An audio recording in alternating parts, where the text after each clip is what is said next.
Good afternoon, good morning, good evening from wherever you're watching this show. I hope that this show meets you in good spirit. And if it doesn't, I hope that with time, the duress and stress will release from your bodies. But I'm glad that we get to make it here every Sunday, be here and speak about matters that are important to us and look at what actually is happening and find ways and avenues and positions that we can start to organize ourselves to take back power. We don't take that for granted that we get to do this every Sunday. So I want to say good evening, good morning, good afternoon from wherever you're watching this show. In the audience, as it is tradition here, we will first play the national anthem. And then after the national anthem, we'll then start to look into what we have for today. Today we have a lot in stock for you. I have two comrades are going to be here today, and we're going to speak about, of course, our struggle and what it looks like. But today's main focus, we're going to be looking at the extent of our struggle, not only as it affects the nation Uganda, but also how it has affected the northern part of Uganda. Without further ado, let's first listen to the national anthem, and then we'll be back with more.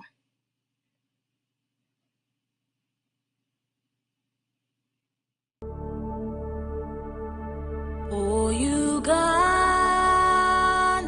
may God uphold thee.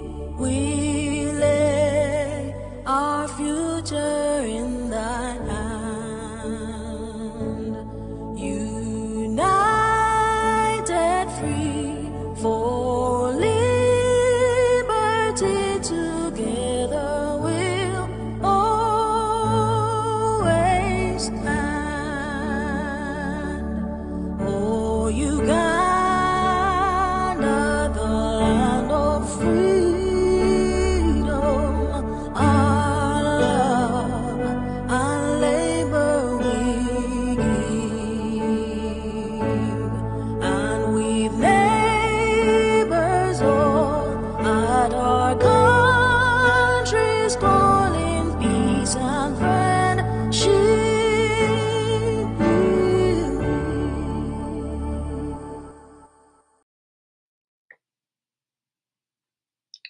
So without further ado, I would like to go on and invite our guests for today.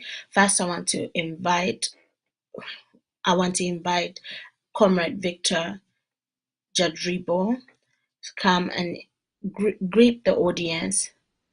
It's very good to have you today. Could you please send your regards to the audience? Yes. Hello, UNN family, Desire, my host, and the listener out there. Jadrivic Victor is my name. A SADO MP, actually one of the SADO MPs of Terego East constituency on National Unity Platform ticket. Thank you very much. Thank you so much. And I would like to also introduce another comrade with us here today. He usually goes by the name of Strike Machine. And if you've heard of him or seen his organizing work or been in circles where he organizes, I would then let also Strike send his regards to the audience. Hey, colleagues, how are you? How are you, the UNN family?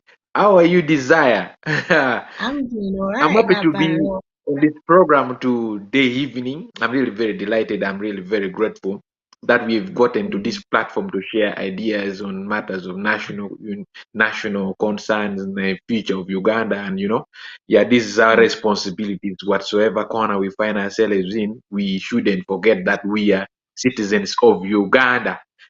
As initially, I can see I've been given a free ticket to Canada. I'm in Canada now. Thank you for hosting me. I'm really very grateful. Yeah, as people always call me Strike Machine, my real name is Albert Samuel. I am a fighter. I fight for what I believe in. I fight for people's rights. I'm an activist. I'm a civil human rights activist. But professionally, I'm an agricultural extension expert. That is my profession. Yeah, thank you so much. I believe this tonight's discussion or podium will be very fruitful for the betterment of our country, or we can impact in one way or the other, can educate someone out there, can make people, feel, it's our responsibility, whatsoever way we shall discuss it. Thank you so much. I'm really very grateful. Let's go on. Okay, but before you actually go strike, so earlier on, we did agree on some anthems that we would play, and I think we agreed to play the Acholi, the Lango, and the Lukbara anthems. But I wanted you to explain to us why those three were chosen, because even I don't know. For us and the audience, before we go into, because it's tradition here after the national anthem, we go into state anthems because we believe that federalism is a kind of rule that can help push our nation into a new nation, can bring a breath of fresh air into Uganda and help correct some of Uganda's problems. So we always play a state anthem, but you suggested three. Would you please explain to us the reason for this specific three that we're going to listen to right now? We'll first listen to the Lango one, the Acholi one, then the Lugbara one last. Desire, this is a very hard question in one way or the other, but also a simple question in the same aspect. You know what? Like seriously, to be honest, this makes me say something that before, before Museveni came, every institution, so every region, every state had its own way of living, way of doing things. Life was a little much more better than what we are in right now. And if we were to maintain that particular life, that trend, that our society, the ATS, the African traditional societal set up in the various communities in which we found ourselves and all those stuff, would be very far.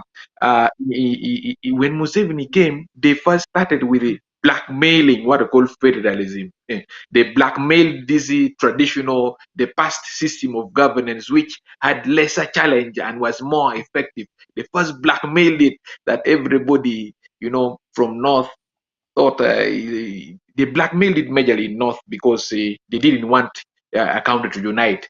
And they smuggled in a system which works for the interest of a few thugs, mafias, and all those stuff. For this will make me make in this regard the reasons why I said that let's sing the anthem for Acholi, Langu, Karamoja. It reminds the northern tribes, the tribes, the setups of northern Uganda, the composition of the communities that we came from somewhere. We have an origin that we shouldn't forget. And secondly, when it comes to issues of federalism or issues of matters that concerns Uganda, we shouldn't leave it to people of central Uganda or elsewhere or people abroad in diaspora. We should also participate in whatever way as possible. People at the grassroots, as people from Lango, we are Ugandans. We shouldn't forget our background. This is where we belong and this is where we came from. And this is what made us what we are today. So when we sing those anthems, it reminds us of where we came from, of our past.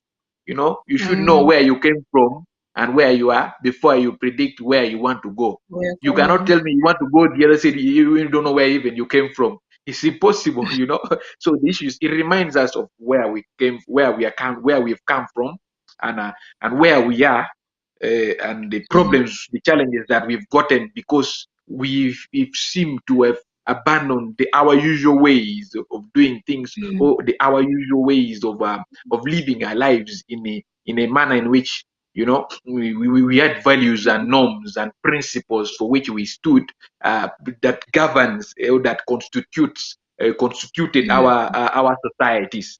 So that's why I said let's sing Lango. We remind the Langis that it's their mandate to fight for what rightfully belongs to the people of Lango. To fight for a better standard of living for the people of Lango. To fight for we need all the good things in Lango. We need all the good things in Acholi. We need all the good things in Karamoja. The good things that we see on TV, on televisions, abroad, in Kampala, or wherever. We need it also in Acholi, in Lango, in Karamoja. We need it everywhere. So that is the main reason as to why I try to digest this information and say let's have it the Langis also, let's have it the Acholi way also. The Acholi way, the Lango way, and the Lukbara way, to bring it's about coming together. Coming together. Thank you. Thank you so much. So with that being said, we will go ahead and and listen to the Lango anthem, the Acholi anthem, and then the Lupara anthem in that order. I think you have prepared us to actually enter today's topic, and we will carry on from there after we come back from the anthems.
Niech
Welcome back. Welcome back.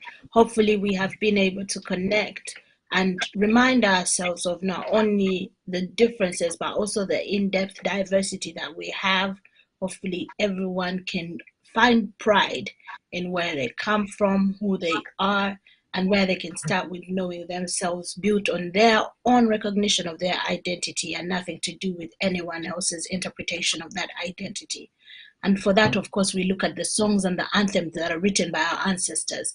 Can you imagine all these songs and anthems were written centuries before we even came into existence? Years before we came into existence, they were already existed. So just wanted to put that out there. As we said earlier Desire. on today, yes? Desire.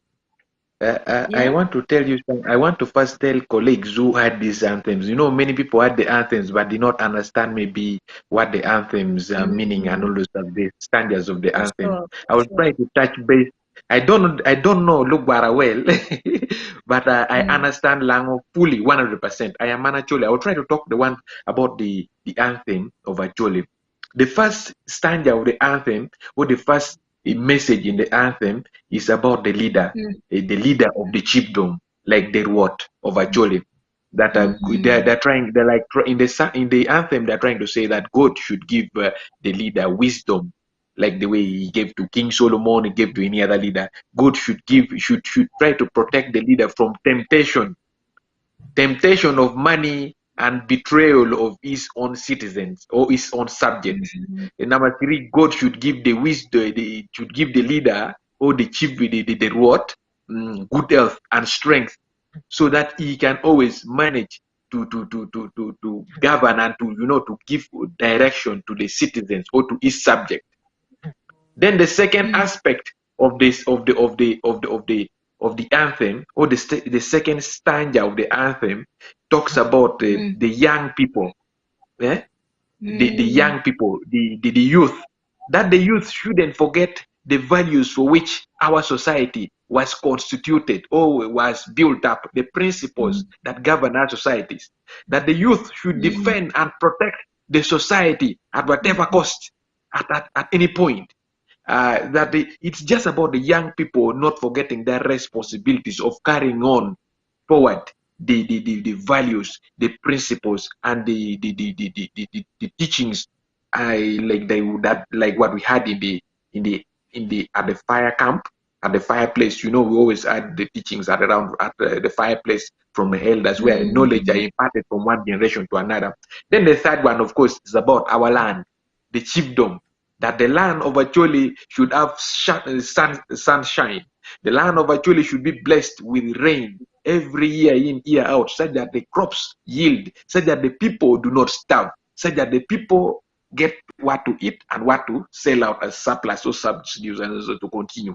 It's about our land and our chiefdom.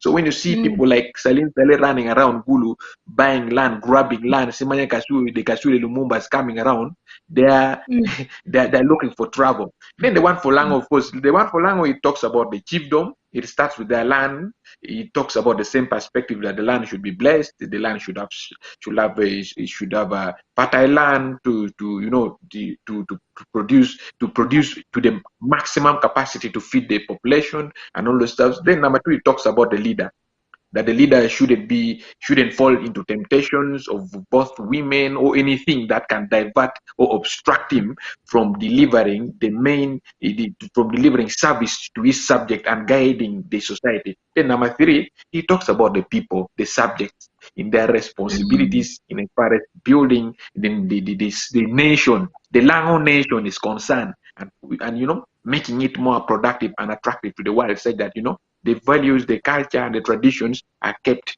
forward and all the stuff. I believe the one for West Nile also, I mean the one for Lugwara also, is similar. Yeah. Yeah. No, So that I is think how I will not. beautiful the anthem.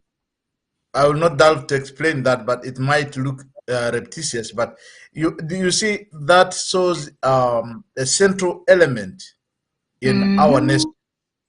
The central element, both values and wealth and the human relationship.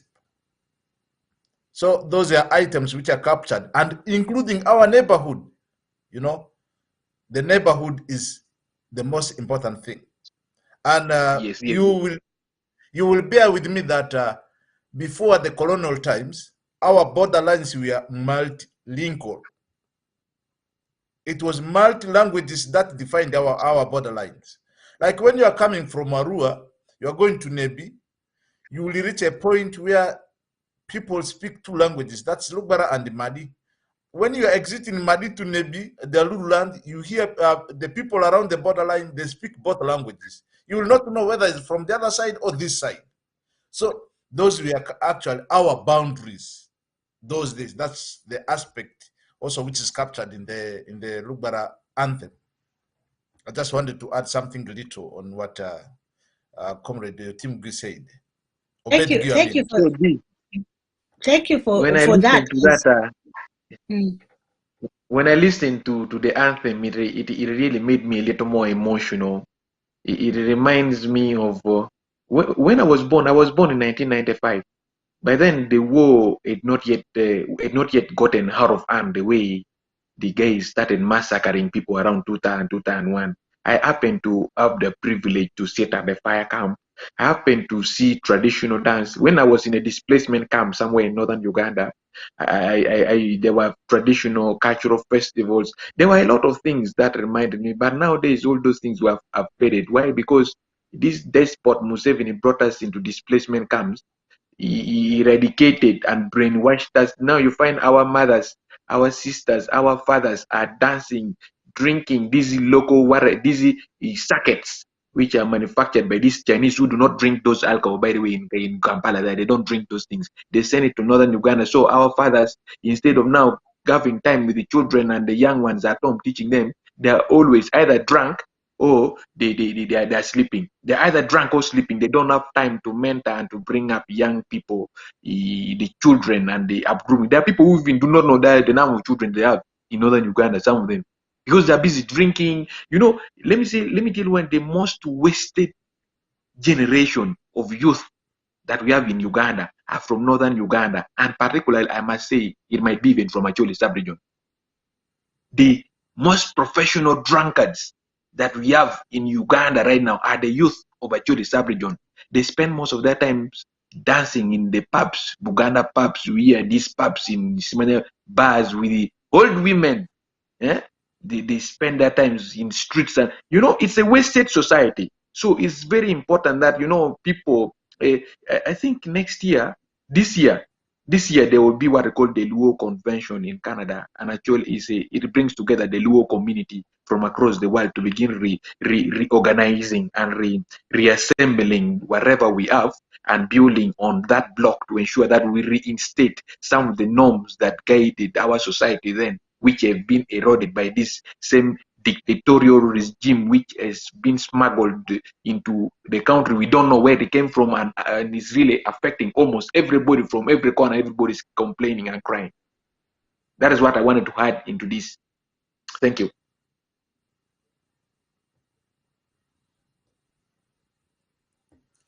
Volume. No, sorry, go ahead. Yeah. No, I was just trying to say that you are on mute. Oh, no, you can't hear me? Yeah, we are getting now, okay now. Oh, okay. No, I Yeah. was just saying that war not only affects a fabric of a society, but it comes to totally eradicate any forms of culture and to destabilize and potentially wipe out. Because waging war on a people is with the intention to either wipe out or totally break the backbone of that society. And that brings me into what we're going to be talking about today, because with this NRM regime and for how long it's run for the past 30 to 40 years, I think that we can all agree that Uganda itself has been put in a state of war. They might be isolated, pocketed wars here and there, but as a nation, every society or community has had to face war to some extent, some more than others, especially when we look at what happened in Acholi, what's happening in Karamoja now, and what happened in Luero, and what keeps on happening, what happened in Kasese, all these massacres that keep on happening in the country, and they still remain isolated till this day. When it happens in Karamoja, the rest of the country is pretending to be normal. When it's happening in Acholi, the country pretends to be normal.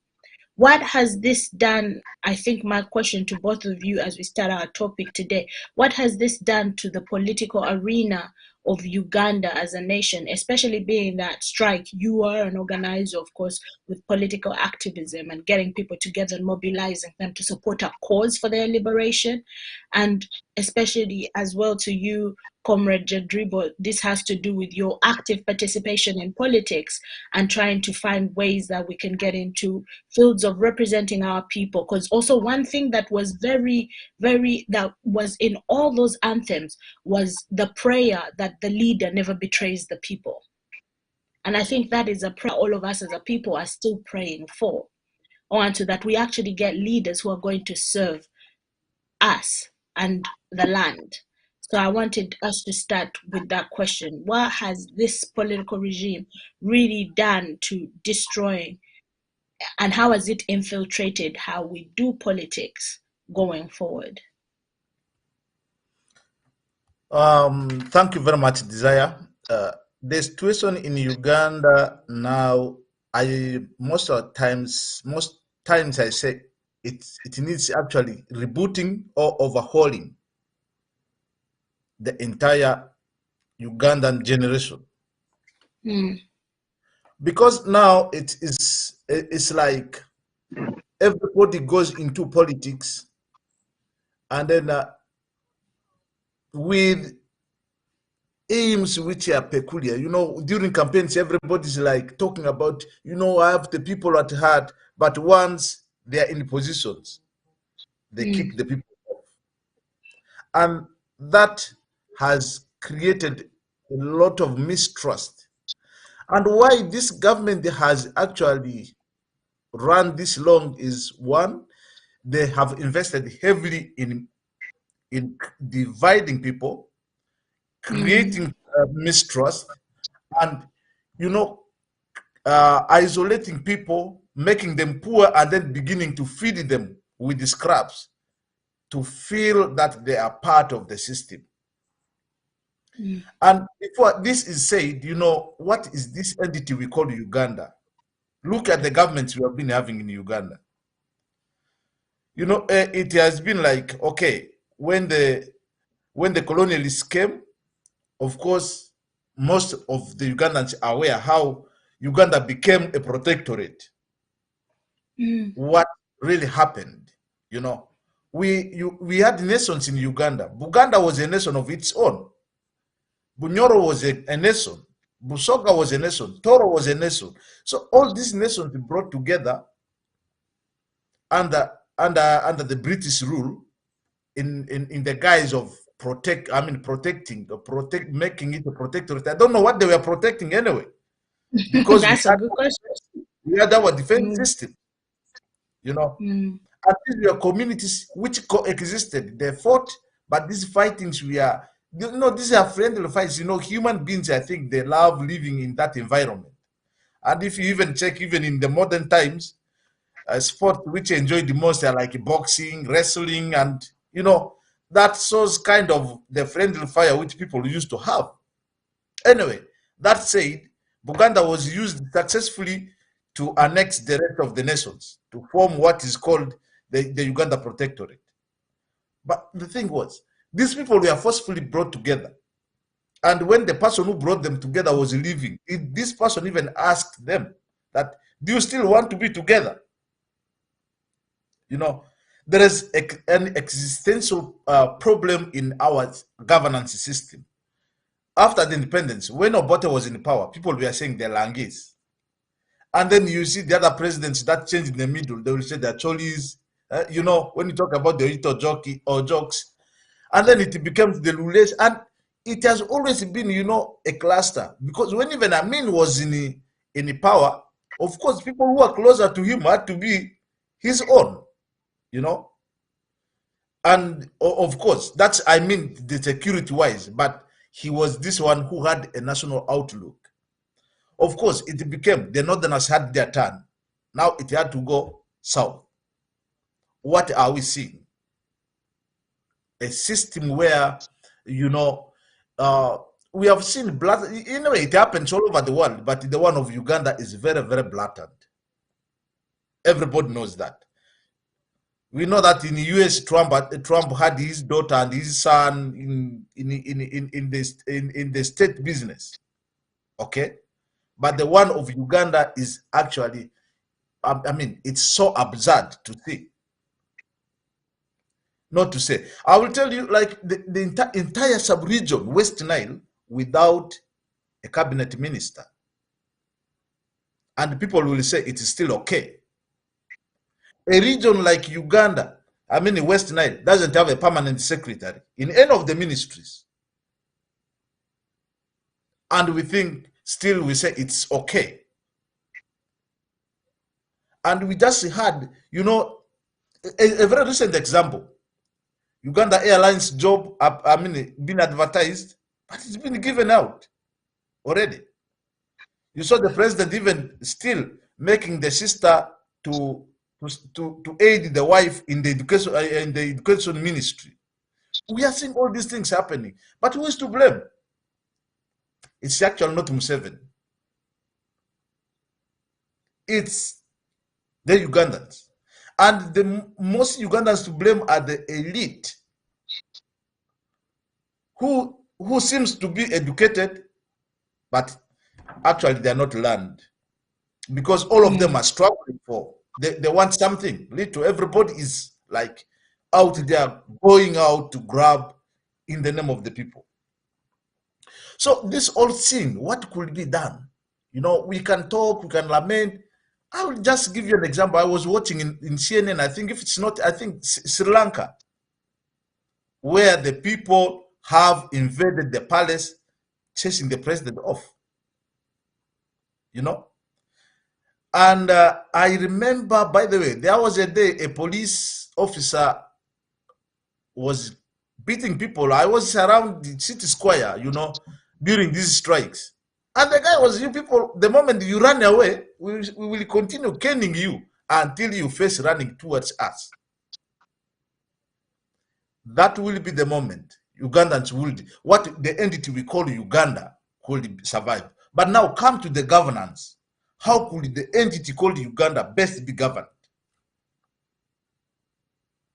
You will agree with me that the current governance system, even right from colonial days up to today, we are really not making a step any further. We are just like in a cycle. Huh? So how are we going to break this cycle to go out? We need to, like I said, overhaul the governance system, because basically I will say that the best system that would function in Uganda will be the federal system, which we are seeing like in Kenya, we are seeing in some African countries, and we have seen working elsewhere. Of course, what will this do? Now Uganda's economy is, our economy is actually like, okay, we are showing to the world that we are in middle class, you know, economy, and a lot of our money is being siphoned by the members of parliament, the bureaucracies, even the president's office alone. That expenditure is abnormal. So when we go, what will this mean? We have regional parliaments, and then up there we are just sending few people. I mean, I was seeing this parliament which is being built here is going to be 500 seater. Do we need all those people to sit up there? Uganda. That's a coming. So that's why I'm saying it has to be that, because I will always make reference to West Nile, because that's an area where I did research. Actually, I had my master's in global political studies with a bias in international relations. And my area of research was actually the impact of colonial boundaries on the unification of African states. We don't have one Uganda because we are different nations brought together. We are actually, with that national element is missing. We are a country, but the national element is missing. That's why you come to West Nile, the Lubara are in 3 countries. We have the Kakwa. Kakwa, actually, they are just been splitted in the middle. You know, they have that that saying, Salia Mosala. They are like the 3 cooking stones. One is in Congo, one is in Sudan, the other one is in Uganda. You know. Also, how West Nile became part of Uganda in 1914. You know, it was just a matter of like giving. You know, it's a land where there was fierce fighting, where the British faced it rough. Yeah. And they had to, you know, that kind of transaction just to give it to Uganda. It was like a gift. But how was it given? To be subjected. You know, it became a labor reserve. Up to today, sugar factories like Kakira, they are driving from where they are over Jinja, over Kampala, around these districts. They cross River Nile twice, I mean 3 times, to go to recruit people in West Nile. As if there is a university of sugarcane cutting located in West Nile. But this is something which started during colonial times. You know, it's a region that has been kept there. So how can these people come up? It has to be from them, not from somebody up there. Yeah. When these people come together, they can make this move to develop themselves better. They can create something sustainable. Of course, we have seen that all that is being done towards the region is done with bias, you know. And like the elites, they will come to the people, confuse them. You know, this government cares, their government programs, but where are the government programs going? We are politicking service delivery. If you are not putting on a yellow t-shirt like yours, I think, you know, that is not Ugandan yellow. You have to be NRM in order to benefit. You know, they're talking about the Paris model, they're talking about all this, they're bringing them on board. But what will be the multiplier effect on the local people?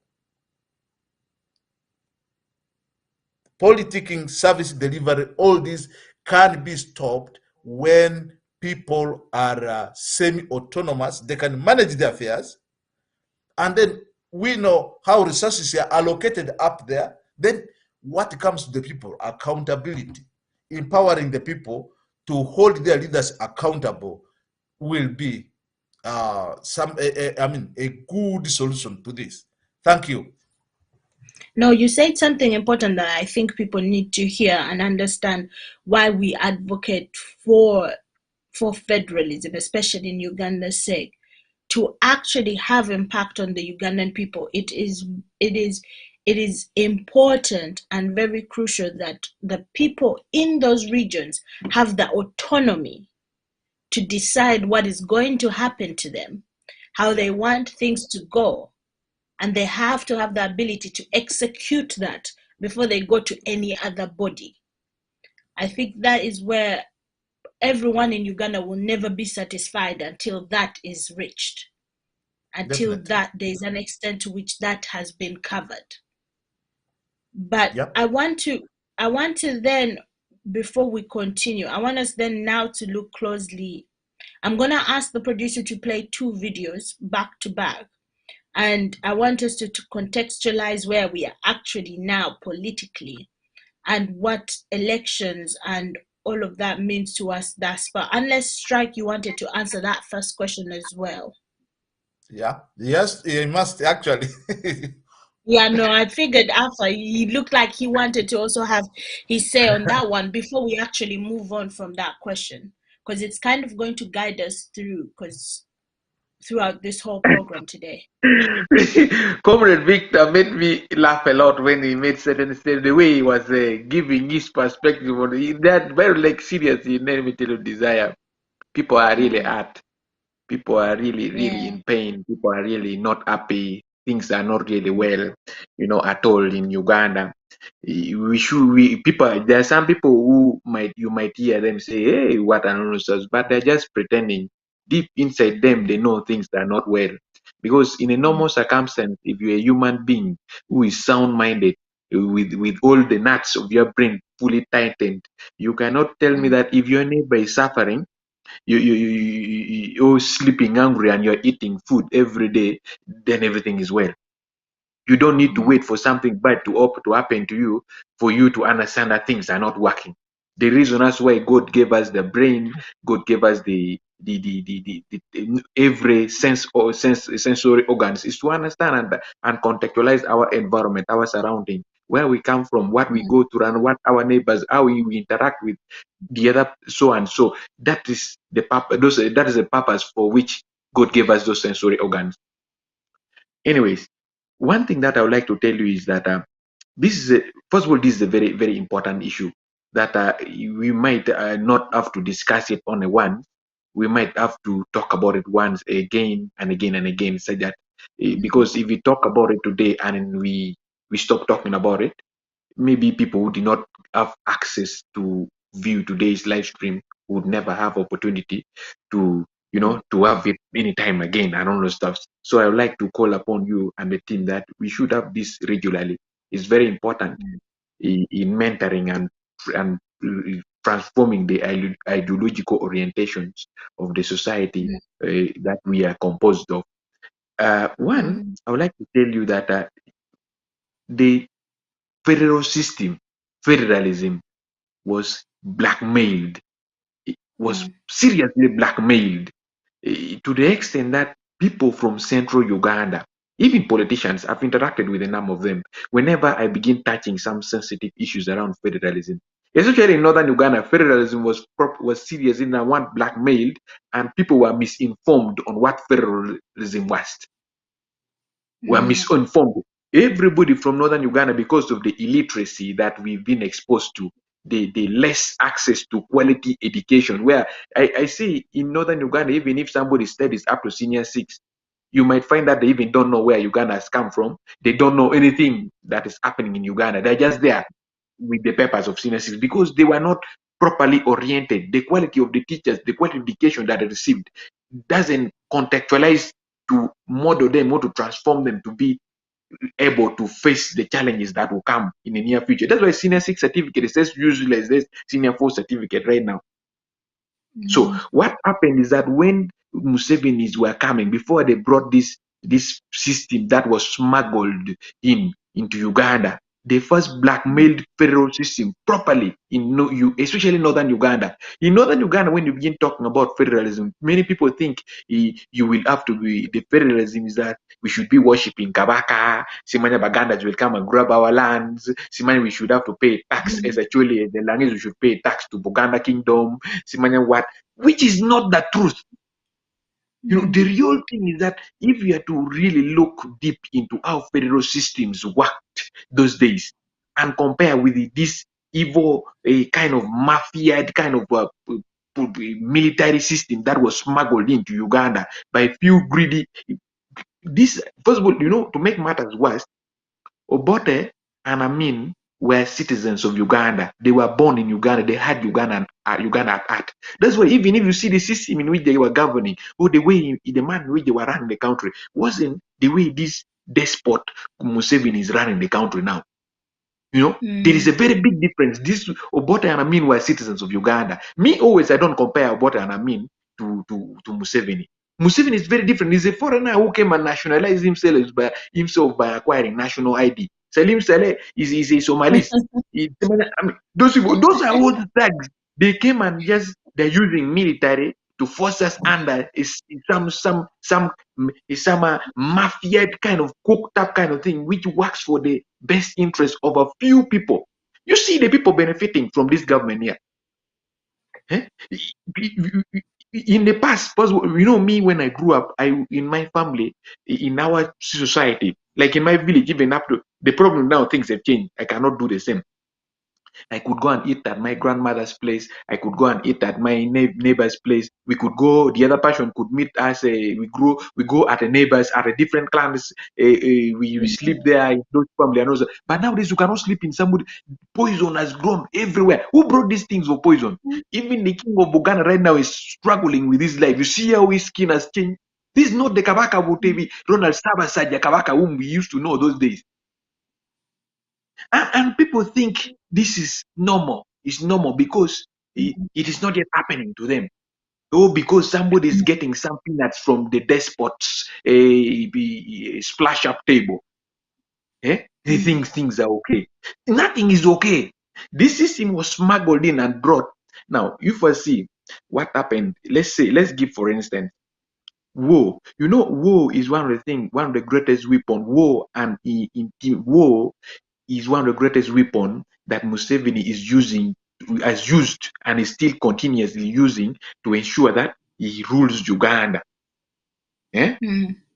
Number one, you look, Museveni before even he first that's what I call he isolates a particular tribe. Yeah? He isolates a particular tribe from the rest of the country.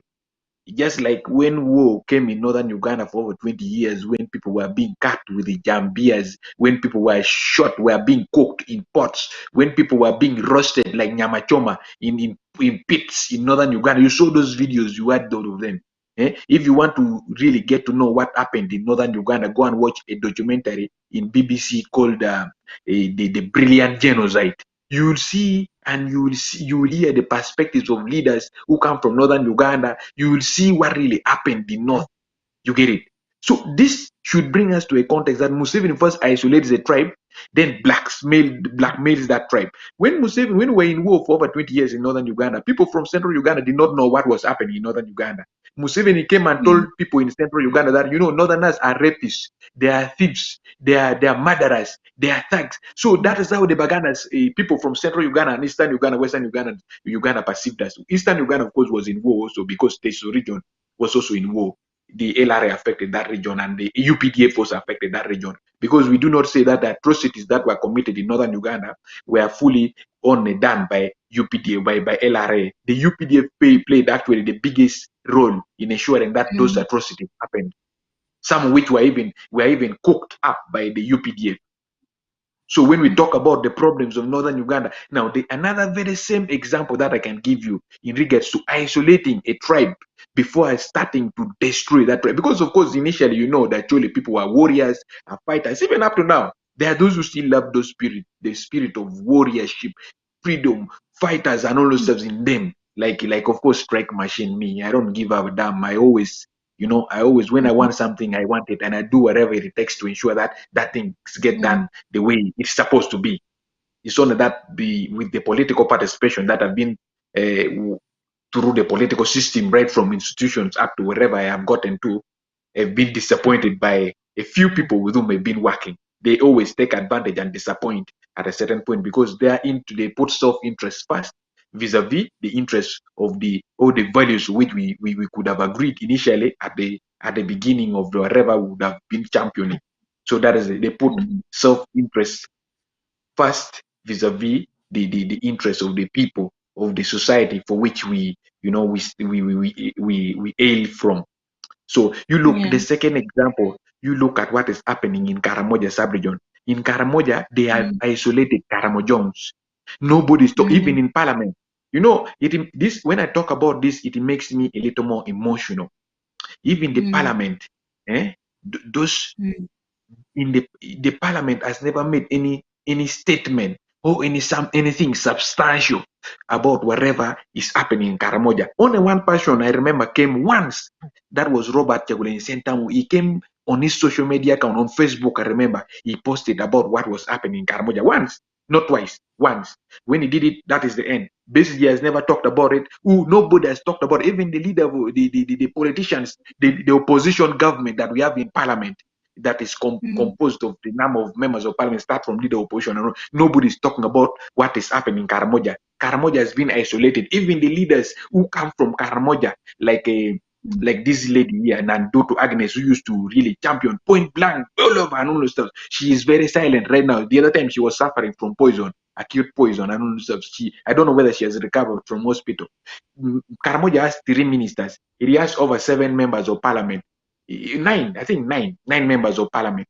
Over 9 members of parliament, but none of them has ever spoken anything about whatever is happening in Karamoja. Karamojons are being slaughtered like animals. These are citizens of Uganda. If I told that parliament is composed by leaders, because when you go to parliament, you don't talk about, for people, if you come from Acholi, you don't talk about the problems affecting people of Acholi only. You discuss issues, matters that affect the entire Uganda. You make policies. You contribute to policy formulation. You allocate budgets. You do oversight in government and supervision of government projects. You squeeze government for accountability. You audit reports. That is the role of a member of parliament.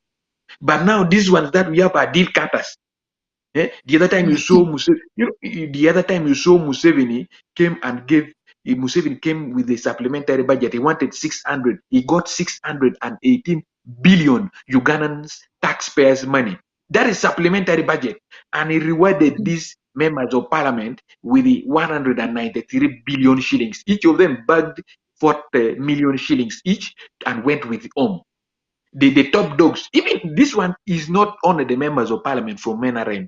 Even the members of parliament of National Unity Platform, even the members of parliament of FDC, even the members of parliament of Democratic Party, and those few hooligans we call independent members of parliament, all of them bagged what we call 40 million shillings and went with home.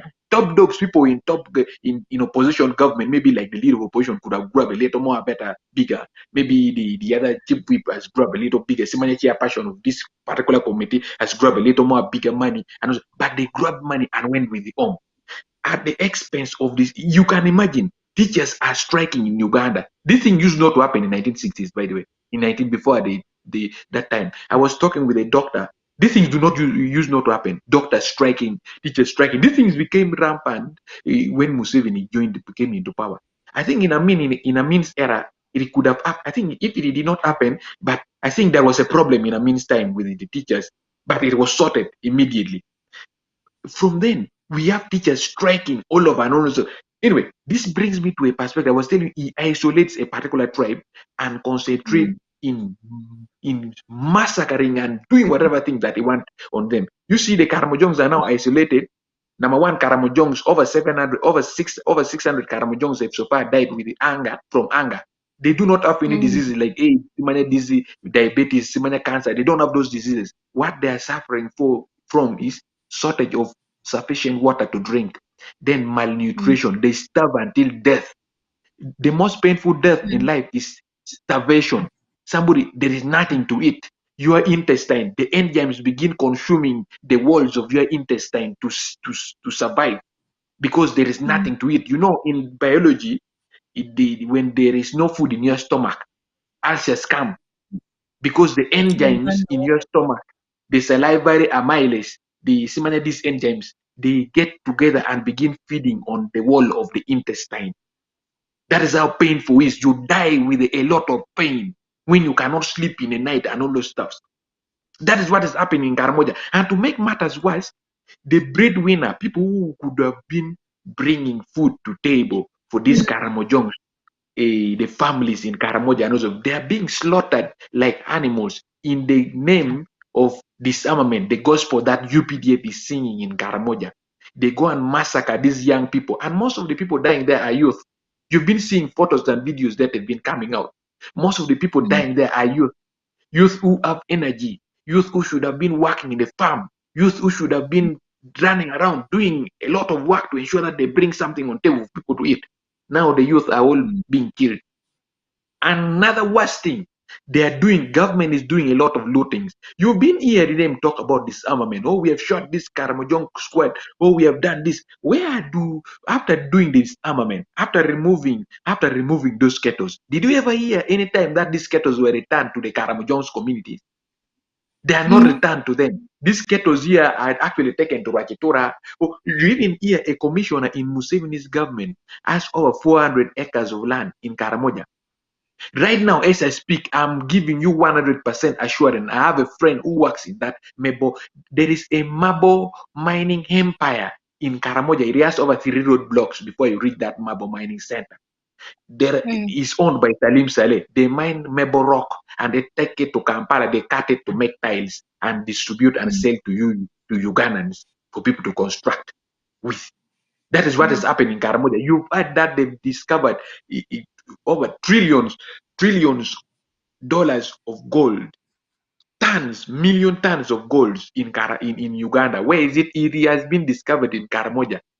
These minerals, this gold was mined even when Janet Museveni was the minister for Karamoja Affairs. That's when they started mining the golds illegally. But they discovered. That's why I told you. There was a time when Museveni, the government was doing what called mineral exploration and discovery in Uganda. When those planes were flying all over the country, they discovered a lot of very many rare earth minerals, but they did not disclose some of them to Ugandans.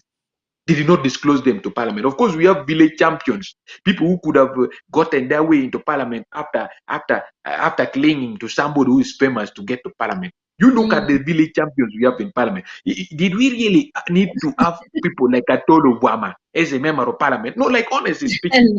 He comes and tell you people, other people have been eating, let me also go and eat. And you vote him, you take him to Parliament. Now you come for the second time, you see, man, other people have the first one, I ate alone. The second one, if you elect me, we shall eat together. You can imagine that is a manifesto of somebody. You vote and send him to Parliament. In Parliament in Uganda right now, almost we are finishing what I call a midterm of members of Parliament. But some of the members of Parliament have never spoken in Parliament. They only spoke on the day of swearing in. That is the only language they were shown, and that is the only language they know.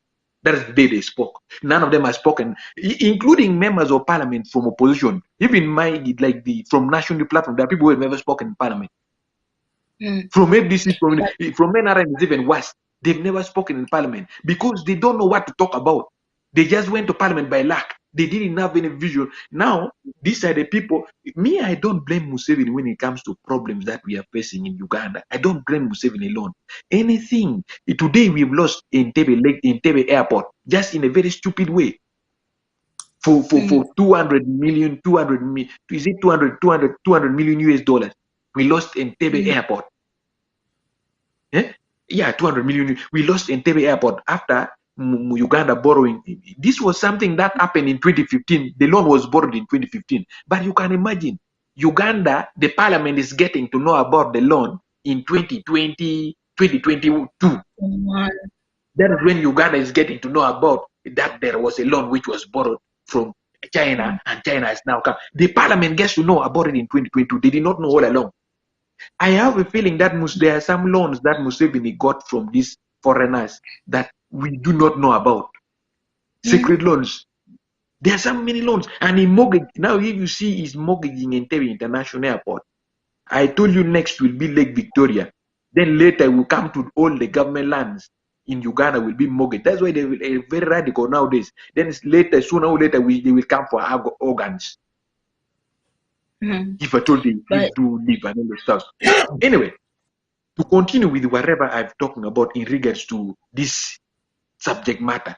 Now, there is what we call, you need to know that me, limited, I'm against this system, and I still caution Ugandans, both within and without, that we shouldn't be very sure that after Museveni goes, Uganda will remain peaceful. That is a very big lie. It's a myth. We will never be peaceful. Because you think if we kick out Museveni, Muhoozi will accept to pack his luggage and go back to Rajitura and settle in their village there, or to Rwanda, where he comes from, or to Tanzania, where he was born. You think Muhoozi will accept to go back to Tanzania, where he was born, and settle there? You think this one-eyed man, this guy, Eli Tumwine, will accept to grab his luggage and go back to the village? How about this noisemaker here? He called you this Utafire man who is grabbing government land, fighting with the Uganda National Research Institute. Is it yes, Agricultural Research Institute? Naro. He's fighting all over with Naro over land, government land. How about this man here, Salim Saleh, who is the champion of all smokers in Uganda? How about this man here? Where will he go? Where will these people go? These are the guys who are running the deep state. They don't have power in government, but they have a lot of money and are very powerful and they control the army. People like Kutesa. Actually, the first person we should arrest and we should look for after government changes or after hosting this Museveni out is Kutesa. This guy has stolen. Kutesa is the worst thief I've ever seen in my entire life. He looks humble. If you see him, he looks a very good person, but is the most dangerous thing. You get it? So anyway, coming to this aspect. Now, this makes you understand that this system that has been put in place is like a time bomb. Of course. Desire, did you agree to be a Ugandan? No.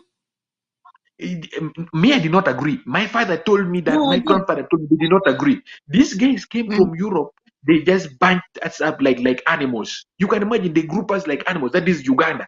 This Uganda. This Uganda. Did we agree? We don't have any value or any national anything that can bring us together. We don't have any.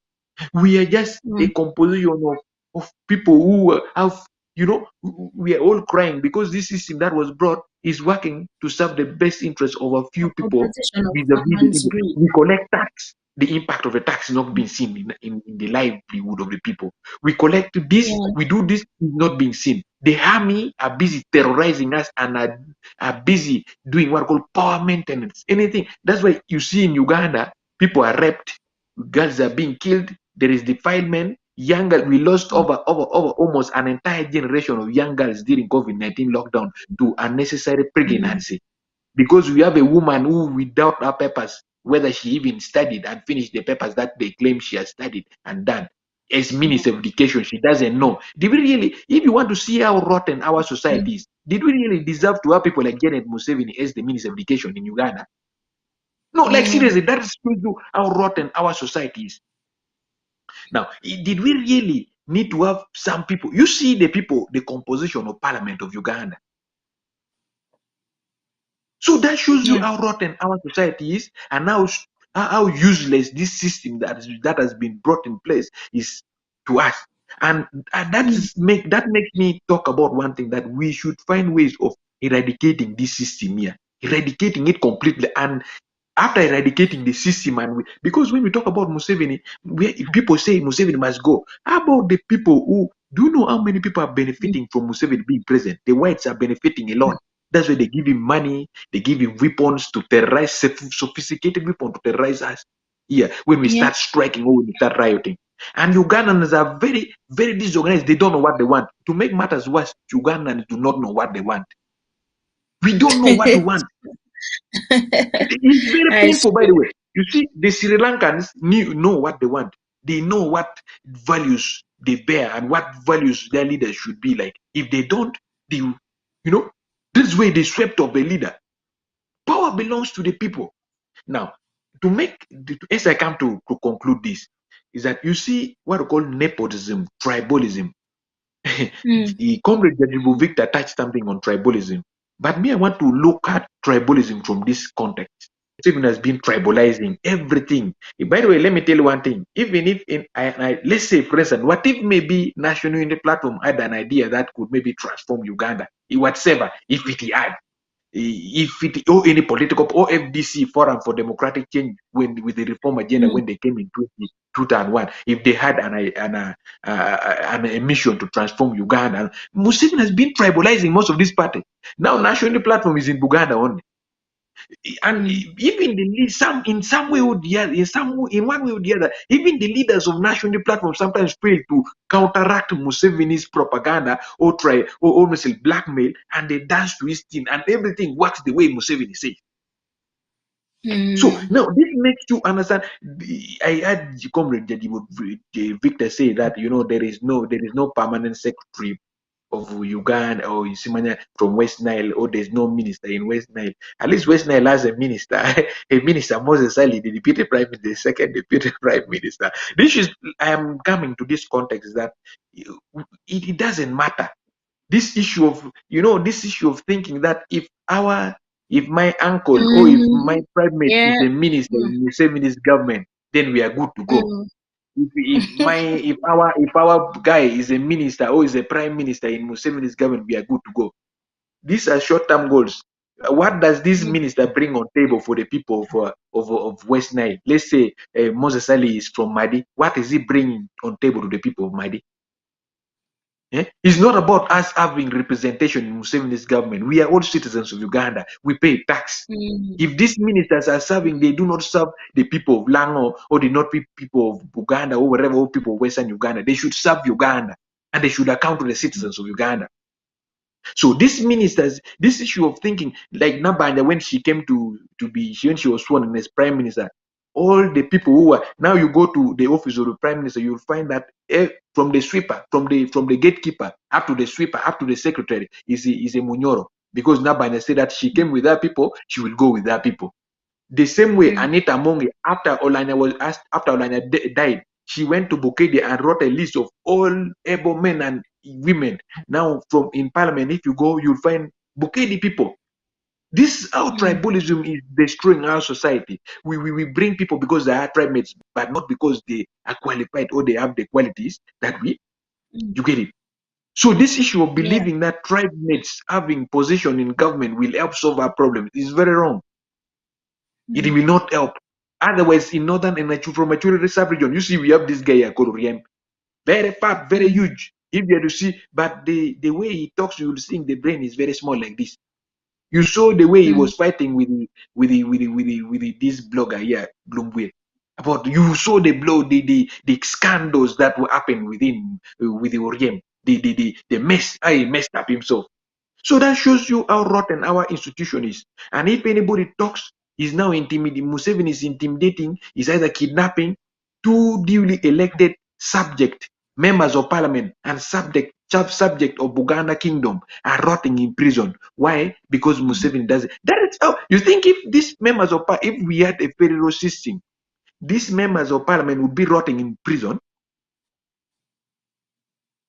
If we had a system that was, do you think Kabaka of Buganda could send Honorable Segrinya and Sewanyana to prison because they do not agree with him or do not believe in what he says? Because it's not, power doesn't belong to one person in that regard. Now in Uganda, with this rotten thing, they first arrest you and put you in prison for nearly 1 year. These two members of parliament in prison for nearly 1 year. Police is still looking for evidence. In Canada, there, when they come to arrest you, the police would have already collected enough evidence, everything, and they're sure that this is the right person. And when they arrest you, you just take to court. But in Uganda, these members of parliament have been in prison for nearly 1 year now. Their colleagues are busy dining with the Museveni, getting peanuts, and they've forgotten about them. This shows you how destroyed. Now, as I conclude, because to conclude, I must. Yeah. You see, when we talk about wealth, if federal system was to be reinstated and brought back in place, of course, I pray one time a system, maybe if not federal, then something that works for the best interest of Ugandans, that Ugandans would have chosen. And you know what? This is what works for us and this is what we want. If this was brought at a certain point, there's what I call resource distribution, almost like a sharing of resources. In northern Uganda, actually would be the biggest beneficiaries of federal system if I told it was to come. Because one, we have the land, the very fertile land. Two, we have oil in our land. Three, we have, now you see the Karamojons. You go to Karamoja. Have you ever been to Karamoja? You come to Uganda and go to Karamoja. There is no tarmac road in Karamoja. The whole of Karamoja, there's only one which comes to Moroto from Kampala. And it's very crooked, some places and all stuff. That is the only tarmac road. The hospital, go and see Moroto Referral Hospital. You cry. You know what? So the issue is what called regional balance in development, where every region concentrates. And yet you find Karamoja right now as the biggest base of marble mining center in Uganda. Karamoja has gold, which they've been extracting it illegally for nearly 20 years, they've just talked about it, that they've discovered tons and trillions of dollars worth, trillions of dollars gold in Karamoja recently, after extracting a lot of it. The Karamoja has what we call a uranium. Museveni has been mining uranium. That is why they brought what we call Uganda Energy Atomic Council. Museveni is busy mining now uranium and selling to the black market to these North Korean and these Koreans and the Russians and all those stuff. They brought the Uganda Atomic Energy Council in 2015. It was incepted after Janet Museveni was exiting in the ministerial position for Karamoja affairs to ensure that they have constant control.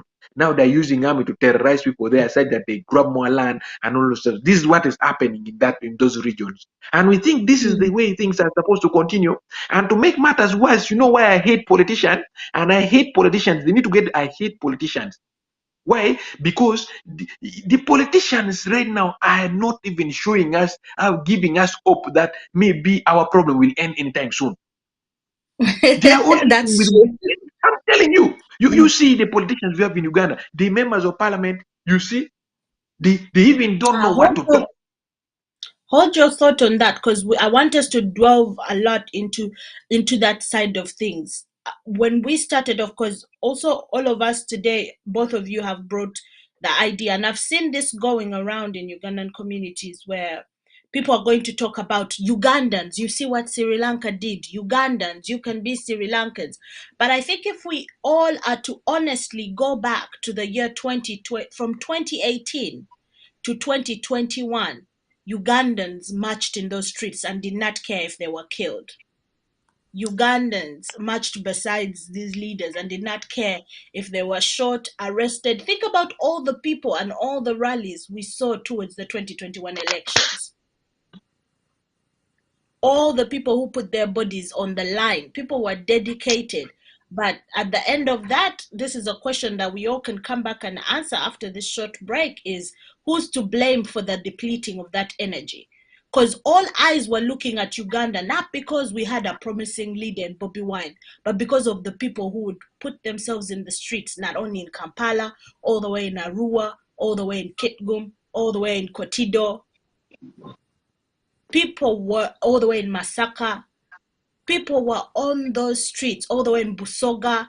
We saw so many, even Kalangala, an island, so many people willing to pour themselves in the streets for change. But now we have to start answering the question, because I think Ugandans were getting into this state of lamentation where it was like, oh, if Ugandans, we were a little, let's stop believing the idea that we're cowards. We've been fed that propaganda for way too long. Because Ugandans are willing, but the people that lead us to over cliffs. We're willing, we're courageous, but I think for the most part, we never get the details of exactly where we're going. We got no details. All we had was the word change, and we got excited. Yes, just before we go to commercial break. Yeah. Ugandans are cowards. That take from me. If you can arrest a leader like Besigye and Bobby Wine, you pick him from the center of Kampala where there are people who are crowded, who can even close on the security, and they go with this person, then don't tell me that Ugandans are brave. I wouldn't say we are the bravest of the bunch, but I don't still think we're cowards. I don't think we're cowards. I think we are surrounded by, for example, if you look at Kenya's situation, when Kenyans decide that it's time to enact, with Uganda, I think it's more or less a sense of cowardry and more of a sense of we're too laid back is number one. We're too laid back in our own issues, and that's for the system to blame. Everyone thinks it's not their problem, as long as they can eat something little, drink a little, and then have somewhere to put their head. We're very laid back.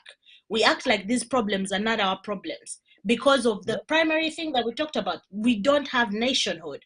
No one really feels that they are part of Uganda, but we're proudly Ugandans. And no one has come to discuss why is nationhood and the spirit of nationhood missing from us. Patriotism, where is patriotism? Because even when we're fighting for change, we're not fighting for Uganda, we're fighting for Entebbe Montebbe. That is where we are at as a nation. We're fighting for specific people that we like to be in places of power, but not for Uganda. So as Ugandans, we don't have national unity where, like, you see South Africans are like, oh, we're South Africans, and I'm proudly a South African from Zulu Nation, and we know our history. We've gone through it and we're intact with it. Not like Kenyans who, will be, and that is, a lot of that is to blame in not only how our education system works, but how the British imported their rule into Uganda, and how everyone after them has only used that to draw us further apart. Because even Strike, you were speaking about it. Look at all the schools in Kampala, at least to a certain extent, and a few schools around Buganda and certain southern states. And then look at what they did in the north in terms of the schools. It's there to just teach technical things. The schools are there to teach technical tertiary things. And here down south, they were using that as schools to teach people to serve the colonial market. So now you look at Uganda state, everyone was already put against each other. Here, they wanted to be the politicians. Here, in the north, they were grooming the warriors to serve in the military and in the police. So when it comes to all of us being like, we're fighting for Uganda, we haven't reached there yet. I think the only place we have reached is fighting for, like, Dr. Kizza Besigye to be the president, or fighting for Bobi Wine to be the president. But we haven't reached a place where we're actually fighting for Uganda and for a collectively envisioned Uganda. Where yet, I think that's when we will appreciate our bravery. But our bravery is missing because I don't per se think we're cowards. I believe that is state propaganda that has been made. Because if we were cowards, we wouldn't be here having these discussions. I would go on with my life, everyone, but because we're not, and because we recognize that something's wrong, you come up, stand up and speak about it. But our problem is not cowardry, because that's something they've been telling us to believe for way too long. But if you revise Uganda's history, Lamogi Rebellion almost made it impossible for the British to, even when Uganda was a protectorate, Lamogi Rebellion was still taking place. They did not know how to really grasp the North for 12 years, and they didn't have guns. So when it comes to bravery, it is there in Uganda. But we haven't yet gotten the heart to say, we're doing this for Uganda, the nation. So until we get there to that certain point in state, only then will we appreciate that we can be brave. I think we're cowards to admit who we are and where we've come from. And we can only become brave once we admit where we are, who we are, and where we've come from and where we're going. That's the problem I find with Uganda. And Strike, you've said this a lot of times. We don't have a nation spirit, a national spirit. And without that, we can't go further. Maybe I can say that I do not say Ugandans are cowards. Me, I agree with you. Ugandans are not cowards. But the issue is we might have not found what is worth dying for. Exactly. Like for Uganda.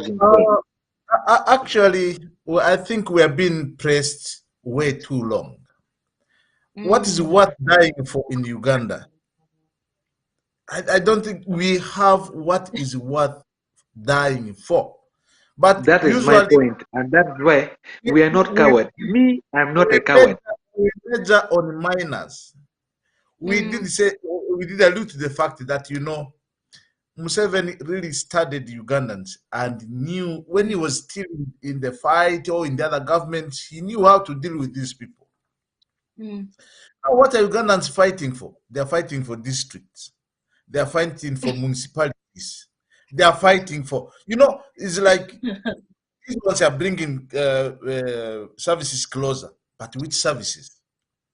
And the other stuff is, when I was saying, a whole region not having a cabinet minister, I was not meaning that our own should sit there. Of course, Strike machine. In politics, there is what they call balance of power, where people negotiate. Where the cabinet sits alone, state ministers at times, they're not there. It's not just a matter of looking at that our own is there. It is the balance of power. Take this other countries like this, where you are in Canada, like I'm here in Sweden. There is no single party that rules alone. It's always a coalition. a coalition, and then they have to, that's how they check the balance. But for us in Uganda, of course, the winner takes it all. What else the few the MP opposition MPs do also struggle to get favors. We have some genuine ones who really stood, and then they stand too long that they also get banned. If you just if you take a back people, you talk of people like Agriawori, talk of people like Ogwal, no one could think that these people would at times even bend somewhere a little bit to let things happen the way they happen. But of course, that is our situation. Makes you happy, poor, gives you, becomes the savior. We are there to grumble. I will give just a very small example. We just lost a professor, the vice chancellor of Muni University. When people are sitting to make resolutions, the council sat, there was a regional council sitting, and there are other, by the way, they came with some other key stuff. And then they came with the other issue. These places must be municipalities. We need this. When we get that so petty, what amount of municipalities will develop our people? What we now need is the involvement of the people. That is the first thing. And what most is somebody who faces towards the people and wants to empower the people. Because they thrive on this vulnerable and uninformed population. People will tell you, yeah, we are peaceful, there is peace, we are sleeping. Okay, peaceful. Even you are struggling to get food. Is that the peace? Now, you like Strike said, if you go to northern Uganda, I will tell you, go to my own district, Terego. A farmer struggling to send a kid to school, you begin paying, and then the kid reaches senior 4, senior 6. There is no way forward. This kid comes back, is seated down here drinking with the people at home. You have already wasted the little resources which you had at home to educate this. Yeah. These are actual things that demoralize parents. Where could be the right intervention? Where could be the right intervention? Like Strike Machine said, of course, people have been given a wrong conception of federalism. They confuse it with what the Baganda call Ebiafe. That they will chase you away from Kampala, they will do this. I know federalism has to do with kingdoms. It's a way of governance.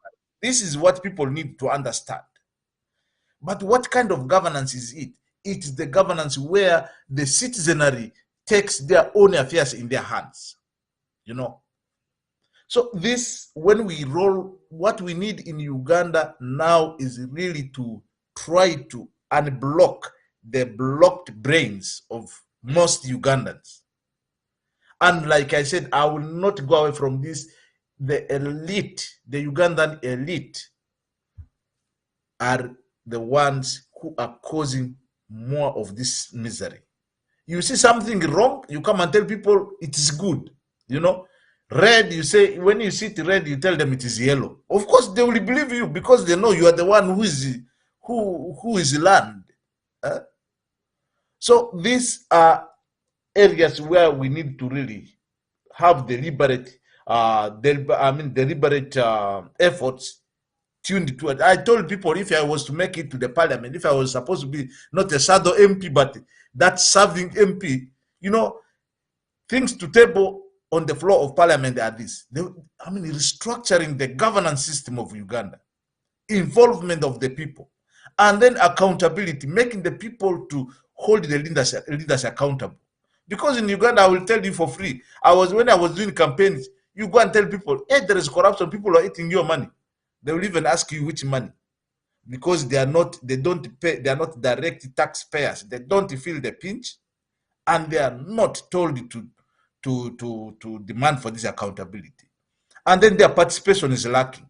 You go down, like in my district, from beginning up to the end, you will count health centers, 1 or 2. You are driving like a distance of about 1 hour, even over 1 hour. I mean, you are seeing one dispensary here, another one, you will meet it somewhere. The whole district has one health center for a whole district. But now, how many churches are there? How many mosques are there? You don't even count. There are so many. Who builds them? Not the government, but the people. Can't we bring that modality in which people do develop religiously to develop themselves socially and economically, whatever is needed, health-wise? It works. But who is to drive this? The leaders who are there just sitting and doing whatever. Huh? So People if parliament. people, How are you pardon? with 500 people in parliament? How does one even table? When we will listen to what I've tabled? When will I even get the chance to speak? But no, when you just take a close look in that parliament, there is a lot of space to speak, because when it is time for when the session is on, you see people are sitting there just. I mean, it's just basically. At times I even sit here. I want. Huh? It's an embarrassment.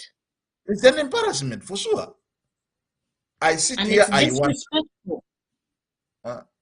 You sit and wonder. So issues which are supposed to be raised, they are not raised.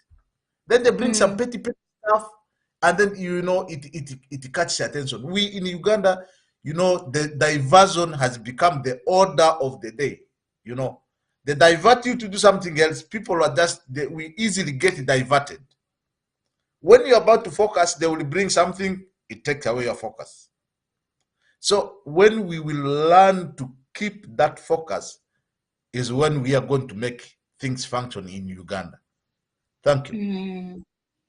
Thank you so much. So we're going to take a short break, and then we're going to come back to 2 videos and then continue with our program. Desire, before we go for a short break, I just needed to add one thing. Yeah. In general, or in the like to have it on a nutshell, is that we should be looking and advocating for what we call citizen participation into the economy. The citizens of Uganda have been excluded from participating in this economy. We don't own this economy. It's in the hands of foreigners. That is the biggest problem that we have. There is no any other problem, because a citizenry with money is is a healthy and is a productive and is a happy citizenry, and it's a powerful citizenry. But now this one, where we've been excluded or sidelined from fully participating in our economy, you go and look. Not even sidelines, we're commodities in that economy. They sell us whenever they want. That is why you hear very many Ugandans are dying in United Arab Emirates, Qatar. Yeah, because we've become commodities in that economy. Our people are getting exported to go to the Arab Emirates, to go to all these places, organs being taken out. Where are the commodities? They own Uganda and its people. When you talk about organs, the other day it was on Daily Monitor that they are even now, they've even resorted now to selling testicles of men at 1.5 billion shillings each testicles. You can imagine, this is where we've reached. They left lungs, livers, kidneys, now they've reached up to testicles. Very soon they will begin going for I don't know what else. So that shows you how far we've gone. You see, if we don't have citizenship participation, we are poor, we don't have what to eat, we become vulnerable to anything that comes across. We follow anything that comes because we are desperate. Somebody comes and tells us what we want to hear, not what is right.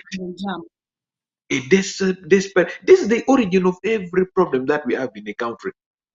So we should be advocating for what we call citizens' participation in the economy. Not this kind of economy whereby now you look at the tech sector, the telecommunication sector.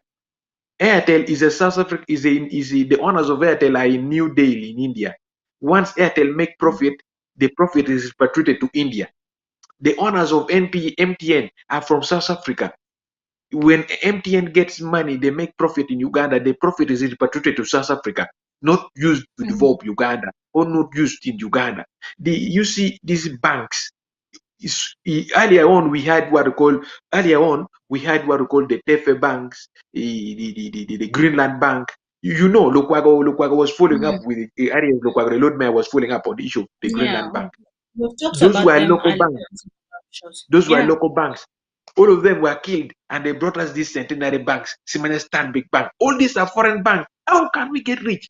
Cooperatives were all killed. Now, this were working during the were very effective and very, very impactful to development during the federal time, the federal era before the colonial regime. Even during the colonial regime, it was working because the colonial masters gave the societies opportunity to fully be involved and participate in their economic development processes and themselves. Now, Museveni fears a rich society, an educated society, or a society with the money. So he is frustrating almost everything. Anyway, let's go for a break. Okay, let's go for a break and then come back. But no, I hear what you're saying. Without us, because again, we asked this question. This is just to lead us into break. But there was a question which was asked, and which was, what can Ugandans die for? Until we understand that the only reason and the only thing that we can die for is each other, and because that's the only way forward. Because we're fighting for each other's economic participation. We're fighting for each other's social justice. We're fighting for each other's representation. It has nothing to do with bringing someone or that one, or pushing this one or that one, but has more to do with a general well-being of a nation, economically, socially, and just in and out, so that we can finally have a healthy system, and everything depends on the system of governance in place. But without saying too much and stretching it out, I'll say let's go on a short break, and then we will come back with 2 videos to lead us into today's program, and to the next bit of our program, sorry.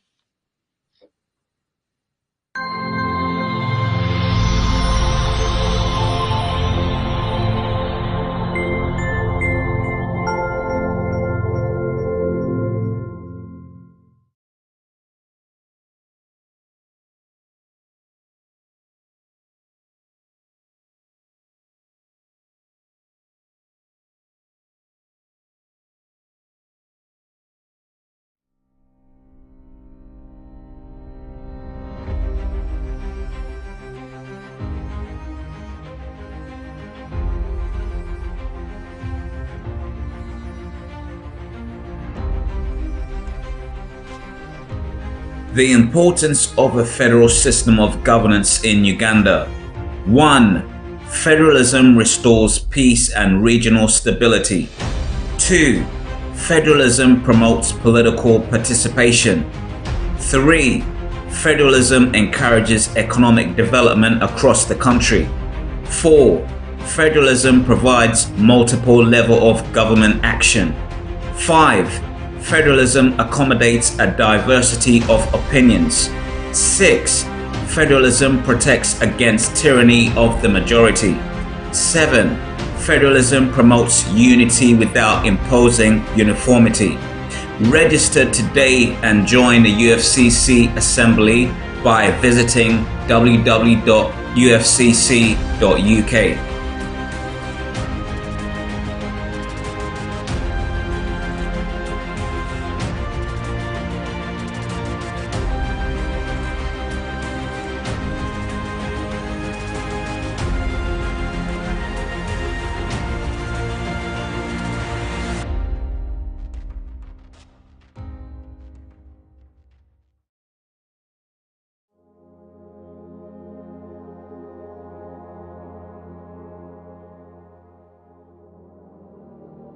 Why do we need the federal system of governance in Uganda? And what is federalism? Federal is a system of governance. It's not about getting rid of the central government.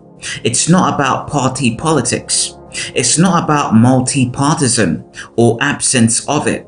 It's not about religious differences. It's not about tribalism. It is not for the benefit of Buganda alone. It's not about monarchism. It's not about land or dispossessing people from land. It is not about supremacy of one region over another or others. It's about helping the central government to provide services more efficiently and provide more effective development to the people. It's about sharing power and responsibilities between the central government and regional governments. Federalism is about providing more prosperity, more wealth, more feeling of belonging and participation in governance by marginalized and non-marginalized people. The federal system of government minimizes possibilities of waging war against the central government. It minimizes internal acts of terrorism and discontent against the central government. It has inbuilt safeguards that ensure uniform growth for all regions of the country, and additional measures to make sure that the marginalized or less developed regions of the country can catch up through the system of equalization grants and affirmative action programs. This ensures that the regions with greater income and development contribute a percentage of their earnings to the developed areas which may be less developed. It should be noted that federalism, though different from decentralization, does not contradict or exclude decentralization. The two systems can and should coexist and complement each other at the regional level. Advocating federal does not mean or seek to get rid of decentralization from regional tier, nor does it mean getting rid of district MPs, LC leaders, or other regional government officials. To learn more about federalism, register and join UFCC at www.ufcc.uk.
Welcome back from that short break.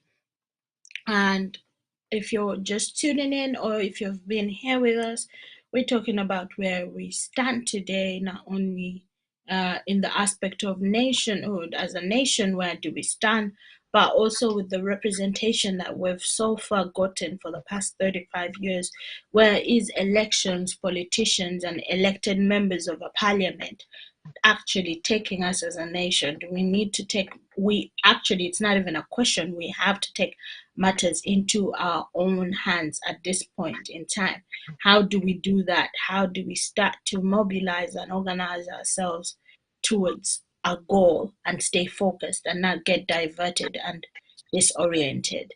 So if you're just tuning in, we're talking about where we stand now and what we can do. So with me, I also have Strike Machine and I also have Comrade Jadrivic. Both here, they're organizers, they've dabbled also in the political process. They have a background of organizing, especially in northern Uganda.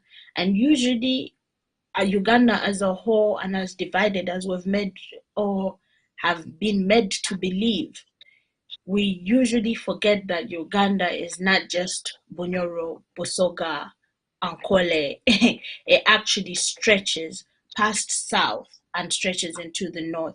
You know, when most people actually say central Uganda, I forget that Buganda is in central, because I always thought it was in south.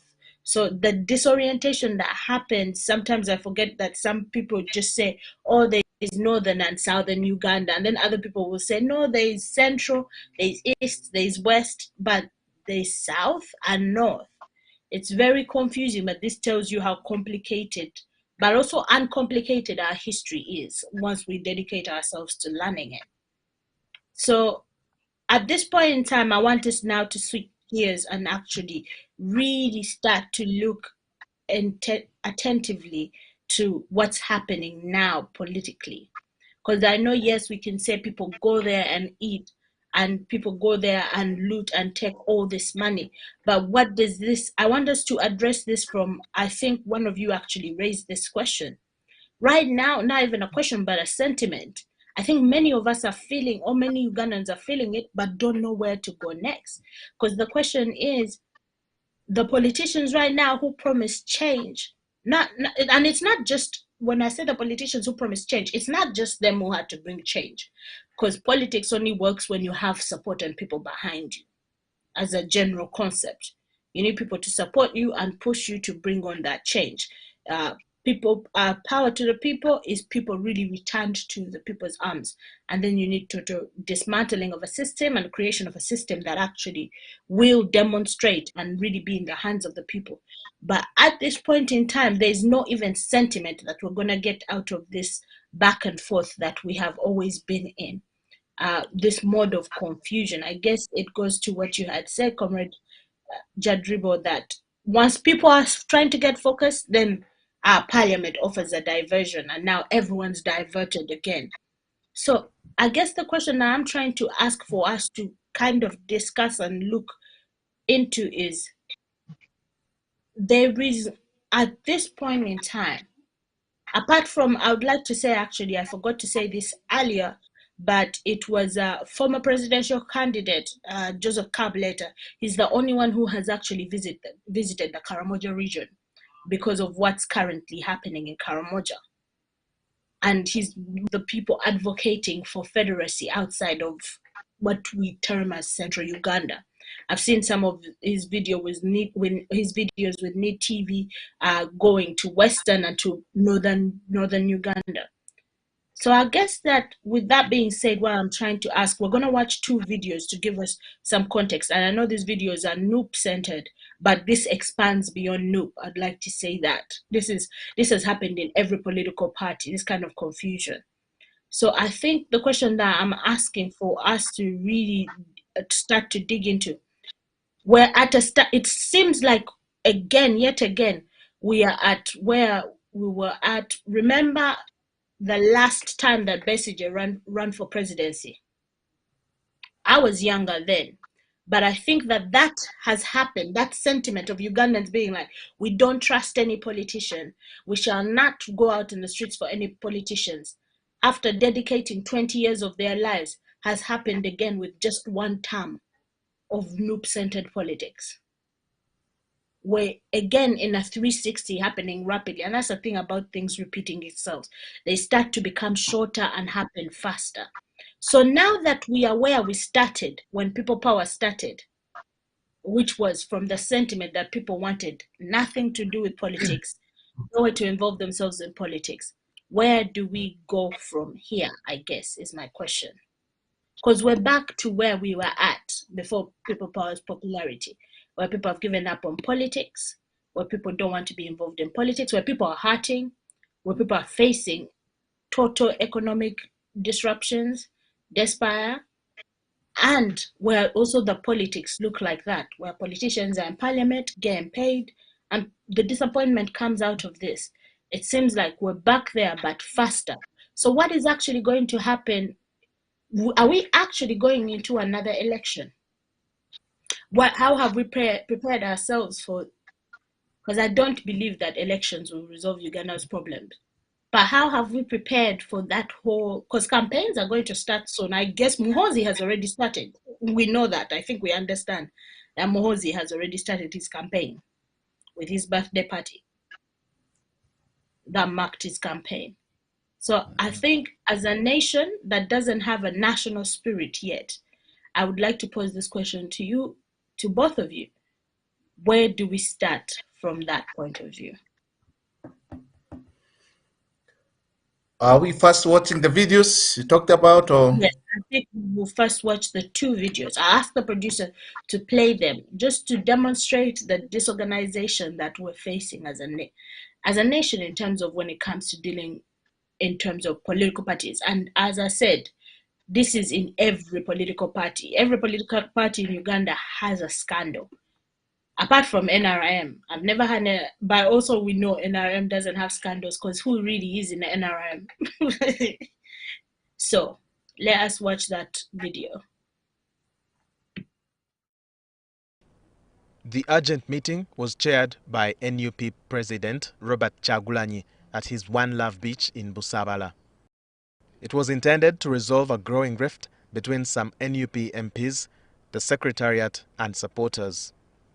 Sources that attended the meeting have intimated to NTV that the MPs fear for their lives over persistent social media and physical threats directed at them by party supporters who accuse them of abandoning the party cause of capturing power.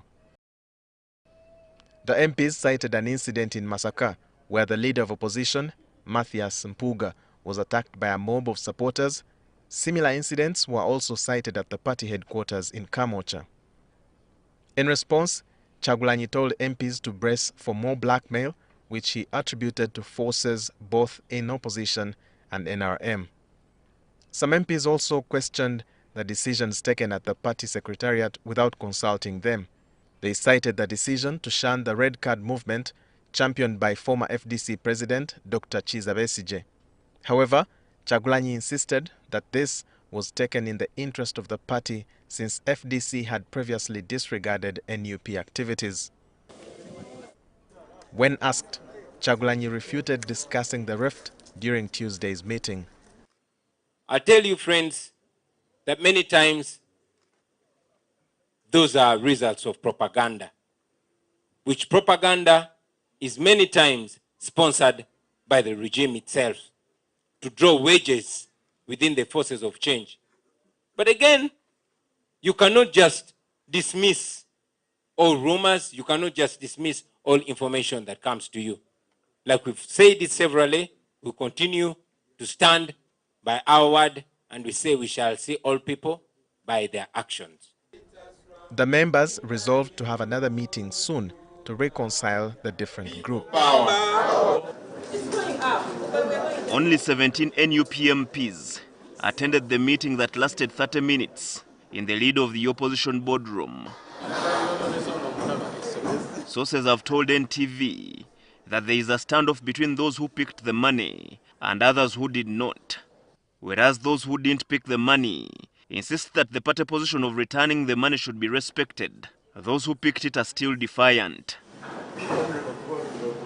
They insisted in the meeting that they cannot return the money to a source that has denied releasing it. Others claimed that returning the money would be proof of corruption that can be used by the Office of the Inspector General of Government. Members of Parliament received this money, and our position as the party is those that received the money should bring back the money. They should not pretend around with the law, pretending to hide in the law that if you come out and expose who gave you the money, the IGG and the courts of law will turn against you. Corruption is corruption, and we should all go against it. Because we made vows in the public and we promised never to be corrupt, never to take any bribe, even if it is not conditioned, but as long as it is not clean money, we shall not take it, and that is our stand. And one message I have to all members who did it, at least you can come out politely and do what is called of you. On Wednesday, Parliament's Director for Communication and Public Affairs, Chris Obore, issued a statement in which Parliament distanced itself from the controversial money. It's impossible for billions to be drawn from Parliament in the cash and given to members of Parliament. Impossible. Any people think it is possible should come with what? A pay slip. In the NUP meeting, MPs who received the money also argued that they were under pressure from their constituents not to refund the money. After the meeting, the leader of opposition, Mathias Mpuuga, maintained that the party position should be respected. Anybody received this money, the only thing they can do is to return it wherever they picked it. And that was the essence of the meeting. So we advised them that if you got money that is not paid through your account, that is not clean money. And we advised them to return the money, and they have told us they complied. All our salaries, our emoluments, they come onto our account. So no one should ever be hoodwinked. That now there is money for this field work, there is money for this trip. Everything that is to be paid to a member of parliament has got to come to your account. Aside from the NUP, a section of MPs from other political parties of NRM, FDC, DP, and UPC, among others, also received the cash handout. It is alleged that this money is part of the 617 supplementary budget passed by Parliament on 19th May. Herbert Ziwa, NTV at Parliament. And while I was watching these videos, again, I wanted also to add this to the question. Because I think that we look at things more and we look at how politicians have have betrayed us and how they're there to eat. But I want to add another context to this question. What is that doing to the mind of supporters? And keeping in mind that most of Ugandans, especially that with this wave of politics, are people who are not involved in politics and are people who are in their youth years. Because it seems like there's intentional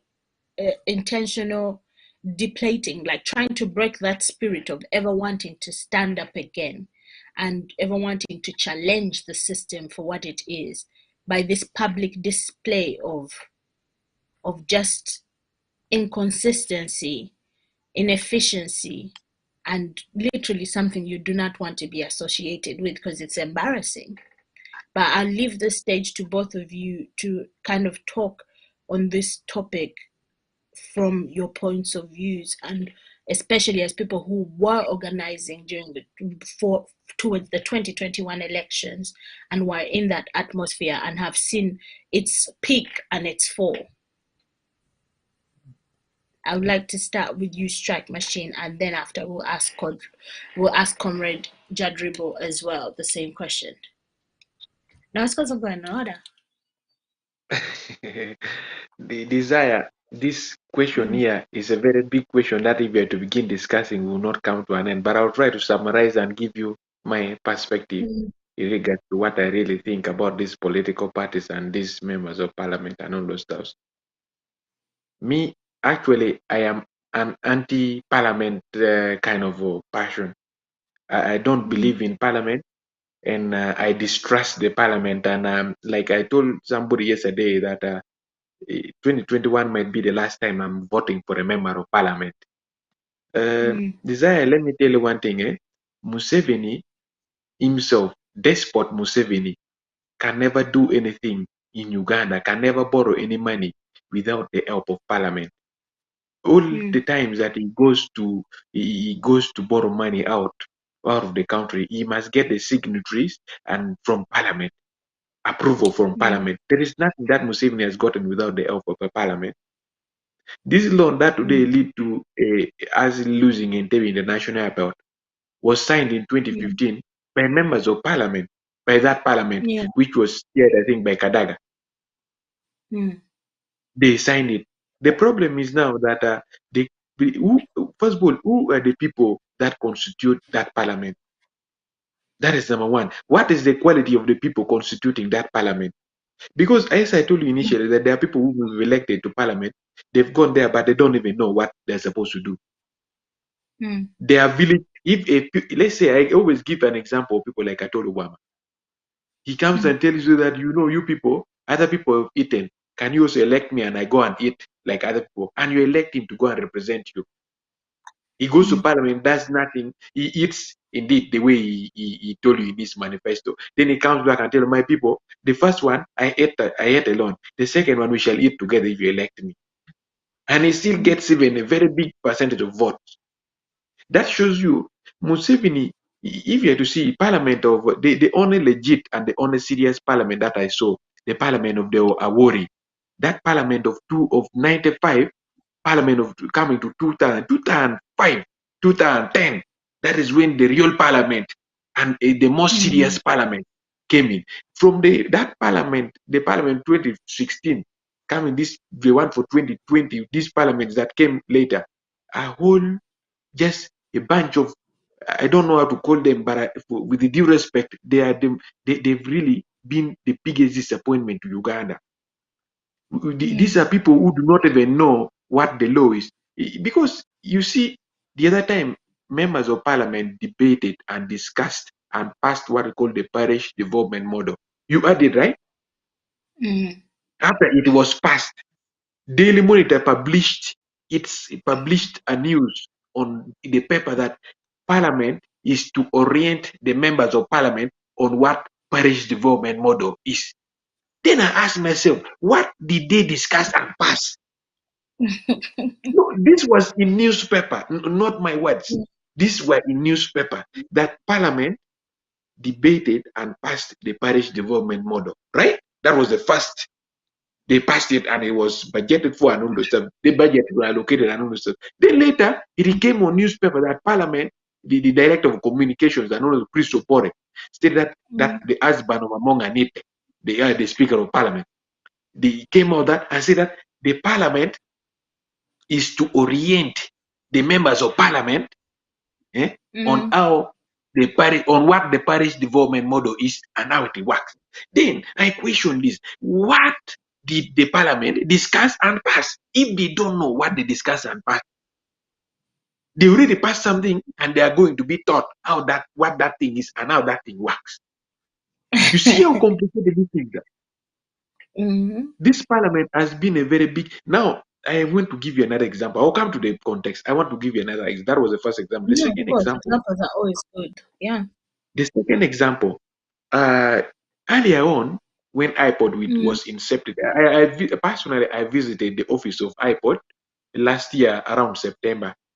Yes, last year in September I visited July last year around July, August. Yeah, I visited the iPod office. I had a discussion with the leaders of iPod. It's me, a strike machine. I had a discussion with them. I had a number of issues. We talked a lot of things. I was doing some fact finding on what iPod is and all those stuff, because what is on paper sometimes doesn't depict what is really stated or what is used or what and all those stuff. So I discussed a lot with them. iPod earlier on used to get around until this financial year, iPod used to get around 10 billion shillings. It was around 10 to 15, 10, around 9, 10 billion shillings around there. That's what is allocated to iPod to run their day-to-day activities every financial year. But this financial year, 2022-2023, the iPod money has been tripled to 35 billion shillings. They've increased it now to 35 billion shillings. That means it's now very lucrative. The political party with the highest number of member of parliament in parliament will get the bigger percentage. Of course, in this list now, NRM will get the biggest percentage, followed by National Unity Platform, followed by FDC, then Democratic Party, INT. Last time you had a National Unity Platform say that they cannot go and sit on the round table with the iPod. That was the position of the party. But the representation that they have, there is a percentage of money that they're supposed to get every time that iPod sits and every time iPod passes and allocates money. The first one, last time they got around 2.5 billion US dollars. The second one, they got 3.1 billion US dollars. That was from the other money earlier. Now, this one here means if at all, let's say, National Platform with 51, 56, 57 members of parliament will be getting 3 times what they got in the previous allocation. So they should be getting around 15 billion shillings. Democratic Party will be getting around 4 billion shillings. FDC might give around 6-7 billion shillings. Depends on the number of representatives. NRM, of course, gets the majority because they have the largest number of members of parliament at parliament. So, in other words, politics has been made very lucrative, a business-making enterprise now, as per se. It's no longer about the common interests of Ugandans and all those stuff. We've been seeing this all along, because these members of parliament have become the biggest disappointment that we have ever recorded in the history of Uganda. They are not, first of all, they don't know what a role of a member of parliament is, and most of them are less educated. I must say, with a degree, somebody cannot be a minister and deliver us properly. They are immature. If you are to see the blunders that these ministries, even the Matia Kasaija, the former Bush war something, Matia Kasaija was saying that there are some loans that he signed that he did not know. He was the one who, this, I'm still giving example of what people have been saying and what you are in papers before I give you my perspective on what I think about these political parties. Political parties have become a big disappointment to Uganda, to Ugandans. People, you see, now another thing that I must tell you, the desire, is that political parties, if you are to see, when it comes to election, NRM come to the same Ugandans. Democratic Party, Mao and the team will come to the same Ugandans. They will start tracking from Kampala, Acholi, Lango, West Nile, Eastern Uganda, Western Uganda, track Central Uganda. They track everywhere, the same citizens of Uganda. National Unity Platform, when Robert Kyagulanyi and the team are looking for vote, they go to the same Ugandans. They go to Gulu, Lango, Karamoja, West Nile, Acholi, go to to Eastern Uganda, Western Uganda, Central Uganda. General Mugisha Muntu, when ANT is looking for vote, they come to the same Ugandan. All political parties, including those few people who call themselves independent, they come to the same Ugandan. The Katumbas and all those stuff, they came to the same Ugandan. And that will be the trend. But you can imagine these people here cannot unite to fight for Ugandans. You hear a position, National Unity Platform say we cannot get, FDC says we cannot work with National Unity Platform. Kasalama Musumba openly stated this on television station, is on record. Yeah. You've had a number of people saying, even National Unity Platform, sometimes there are some spillage that comes out that, we are not going to work with the FDC because this and this and this and this. There is always contradiction. So the opposition political parties in Uganda, they are fighting over the wardenship of the prisoners in Museveni's Uganda. Because Uganda is not ours. Uganda is for Museveni. For us, we believe, I believe I'm from Acholi State.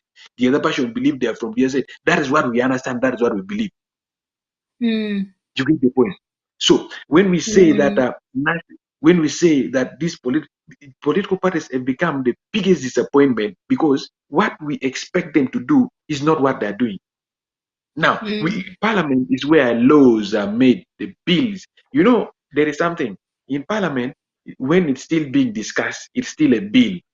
It is still a bill until it reaches the table of the president, and then the president pens a signature on a particular. Then it becomes a law. It's made in the constitution and becomes a law which is implemented. But you've been seeing in the past days the kind of laws that have been coming out of that Parliament.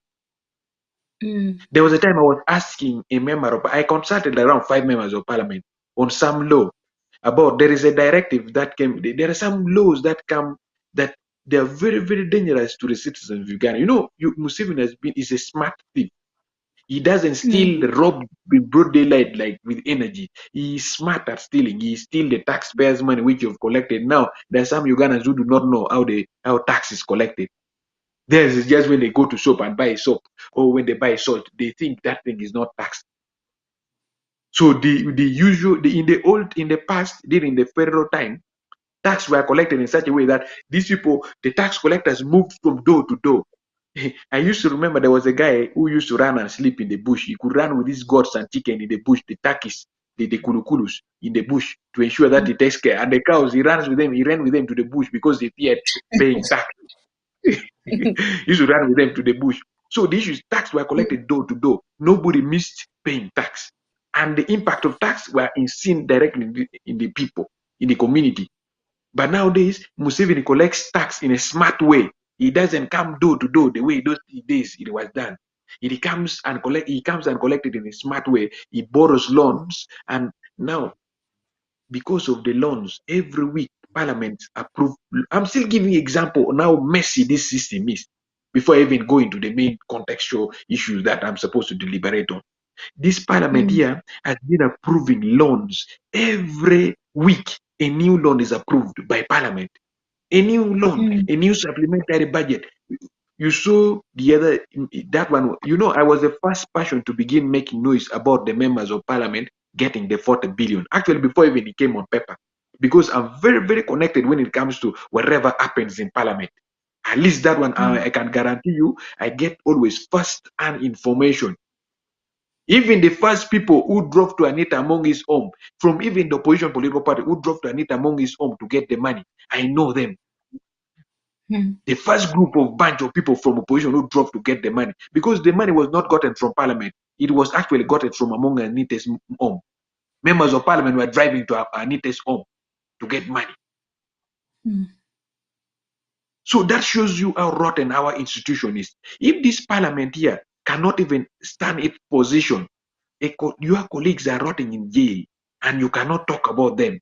We are risking losing. Museveni can bring soldiers to Parliament and beat your fellow members of Parliament. The numbers are crying for their backs up to now because of whatever they got from Parliament. How sure are we that this Parliament here can help deliberate and protect the Constitution of Uganda? And let me ask you one question. What very important role has the members of Parliament played in regards to pushing for the neutralization of this inflation? Most of them do not know even when you begin bringing this inflation. Yet this is something very, very simple. Do you know the only simple thing that they could do? Strike, how can they see inflation when they are being thrown at huge amounts of money? That is why I'm saying Parliament has become a very big disappointment, and we should do away with Parliament. We should do away with these few hooligans who have ganged themselves. You see, Museveni has now realized that it's very easy. It's cheaper to bribe members of Parliament than to run out there and bribe Ugandans. It's cheaper to bribe members of Parliament. If you give them 40 million, you double their salary. It's very easy to deal with them. They become very confused because these are villagers. Villagers who have gotten into Parliament with the excitement, rural excitement, you begin exposing them to big amount of money which they've never seen in their lives. Most of these members of Parliament have never seen those chunks of money. Now, the outspoken members of Parliament, people like Hussein Chanjo is now rotting at his home. He has to charge his brain after every 3 minutes to ensure that he can talk because he was poisoned. Where did the poison come? These are the kind of poison which are bought from Russia. Poison which kill you slowly. And when you die after 1 month or after 3 years, that's when you begin feeling the poison. That is what is happening in Uganda. And we are all quiet. These members of, you see what makes me more emotional and more pissed and more hungry is that when now, like for instance, Karamoja has been isolated. And they're killing Karamojongs, they're slaughtering. Government has discovered what we call gold deposit. Did you even hear any member of Parliament talking about this kind of thing? It is not even being spoken in Parliament. Karamojongs are being slaughtered. Then what is the role of the Parliament? They are there when you give them papers on bills that has been on loans that are supplementaries that are to be. They either use it for setting fire at their home or they put it in their toilets. Outside toilets for visitors who go and visit their home who do not use the toilet papers. They put it in their own latrines, paid latrines for people to use those papers. They don't read. They are not informed on what they do. So how can we have these few people here? Now Museveni is increasing on the number of plates. But the quantity of food that is cooked and served in those plates is not there. It's constant. It's not improved, it's not increased. How can you be cooking 1 cup of beans and you be selling that, you be serving that 1 cup of beans for 10 for your family? Then when 10 visitors come, the same 1 cup of beans you have to serve to your visitors. How is it enough? These are the very same members of Parliament who passed what we call the the municipalities. Now, Museveni comes the other day and says that the government doesn't have money to fund the municipalities. These were on news, and these were things which were passed by the parliament. All the worst thing that has been happening in Uganda, parliament has always been involved. Parliament has always been involved. You've always been seeing this. Then how can we begin trusting? Me, let me tell you one thing. I have a very big distrust in parliament. I've been asking this question here, and I still ask this question. I will remain asking this question. How sure are you? People, you hear people say Museveni must go. Besige says Museveni must go. Buwan says Museveni must go. Muntu says Museveni must go. You see, let's not be emotional when addressing or when talking about matters of national concern, matters concerning the future. Museveni is a complex being. Museveni being in power, very many Western mafias benefit from him being in power because they can hire him. He's a machinery. He sends Ugandan soldiers to Congo to go and fight wars that they do not know. These soldiers, you can imagine, they first threw some missiles, boom, boom, boom, boom, boom. Then they later forgot that there was no road. After taking selfies as they were throwing the bomb, they forgot that there was no road. Then they said that no, we're going to pause the war, we'll first construct road. Road for what? In war, there is no road. Which kind of opponents, the rebel groups, give you time to construct roads before you continue with the war? That's the question. Which kind of rebel groups? That's actually a question to be answered. First, give you time to construct roads as you pause the war. The rebels are also there watching you. You construct roads, you are constructing roads. And you are throwing bombs and missiles. You're throwing bombs and missiles while taking selfies. Then you forgot that there is no road, then you go. Which kind of rebel group gives you that opportunity? That is number one. That shows you where we are headed. This very same parliament. You know, I become a little more emotional. Now, you see, let me tell Ugandans that we are not sure, and I'm very, very uncertain. The future is very uncertain for Uganda after Museveni goes.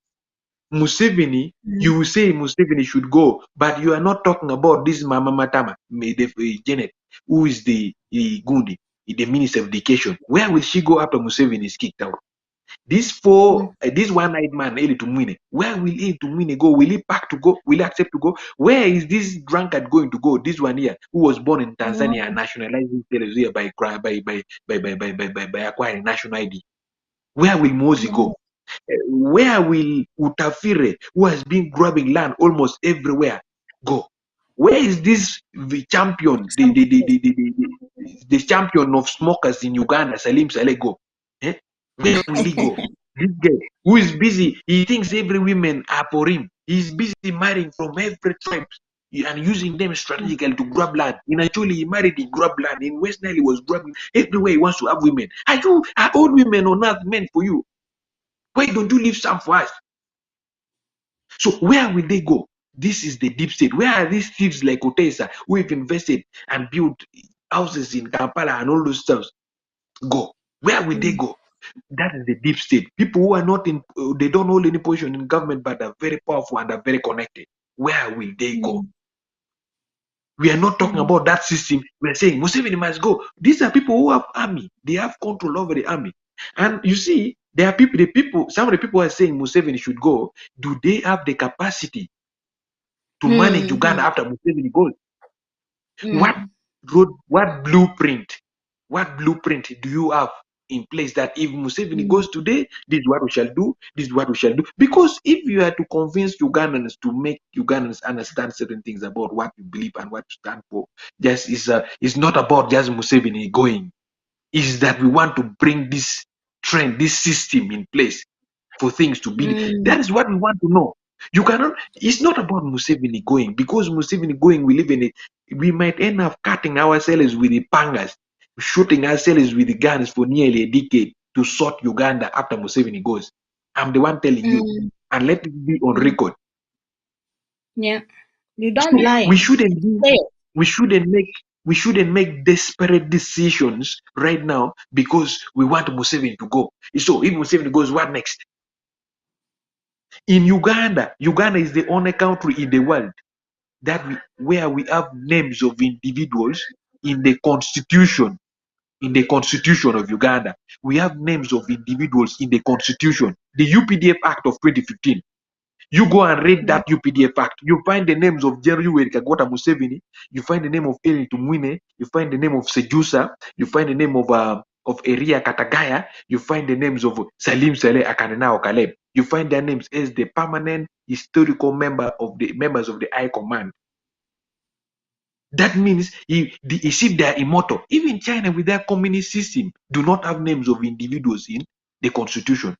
Even Russia with their system where they don't have names of individual in the constitution. But in Uganda we have names of few, and all these guys, if you have to see them, on a few are Ugandans. The rest are foreigners who came and nationalized themselves here by acquiring national IDs and all those stuff. So you think we are okay with this when names of individuals are in the historical command, high command of UPDF? So that means as if UPDF is owned by some people. A country where the parliament keeps quiet when Museveni, when a president who forces himself into power creates an illegal army. SFC is not in the constitution of Uganda. Anyway, it's not even in the constitution anywhere. Museveni creates it and the parliament keeps quiet. Politicians do not talk about it. There is about money. So the issues, we are not certain about the future of Uganda after Museveni goes. Why? Because the people who are saying Museveni should go right now, I am not even showing Ugandans that this is what will happen and this is how things will be done and this who will play this when Museveni goes. So that is what we should look at the future. We shouldn't make emotional decisions. That's why I say when we are talking about Uganda, future of mankind in Uganda, of citizens of Uganda, or citizens of Acholi, Langi, Karamojong, Wete, West Nile, and all those, we should be very, very realistic. Realistic plans. We should make realistic plans. We should be realist, idealist. We should think outside the box. Because this is not going to be just something like a small. Do you have the capacity to host Museveni out, first of all? Do you have the capacity? You say Museveni must go. Do you have the capacity? Somebody, you see, for so long as we think voting will make Museveni go, we are lying to ourselves. Museveni will come and contest in 2026. You will see. If at all he's still alive. No, it's to be expected. Unless Museveni otherwise. You will see. If he's still alive, you will see. Maybe if he dies, God helps us and retires him. Maybe we will rest. But you see this village champion who is drinking Bachwezi, and that one is very, very radical and very cantankerous. That boy will destroy, he will kill, he will finish us. I'm telling you. That drunkard, if he becomes president of Uganda, you wait and see. At least Museveni has some. What he did to Kasese, like just out of anger.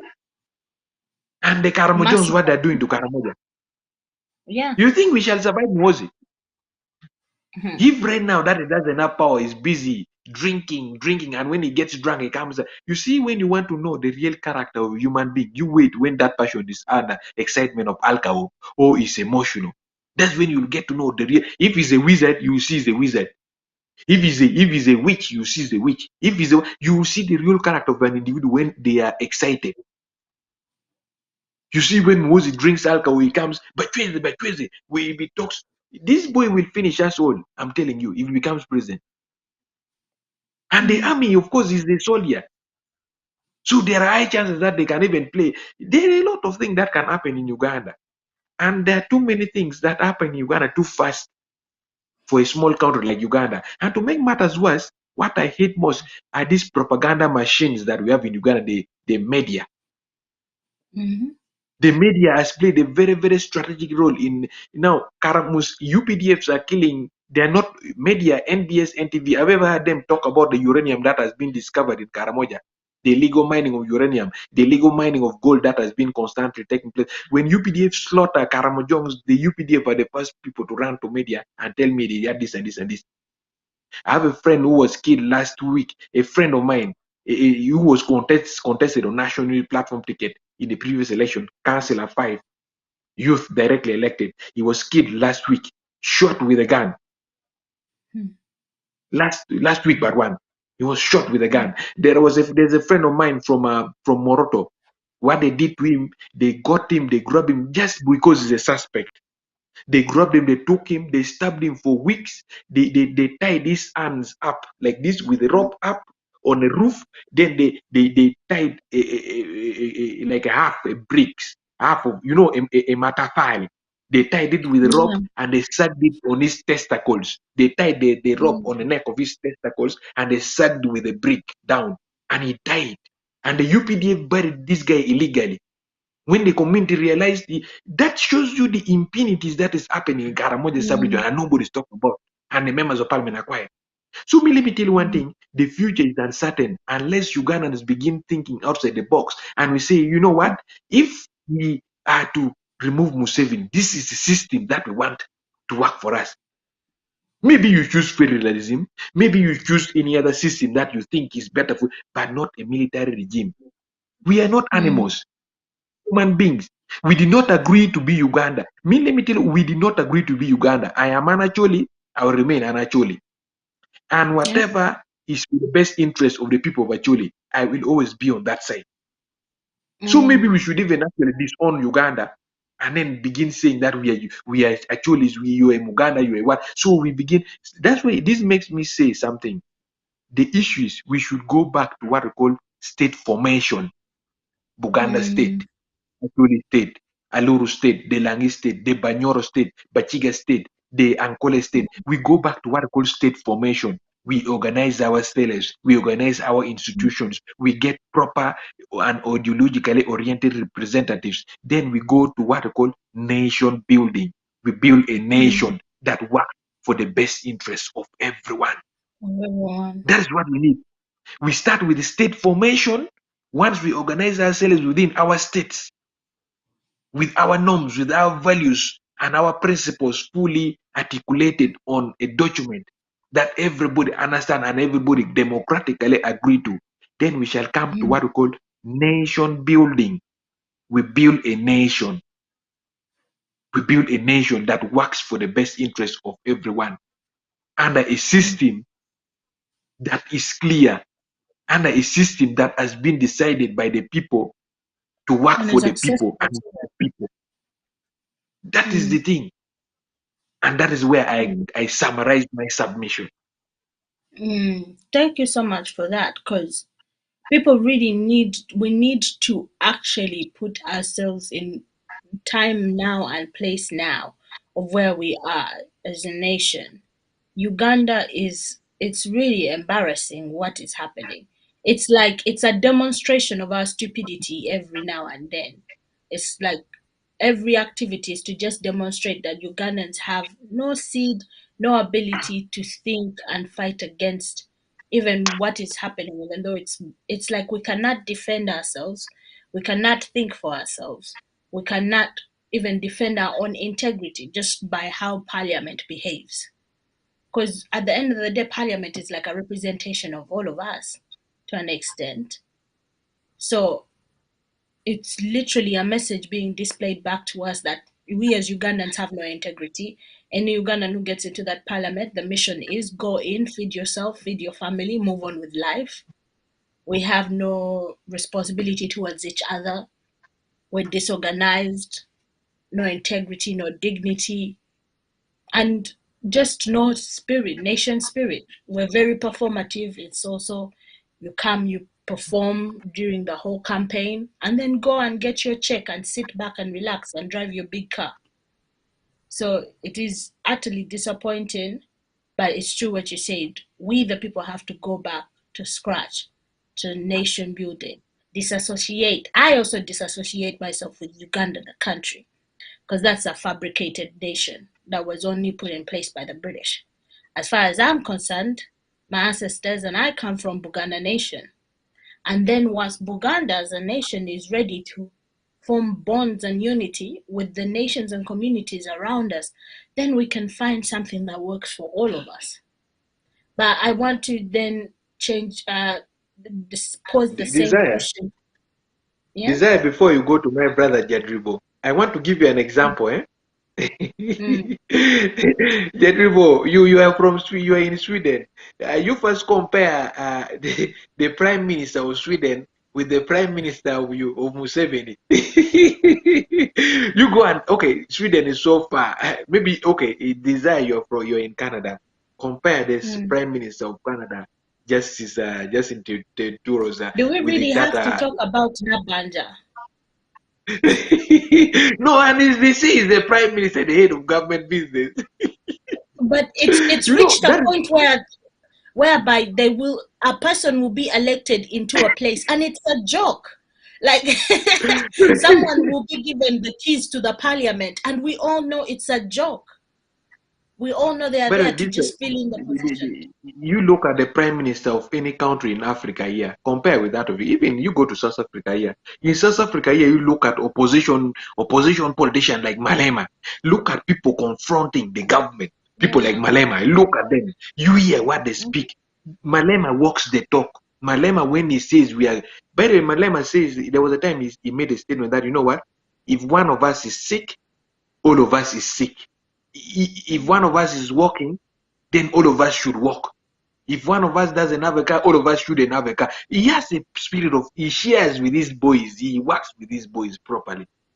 That is how Malema does this thing. You see the quality of opposition we have in South Africa, the quality of opposition we have in Kenya, how Ruto is squeezing Raila and the team seriously and Uhuru seriously. The quality of opposition we have in Tanzania, Samia Tundu, a woman has transformed a country, built on a legacy of John Pombe Magufuli. Tanzania is a middle economy.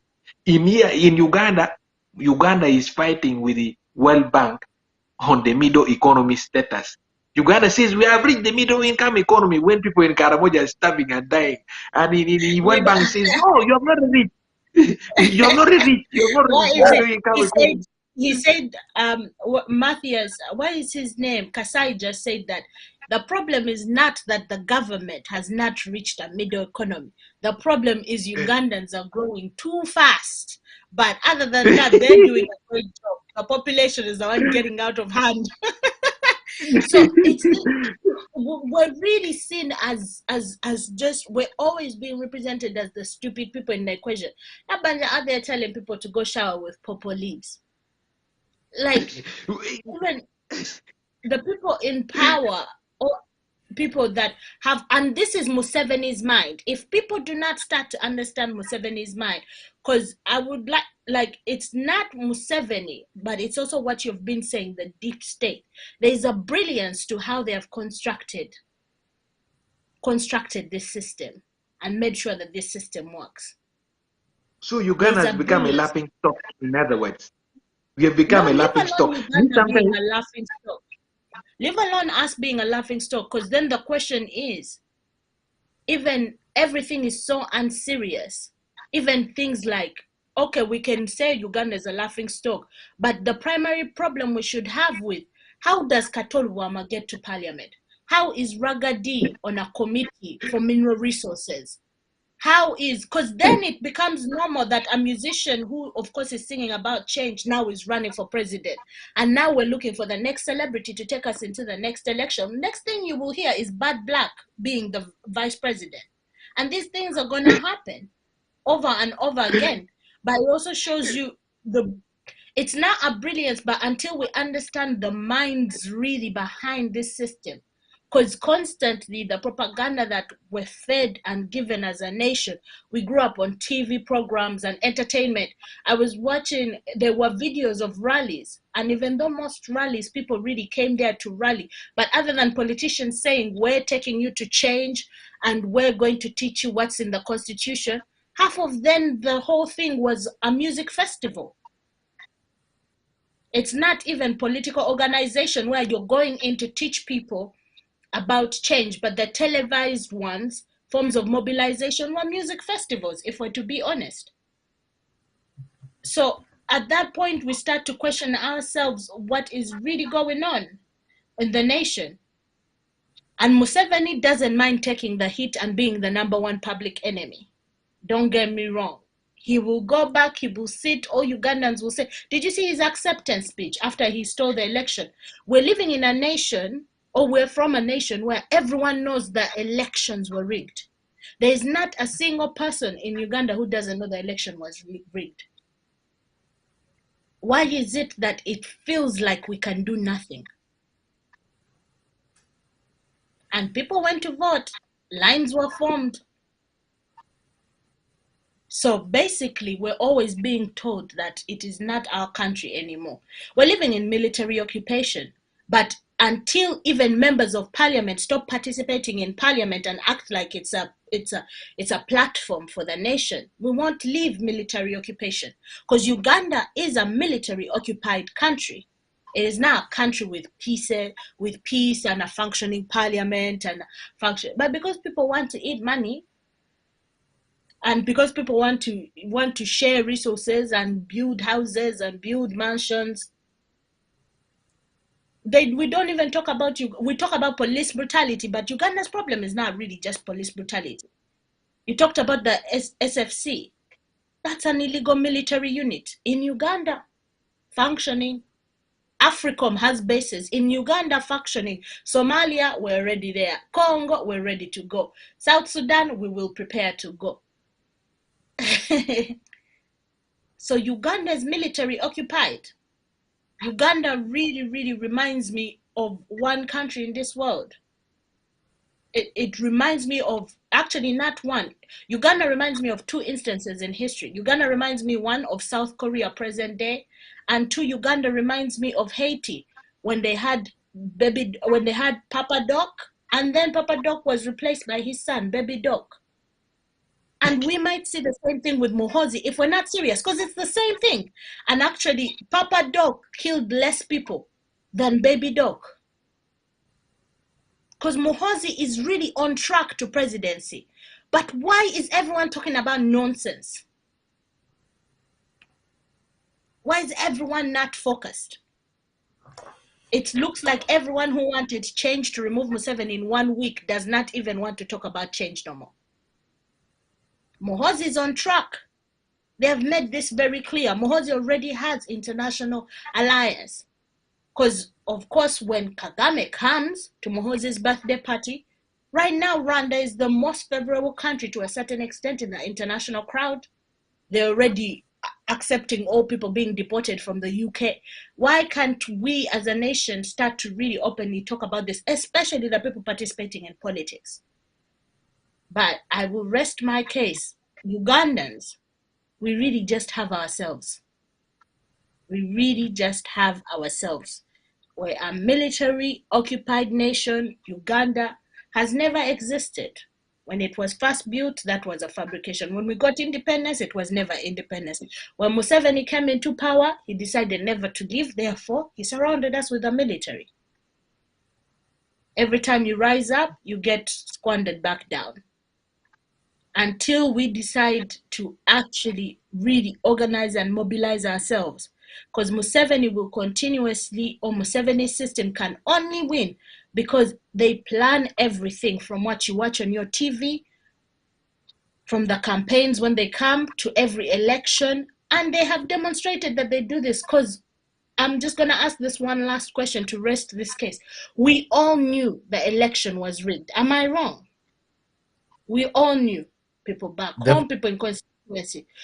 We all have an understanding that the election was rigged. Yes. Even though the case is taken out of court, there has been no follow-up, no protests against Museveni's presidency. We all are acting like he's even a president in this present day. Plus the people we sent into parliament, apparently for change. That is where we are. It really shows you where Uganda is. Uganda is not, it's never been free to even run for change. We only stopping that. We only stopping. You don't stop only at this perspective that we all know that elections were rigged.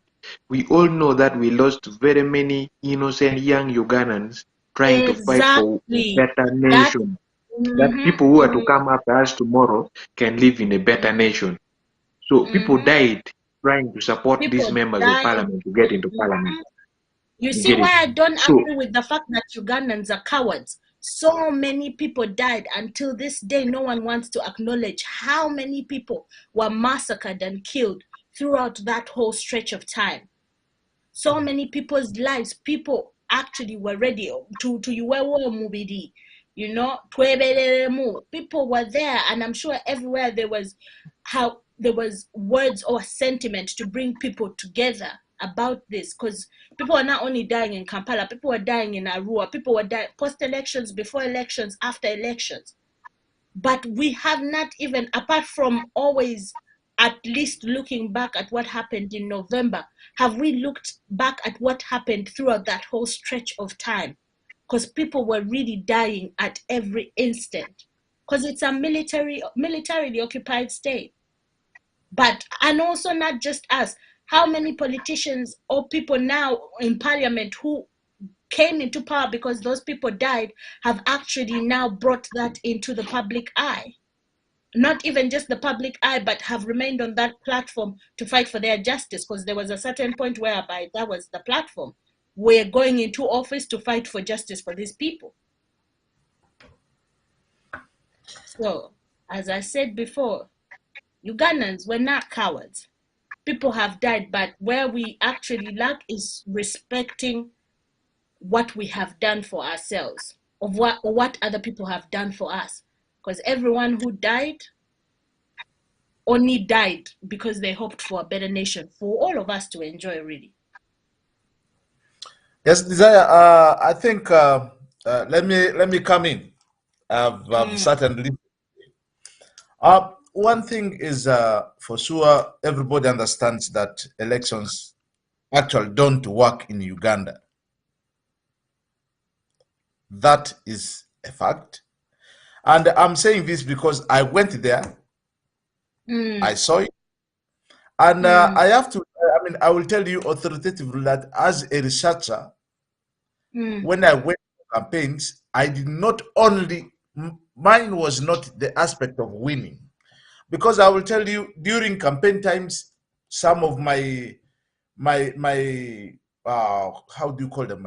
I don't want to call them competitors, but the people with which we aspired to represent my constituents. In a day, somebody could do 8 rallies, and hardly the highest rallies I tried was 4. And then what was the difference? Because somebody comes and telling people, vote for me, I'm going to do this, I'm going to sit with Museveni, we're going to bring this, we're going to do this. That's why I'm saying the Ugandan elite has a bigger share of this, of the problem that surrounds Uganda. And in my campaign trails, it was like when we are about to wrap up, people are saying we still want to listen more. Because we went civic, realizing that we don't even have civic education in Uganda, telling people what they could do, because it's not the government that will come and see your need down here. You first see your need, act upon it, then the government comes to actually build on your effort. Giving people these basics, it's not what most politicians do down there. They just go by to pass. So you brought the aspect why the political excitement brought by political parties. You know, I started following politics, I could say actively, when I was in CA, when I was in primary. I think I was even in primary 4, 5, I think, basically, a small kid. And I loved the mode of campaigns that time, because candidates were moving together. You know, they will be in this venue, from here they move to the next venue. I remember I would walk, when the walking distance had become unbearable, still I will get a bicycle to ride to attend the next rally. That was for CA. And then it went the Semugerere saga. These are when I was still a kid. But when reform agenda came, you saw the wave reform agenda, really. took Ugandans. And, you know, we are easily excited, but how to manage this excitement or how to translate this excitement into action is the problem. By the way, many Ugandans died. You will ask me, most died out of excitement. Most. And why am I saying this? People are being shot at. People don't go for, you remain in the crowd. The people who are shooting you on the other side, a mammoth crowd. We just needed the leadership to plan how to engulf these guys who are shooting. Go to in the other places where revolutions have happened. A person knows that, and if this person is carrying AK-47, how many rifles are inside there? Basically 60. How many has the person fired? By accident, most of the times they are there, they fire, somebody is firing bullet. Rapid. These guys are actually the cowards, the first-class cowards. Now, how are we going to translate this excitement? One, when Besige lost,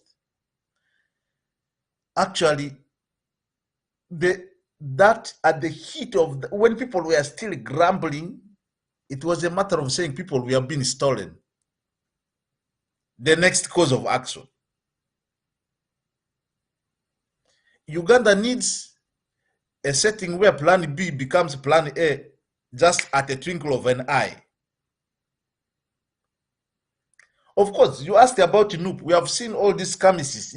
This happens in every party. It's not only in NUP alone. So what happened?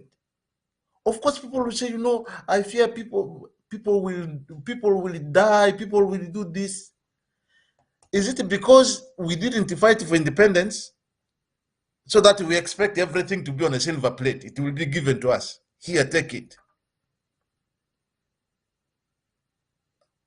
Is it because we have not been that much struggling? We are always praying, we pray, we do this, we do that.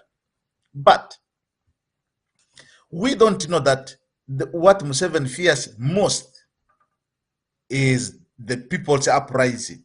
That's why he always crashes it very fast. And last time I was sharing with somebody just jokingly, when he went joking about with the bread, do you know how many governments have been brought down by bread? We just saw one in Sudan. In Sudan, it was bread that brought them down. And bread is something, biblically, it has always been bread. But when he touches that, he tells you people, you can do this, you can measure apostle, you can do. You joke with people to that extent, and still people feel it is okay. People cannot rise. And like you also did say, when something is happening in Masaka, the other people are sitting. It's happening in Masaka. They don't bother. When Kabaka was the Kayunga saga happened, the other parts of Uganda were all quiet. This is the Uganda issue. Uganda needs a coordinated uprising. When it's happening in Arua, let it happen in Karamoja, let it happen in Masaka, let it happen in Barara, let it happen in Hoima, and then we see how we are going to stretch these people. Of course, Museveni is there to infiltrate in parties. This is not only with the NUP alone. We see every other party has been cracking. But I stood on NUP ticket, and this was the first time I joined the political party. I will also tell you that, at times I have this fear. I told somebody just recently that, when Compare went to Burkina Faso, the president called him, was it yesterday or just this very week, which is ending? The reaction, the feeling of the Burkinabe for having been betrayed.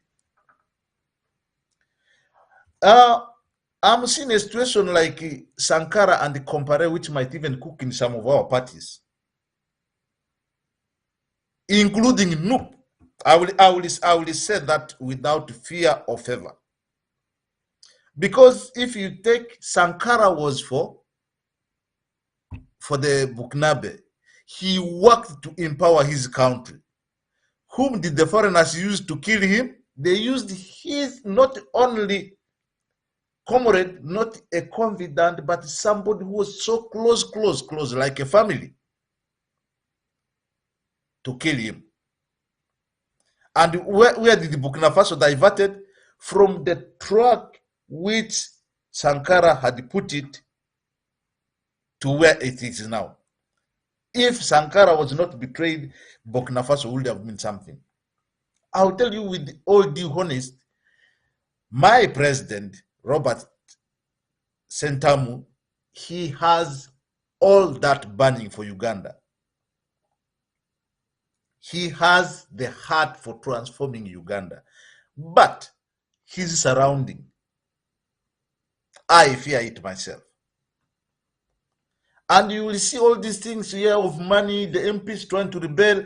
People are talking of other things. Just look at a situation where councils in Wakiso, in Kampala, in that area, which are predominantly noob, they end up having NRM speakers. This speaker, the NRMs were voted by the councillors which are predominantly noob. That will explain to you what we are going through. And basically because people are struggling for survival, people don't go in politics with that attitude of serving. Once you put money first in politics, then you lose the track. And this is what is happening. These are things internally which need to be cooked in NUP, which need to be cooked in other parties. There is, I will tell people, like, take ANT. Mogisa Muntu is traversing the whole country. Okay? He moves even after these elections. You see him moving, whether I don't see it on his Facebook or social media, whether he addresses one or two people, but he is moving. Mobilization. That is something which NUP needs to work on. Because this excitement, as we talk now, it has really deteriorated. During campaigns, we suffered to explain to the people. It was easy for the government to shoot at NUP. They say, these are their propaganda. This is this. And little did we know, even it was going to be proved by people who are working at the secretariat at the backyard of the president. That's why I'm saying, I was just sharing with a friend. I said, Sankara compare way of development, how they came up and what led to the death of Sankara might even be cooking in our own party, which is National Unity Platform. And the most amazing thing for me is even the enlightened Ugandans in diaspora. They will just say, oh, no, anything that comes critic against, everybody's like on attack. We are here to die. We are here dying to defend. So I'm like, where will Uganda get direction? Your microphone is mute. You are on mute. Can't hear me. Yeah, and I'm hearing you now. Oh yeah, I think I'm a bit lagging behind. I just have one question to you, just specifically to you before you move on from this. This is my problem with Ugandans. Even when we know something is infiltrated and belongs to Museveni or to NRM or the system, why do we keep pushing it? Why do we keep pushing deadlocks? We know the party has been infiltrated and the parliament has been infiltrated, but why do we want to go in parliament? Why do we want to continue pushing the party? I just wanted to pose this question to you to explain to me the logic. Not even, it doesn't have to be logical, because you spoke of something very interesting, which is we don't know how to turn our excitement into action. And because we don't know how to do that, when we realize that our excitement cannot turn into action and it has just been excitement, we then become very defensive, per se. We're not, because we become very defensive and in denial to a certain extent. For example, speaking of Ugandans in the diaspora, when you offer any criticism, they don't want to hear it. But I'm like, you see what's happening. Everyone knows what's happening behind closed doors. Because when these doubts started coming up and these reports started coming up, it wasn't even a question of, do we continue supporting? Because, of course, I was a Noop supporter. I was supporting Noop, and I believe that they could have brought change to the nation. But when it came down to it and the actions of people within the party, the question is, we're going nowhere. We're going nowhere with the party. So why is it that we would rather, as a people, I think the question that I'm trying to ask, even when we know that something is not going to work out for us, because I really think Uganda is the one nation whereby, because for 20 years, and this is not just a Noop thing, for 20 years, Ugandans supported Kizza Besigye. Let's not forget that. For 20 years, he was supported, he was pushed, and FDC was the #1 opposition party. But this is not even about those specific opposition parties. This goes to show that political parties are not working and the whole electoral system. Why do we still have them now when our priority was changed? I think that's the question I wanted to ask you, as someone who actually is mobilizing politically.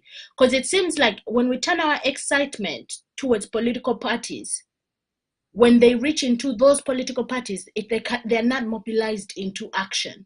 So why don't we just leave political parties alone and then find another form of action? No, I will say there's no need to shy away from political parties because they are supposed to be vehicles for checking the government in power, checks and the balances. But what happens in Uganda is political immaturity. Okay, I am saying this basically because I know we do a lot of petty stuff, which is not supposed to be done by the honorable member or by the honorable August House. These things are happening in Uganda. In Uganda, we don't have, people don't have shame. Oh yeah, shame is not free in Uganda. I will tell you the last person I heard of who stepped from office willingly happened to be my own uncle. He was state minister of agriculture and animal I think animal husband, something of that sort. There was a scam which happened for him. He saw it was a scandal. He just had to step down. But now you hear ministers being embezzling money is transferred from this ministry to that ministry. But people fear to ask the appointing authority, what are we doing? Why should we have permanent ministers? And these ministers have been approved by, like my colleague, my comrade Obed Giu said, they have been approved by the parliament. But is the parliament really approving, or they're just brought there whether the parliament likes or not? Has the parliament ever strike? No. I will tell you, one senior minister was here in Sweden. I happened to be with him in my own car. I was the one driving him.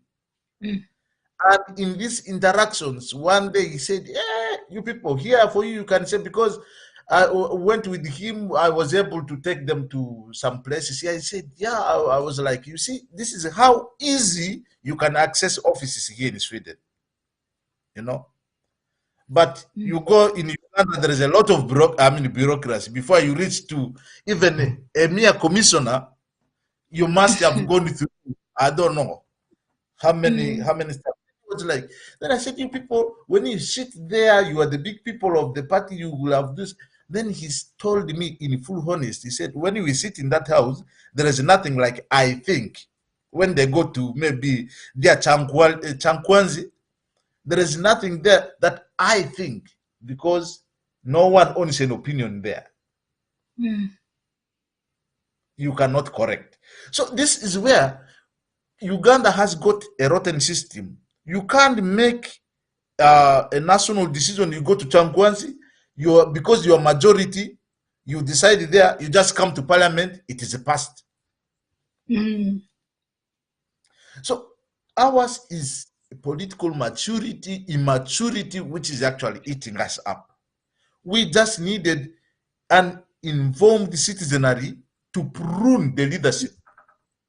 But I tend to think at times in my crazy world, it was if I had that power of tuning people's minds, just telling them, these people have been eating on you, I think, go for them. You know, they're not that they are leaders who have been surviving because of them. Yeah, many of them. Because without their vote, I can't be an MP. And then I can't be I must not be this MP being voted by the people, but you disregard them.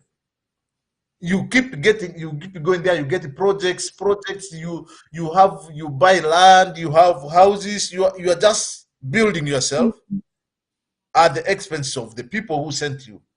I think the revenge of the poor must start in Uganda, and they must begin eating. They must begin eating the immediate person who is victimizing them, and that the whole country will wake up. Like Strike Machine said, we are talking of Museveni, but Museveni is not a problem as a person. He lives now. Uganda will not change. He might naturally be taken out tomorrow. Yeah, but the question is, we have something which is fundamentally wrong, and that is ethical.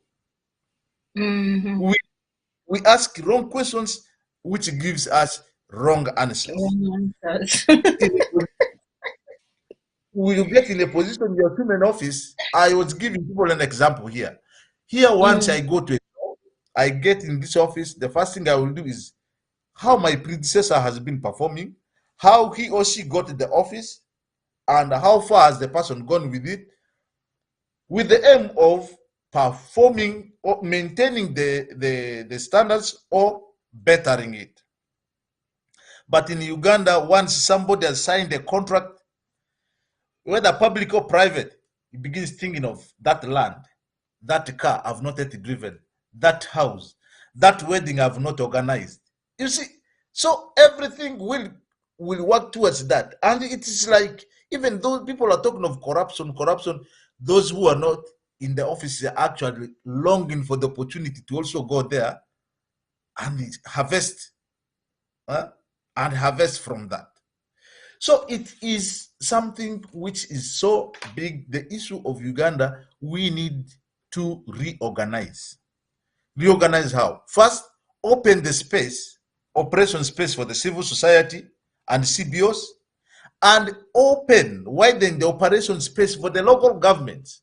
Because in Uganda, if you go there, you find local governments are waiting for central government remittances. They are actually, there are provisions for them to enact ordinances and all this. But what are they doing? Education is getting worse and worse. Local government cannot even help it that much. Health-wise, they're waiting for, they will tell you, the central government. So we need to free the operation space for the local government. We need to bring the involvement, the active participation of the citizenry. Then that is when we will begin hitting the track. And as per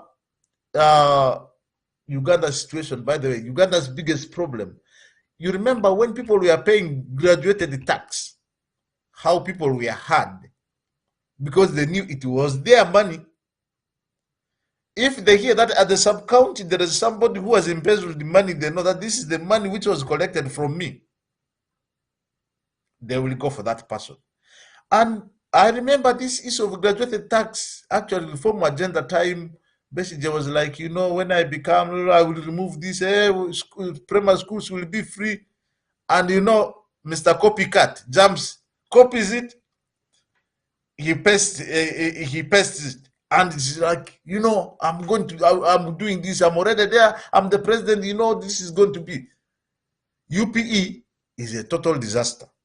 And up to now, by the way, that's why I'm saying Ugandan elite is the greatest joke we have. Somebody going to campaign is telling people, the enrollment, we have high enrollment since the government brought UPE. You're talking of enrollment. What about the quality of the students, the quality of the studies? It's at stake. So we have something which has gone wrong in our fabrics. One, like I said, we must restructure our governance system. We must involve the citizenry as much as possible, and their participation also, their contribution, because we know we have the bigger majority that does not pay direct tax, and they don't even understand the impact. They don't understand the impact when somebody is talking about, there is this money being embezzled, this being done. People are unbothered. And then you tell them, when Museveni would go down there for campaigns, instead of people asking him, why are you rotating people like Jim Mwezi, people like Otafire, people like you who have surfaced in scandals? You change them from one ministry to the other. These are things we needed to wake up Ugandans. Until then, we'll always be like getting diversionary. Now, this diversion, the issue of districts, the issue of here municipalities, the issue of I don't know what, if this is not rubbed out of Ugandan minds, I think next time you will go to Uganda, you will find there are about 300 districts. And then we shall have, I don't know how many MPs. Then the taxpayers' money is going. First and foremost, getting the grip of the people, involved in them as much as possible, so that these people will be taught and empower the population will really demand for an accountability. Knowledge is power. Once they are knowledgeable, they will be powerful. Thank you very much. Much for that. And if people really, this is one thing I find very interesting. When you look at the Latin American population, they have well informed and tapped into their affairs and where they've been and where they're going. In that, even now, they're amazed. Like, it's to see the movement in Latin America that is happening now to break itself away from American power and American domination, because they are here right next door. It's amazing to see how they've held on to this revolution after what the US did to countries like Guatemala, Colombia, and to see how far they've come now and are changing to nations like Cuba. So we have a lot to learn from others. We shouldn't slog ourselves. And one of them is that citizens being involved and making it our business. And not only that, having people who are willing to teach and make it our business as well. They go hand in hand. But we also have to push ourselves to do this research and work, and then being organized. But we're going to go into a very, very short break, and then we're going to come back for messages and calls. And that will be the last segment of our show today. If you're watching, you know the number. If you're regular, you know the number to send your voice notes and messages to that number. And if not, the number is also on the screen. You can take it now and send in your voice notes and questions, and we will answer them right after we come back from this very short break. Desire, Yes? before we go for a break, I want to put across this very short submission to complement or to what Comrade Jadrivic talked about. You first ask yourself, why were political parties formed? Or why did this idea of the political party dispensation came? I mean, where did it come in place? And is it really, are the current political parties working or doing the real, the things like working in conformity to the main purpose for which the platform for formation of political parties was inculcated or was incepted? Because let me tell you one thing, we never saw in any time, apart from this era of ours. In the previous election, you saw the NRM supporters were attacking National Unity Platform supporters, youth. People were killing themselves. Even in the streets of Kampala, somebody could not move with a yellow t-shirt in the street of Kampala. You will be killed. Eh? That is how far we've reached. We are dividing ourselves along the political party colors. Yeah, there's a big problem with that mentality that has been set into our minds. And now, this one has a very, you see, let me tell you, if at all the political parties are not working in conformity to the purpose for which they were formed, it's better we erase the political partism from Uganda and we look for a better format. Because even before political parties came, Uganda existed. All the societies in which we found ourselves that we were born in existed. Political parties came in 95, 96, 90s, in the 80s after Museveni assumed power. But how were things done before Museveni came? How were things done in Obote's time? How were things done in Amini's time? How were things done in the pre-independent era? Because you see, it's a population which knows where it has come from and where it is. It's very easy for it to predict and work towards a direction that will suit the context or the challenges that it might predict to face in the near future. We talk of political. You see, Museveni in an election where Museveni wants to be a referee, he wants to be the linesman, he wants to be a player who has spikes and nails on the soles of his Adidas, and he wants his opponents to play without shoes. He's the one to decide whether this person has passed or this person has not passed. This is something that has been happening for nearly that. The 2021 was the second time I was participating in it. I voted. I voted. That was the second time. 2021. I voted in 2016. 2016. I voted in 2020, and then I voted in 2021. But let me tell you one thing: the political party system that we have in place. First of all, we talk of democracy. Does democracy prevail in all those political parties that we have in Uganda? That's a story for another day. In NRM, you know, these are things. This way, let me tell you one thing. I need us to really concur to one statement that if we do not think properly right now, and predict and come out, mitigate options on how we can handle Uganda in post-Museveni, Desire, we shall cut ourselves with the pangas, we shall kill ourselves, Uganda will be worse than even during Museveni's time. Do the politicians of our time understand how Museveni works properly? Now, let me ask you, if all these political parties were formed to help liberate Uganda or to help bring change in Uganda, what if Museveni goes away? Will political parties continue being existing? They will. But what would be their aim? What would it be their aim? I say they provide alternative policies. Actually, they are like checks. They are supposed to check. They offer a check and a balance kind of thing for the reigning government. Before political parties came in place, were there no people providing the alternatives or guiding the direction in which government was supposed? Because political parties came in the early 2000s, in 95, 96 there. That's when political parties came. And if you have to see the quality of leaders that we have right now in running, looks like as members of parliament representing these political parties that we have in parliament, makes you begin doubting the manner in which some things is being done.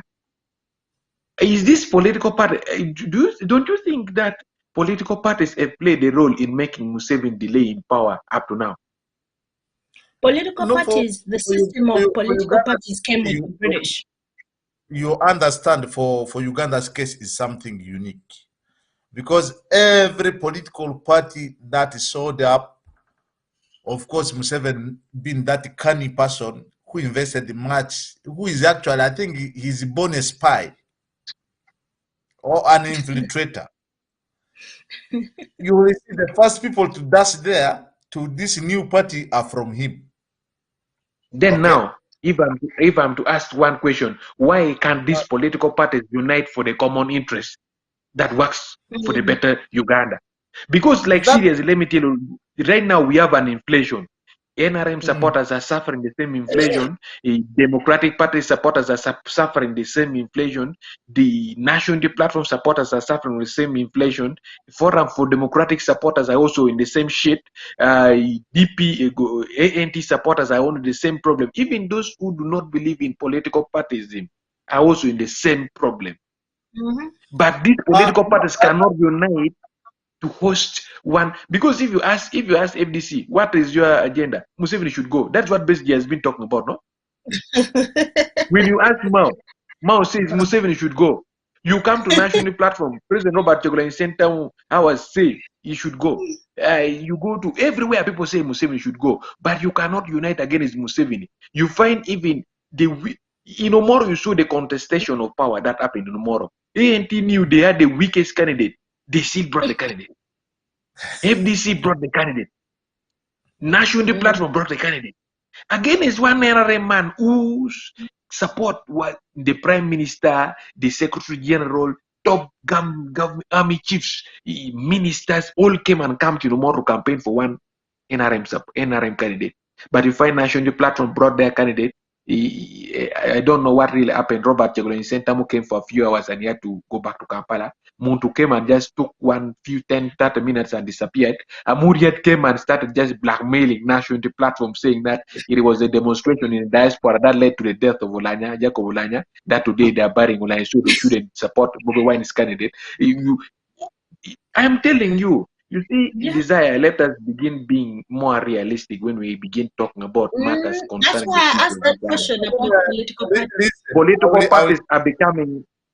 Political parties are becoming one of the big confusion to the citizens of Uganda, because they're not giving direction.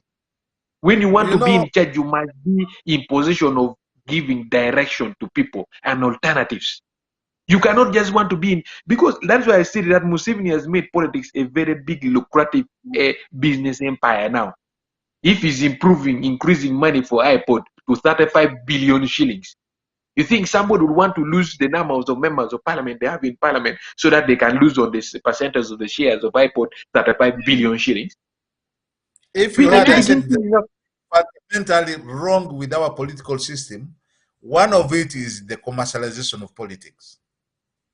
Oh, can I give an example? Maybe to give a comparison. Because I really don't think this is just a Ugandan problem. This is a problem of how politics was set up by, of course, the Europeans from the get-go to make sure that political parties and politics function at the cost of the common man, to create constant confusion. So I'll give an example with a big country that everyone knows. Let's look at an example of the United States. The United States has two major political parties, the Democrats and the Republicans. And ideally, we all can agree that these two stand at very, very, very extreme different levels of belief. But why is it that when it comes to certain matters, especially when it comes to do with economics, they will agree and they will always, when there was a bill to be passed for the rise of, for example, what was it, minimum wage, even the Democrats voted against it. But the Democrats want to bring up money for the poor. The Democrats campaign every year that they want to help the poor. But when it comes to a bill in their House of Commons about helping the poor, they are also on the same boat with the Republicans, who are hated and said to be backwards and white supremacists. So it's the idea of a political party. Political parties, just in a certain extent, it being a lucrative business, represent a certain class in our society, and that's the ruling class, the ones who are running the money. They protect that interest throughout. Yeah, go ahead, Strike. There is one aspect that I would also like to bring on board. Since now, because now you see, this money, when we talk of billions, billion is not a small money, by the way. All these political parties, when they were contesting, you see, when the Forum for Democratic Change, Amuriat was running across the country, he had a manifesto. Unlike the time when he went to campaign for an FDC candidate, where he was blackmailing National Unity Platform and Robert Kyagulanyi. But when he was running across the country, he had what he called a manifesto. When Democratic Party President Norbert Mao was running across the country, he had a manifesto which he elaborated to the citizens of Uganda. Just like when Robert Kyagulanyi was running across the country with us, we were together with him. He had a manifesto in which he talked about. He read after the nomination and was talking about. Muntu also the same. He had a manifesto just like Museveni. But out of the money that these political parties get from MyPod, where do those money go? Because if you had a manifesto, maybe the money that you get from the iPod, maybe in the billions that you get, you can use it to implement some bit of your manifestos that you can account to the citizen. Then you know what? We did this with this. We saw this was really applicable and it was this. We did this. But did you ever hear any political party bring any initiative in the society? Let me ask you one question just off of the back of that. All these people who are walking around with manifestos, again, it goes to, we must come to the realization of what's happening. It's who's controlling the money. That's why we need to take the economy back in the hands of the people. Because even all these people you're talking of who are receiving money in the billions, they're already wealthy, aren't they? None of them's dying of poverty. And the ones who just got resurrected from poverty, look at how quick they were to throw them in jails. What the desire? What is the use of that money that iPod allocates to this political party? What is the use of the money? You contested for parliamentary seat. I've been trying to find out what's the use of that money. You contested for a parliamentary seat. You first tell me what is the use of that money that they allocate to political parties? Basically, they say it's for them to manage the party.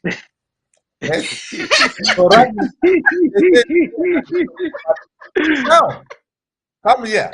Okay, that's why I'm saying things we get from, because when the stuff, I was trying to see in the parties in these other countries if such things really do also suffice much. But the whole situation in Uganda is this. I told you, the politics in Uganda is at another level. You may talk of the one of United States, they can go to those heights. Like you said, they will agree on some things. Okay, there are some policies which have to cut across. And if there is something is not working proper, then the other opposition political party has to check in that one. Okay, if you check like the UK Parliament, usually at times the way they exchange things. Thank you for bringing that example. So, what do you see in Ugandan Parliament? Because the opposition are supposed to be there to actually, they're like sidekicks to make sure that.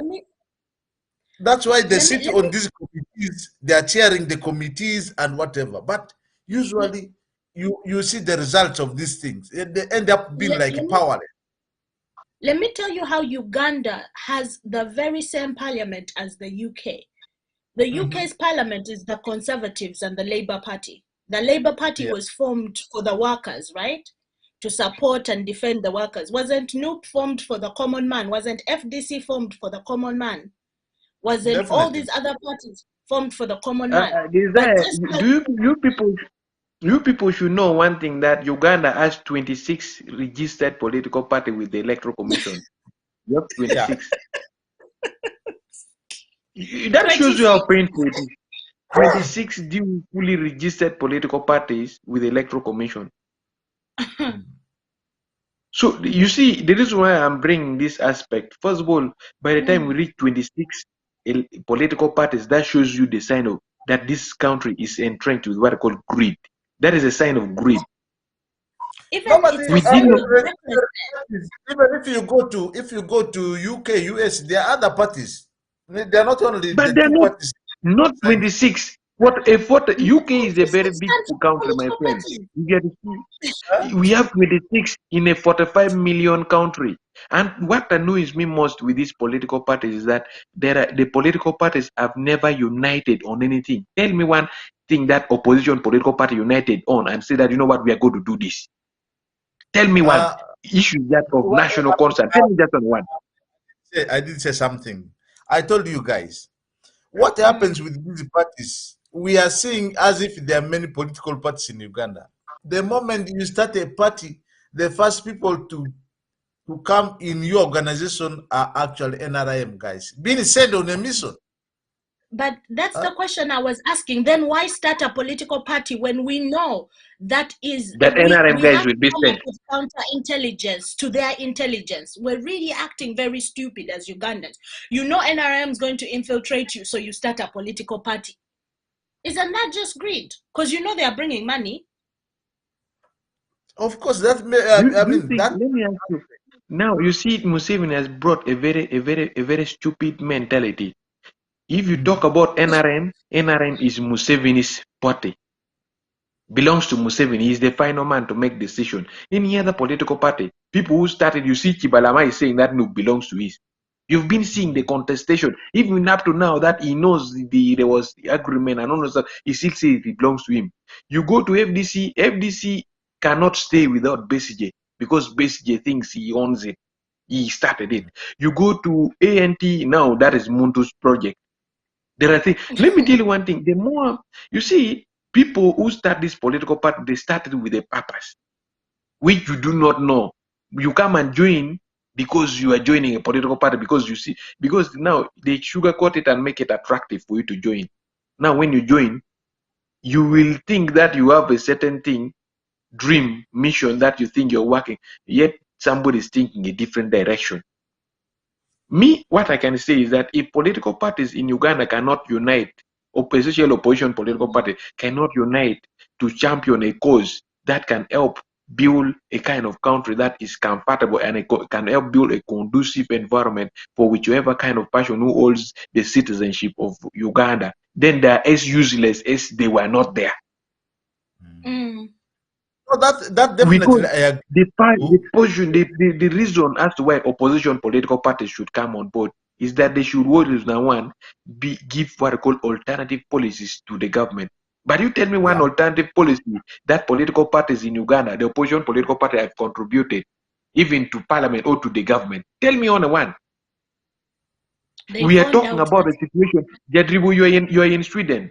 There is a directive that came last year. I made a lot of noise about it on my social media account. There's a directive that Bank of Uganda came with and stated that give a directive to the telecommunication companies and other banks in private sector banks and banks operating within Uganda vicinity that, you know what, from today onwards, if somebody keeps money in their mobile money or Airtel money account for a period of 9 months without any transaction, that money should be removed and sent to what we call consolidated fund. They say that if somebody keeps money in their bank account for a period of 9 months and that money has not been used without no transaction has happened, that money should be removed from that account and sent to what consolidated fund. I believe you know that, but do you think many people in the diaspora know that? There are Ugandans in diaspora who do not even know that. There was a friend of mine who was telling me the other time he lost 7 million shillings from his account because he had kept the money there thinking that he'll go back to Uganda and use it. Just from nowhere he found the money was not there. He called this bank, he tried to contact the money, was already taken to the consolidated fund. They told him they thought he was dead. So he could go and have to file letters, go look for lawyer and go do that and follow up the money from the consolidated fund. Now, political parties in Uganda should have been trying, let me tell you, you say civic education. Within your capacity, you cannot do civic education and finish the entire consequence of yours without the support of political parties that you belong to or wherever. This, you see, if a country where members of parliament have now resorted to buying ambulances, as if the money that they budget in parliament of Uganda and is allocated to Ministry of Health, which is to buy ambulances. Now, Museveni has become big-headed in Uganda, thinking that even if I don't buy ambulances, these MPs will buy ambulances for their constituencies. You've been seeing ambulances around. This is wrong. Members of parliament do not know what they're supposed to do. They don't know their role in the society. They're just gambling with the life. Why? Because they're on pressure. They want to retain the position in which they've been elected in, year out. And that shows how selfish politicians have become. They don't do it because they love the people. They do it because they are scared of somebody rising up to challenge them or somebody coming with a better alternative deal to, you get it, Jaribu. You know, when we are talking, I say, when we are talking about Uganda, let's not be so emotional, or let's not use our arts. We should get out of the box, think out of the box, because I am seeing a future that, anyway, thank you. Can I just add just a little bit on what you just said? Like, if you look at the example of the ambulance, so many politicians went out and bought ambulances, but do you know how disrespectful it is to buy an ambulance to someone who's not going to be able to afford to even go in that ambulance once they are in an emergency, because the healthcare system is sideways?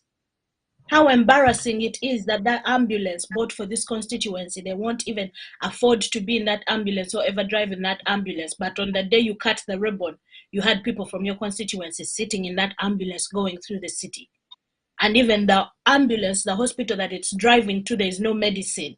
It really shows us where we are at. That's why it's not an attack on political parties, but in order to do what you said, and I really those words have stuck with us today, like Comrade Jadribo, there's something you said. We have a lot of excitement that we can't turn into action. And I think with just these examples, we start to see the excitement and the lack of action.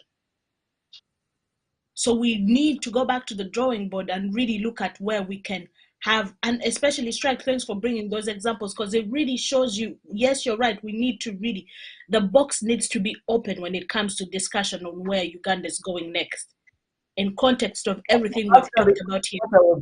What we need to know is, I told you, one, the disenfranchisement of the Ugandan citizenry from participating.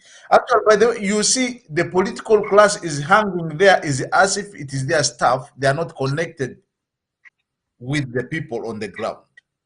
Okay? And this has been going for so long. That's why I was telling you in my first words, I think in Uganda, we needed just to reboot people's minds and reinstall actually afresh, so that people can be conscious of doing something. I will tell you, when I was doing my campaign trail, I don't even remember I promised people I was going to buy something. I was going to do so. I told them, I'm not going to do. You are just sending me there. I'm like the driver. You are the ones doing. For me, I'm there to amplify your voice. And of course, an MP, if I go there, I'm representing my constituency in the parliament, but I will only give reports, mention maybe when I'm on my way to the constituency, when I was coming, what I found there, giving that report. When it comes to making policies, you can't make a policy that's only premised on your constituency alone. Of course, that one is that. But we need enlightenment of the citizenry. I will tell you one thing for free. By the way, one thing I will have you and I've attempted to table on the floor of parliament is limiting voting rights. You ask people, who are you voting? What are you voting for in an MP? People don't know. Umbrella. Umbrella, bus. And then how can you vote something? How can you participate in electing something you don't know about? That's exactly like what Comrade Obedi was saying. MPs, after approving, deliberating on the parish model, they had to go for training on how it functions. So, then what did they approve? That is that's the issue. Somebody who actually don't know what to vote. Like, I went ahead to tell my voters, I said, if they don't turn up in big numbers to vote for MP, to vote for the president, they should turn all to vote for the local government officials, because these are the direct service providers dealing with them, and they're the most important, by the way, who matters to the local people. But even they are turning up for MPs, and the president was bigger when it came to local government elections. The turn up was very, very low. So this is where people need to be really educated properly. And of course, you know that this thing was purposely killed. We used to have civic education in primary schools. In the secondary schools, we had this political education paid. All this is cut. I mean, they were always scrapped. Now they come up with something like patriotism. How can you teach somebody to love something? No, it has to come from inside. And we're making that, we're in a patriotism club. You're supposed to love your country. Is it supposed to be to love my country? That is the joke we are really facing with. But like I said, me in my own world, I think the first solution is to actually reignite the people. If it even means to put them at rough edges with their immediate leaders, so be it. Like what I was saying, the revenge of the poor. If a leader you elect has instead enriched him or herself at your expense, go for this one. Go for that person. And then when we empower these people, when people become active, I'm telling you, there is nothing like when people are demanding for accountability. I mean, the leaders will not provide. I will give you also this, like, people even don't know their budgets. How much is given to the sub-county, how much has been spent. And I know, like in Canada, you might be having this. Like in Sweden here, they will tell at the end of the financial year, this is what was given, this is what we have spent, the balance is here. What will we do with this? Have you ever seen that one in Uganda? No. We have a subpar one. We never get the checks and balances, but we have the idea of how we spend. I know I love my small family. That's why you had when Todong was saying, you hear Kampala is expanding with mansions, with whatever. Who are the owners of these mansions? They are commissioners, ministers. I hear permanent secretaries. So, where is the common person? Where is the common person? It's not there. So that's what I was saying. Let us just find a way to make the people wake up, because this excitement is how we can capture them. I think, like you said, we already said Uganda sits on a time bomb. I don't know if I know there 2009 when the Kayunga saga happened. A Western looking person was hiding because the Baganda were going for them. I even heard some who were saying, you people, you are going to kill us for nothing. Not all the Banyakole are in this. They were saying this. Okay? If this was just a tip of an iceberg. From 2009 up to now, what has cooked in between? We are on this time bomb. I mean, you even hear people talking about mutiny in the army because, the generals are all one-sided. The top command is all one-sided. The rest are on the other side. I mean, anything is possible in Uganda. And when this one erupts, like Comrade Obed said, people will be slaughtering themselves. But who has caused this? The people who have caused this, they will run away. They will not be there. And that's why I was saying, we diaspora, I mean, the people in diaspora, whom I expected their horizon was broadened and their view is open, they are exposed. And then you hear them organizing NRM conference. Yeah? Some were here outside, they are spying, that we are spying for the government. I mean, you just, that will tell you we still have a very, very, very long way to go. If a Ugandan lives in Uganda, you are coming here that, there are people who are talking about the government. Why are you here? Why don't you go home? If that government is good the way you think. That is true. You hear every sort of thing. At times I sit in my own world, I'm really wondering at them. You hear people campaigning in UNA, I'm this, we're supposed to be the government, and then they're seated here, they will not go back. Their children are here. And they're still promoting the government at home. And then who are the ones suffering? People who are down there. People who are home. People who are home. So these are if the people at home are to wake up and even begin eating this elite who are spoiling them, for me I will be clapping. I can even join them. We shall eat them together. Thank you. I think that is bound to happen, but this is to what you've been saying. In the diaspora, let's stop choosing to be stupid. This is exactly my problem with Ugandans. We will choose to be stupid over rationalizing and looking at the truth in something. For example, we know the truth about things and how they lie because we do get both sides of the story. But I must say, for the sake of the diaspora, sometimes we choose to believe a lie. It's like we grew up on so many telenovelas and so many fabricated romantic novels and all those TV programs because it's been out being fed all that propaganda, and all that's the trajectory our art took for some reason or the other. We romanticize everything and don't want to look at the reality and choose to romanticize it to the very bitter end. And then after, we are hurt and we will never go back again.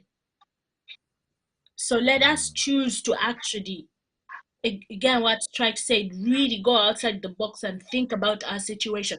And let's choose to be critical, especially people in the diaspora, because the only reason why Museveni was shaken, there were actually two reasons this last time. Not Museveni, but Museveni's system was shaking underneath his shoes. It was because of how people rose back home and the support of the diaspora. Those two things are game changers. And many of you don't want to be here. Let's actually speak honestly. Many of us are tired of winter. Many of us don't want to be here. In general, to honestly speak, I'd rather exhaust my energy and power into my nation than actually we're lending our brains, our knowledge and power to countries that even are themselves built on violence, or countries that reject us when we arrive there. None of us is comfortable out here. So members of the diaspora, stop pretending you're in a happy place. There is racism, imperialism where you live. They remind you every day they don't want you there. We all long to go back home. So let us focus. But with that being said, let us go in a short break and come back for calls. I really enjoyed this back and forth. It has opened up a lot of avenues. But let's go to a short break and then we'll come back with messages and calls.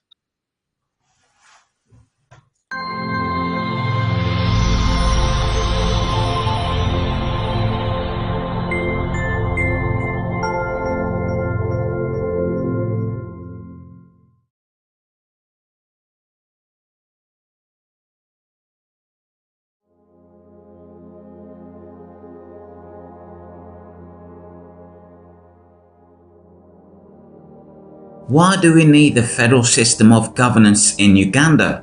And what is federalism? Federal is a system of governance.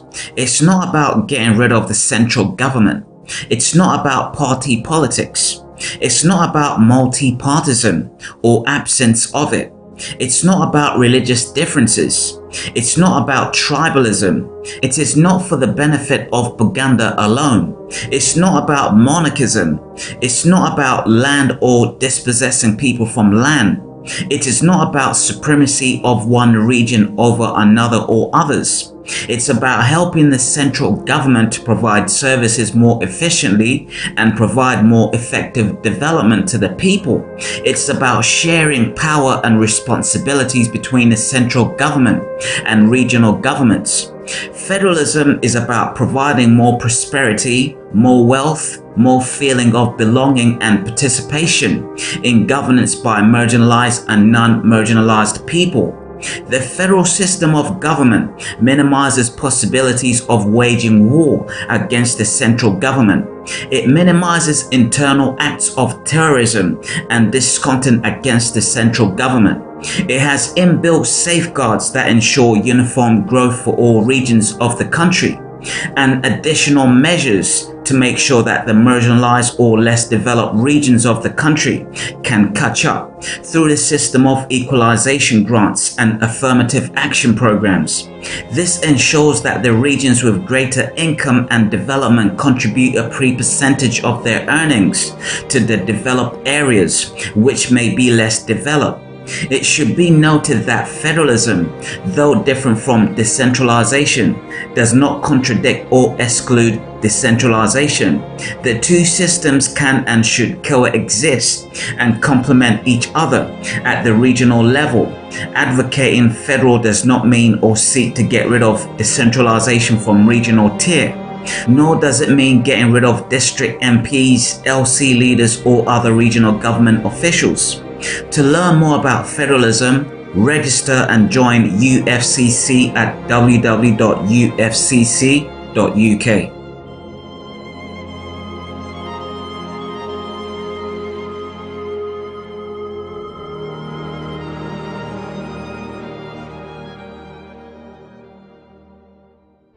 Dr. Andrew Takome Kaira was born on 30th January 1945 in a small town known as Nkokonjeru in the Uganda region. He is regarded as one of Uganda's forgotten heroes, a true nationalist whose love for his country sent him to an early grave. He was a lawyer and professor and had many accomplishments since 1971, with many of his accolades attained from his education and political experiences, both nationally and internationally. Significant is his doctoral dissertation titled Federalism in Uganda, which has awarded him an internationally recognized terminology now used in criminology. He joined several political organizations, including Uganda Freedom Movement, UFM, which he was the leader, the Uganda National Liberation Front, UNLF, later joining the National Resistance Army, NRA, which had once been his organization's rival. Dr. Kaira is regarded as one of Uganda's forgotten heroes, a true nationalist whose love for his country led to his premature death.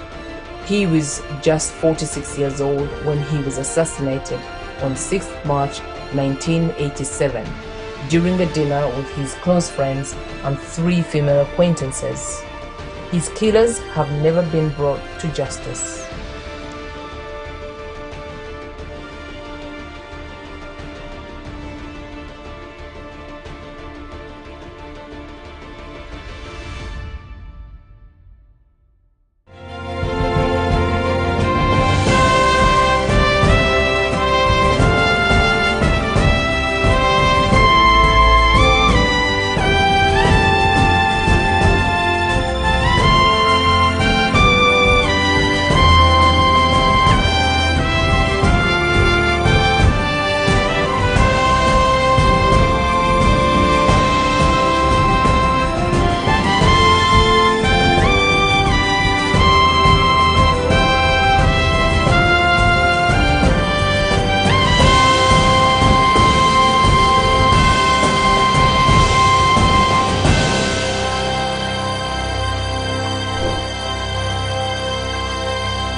Welcome back to the Tower UNN.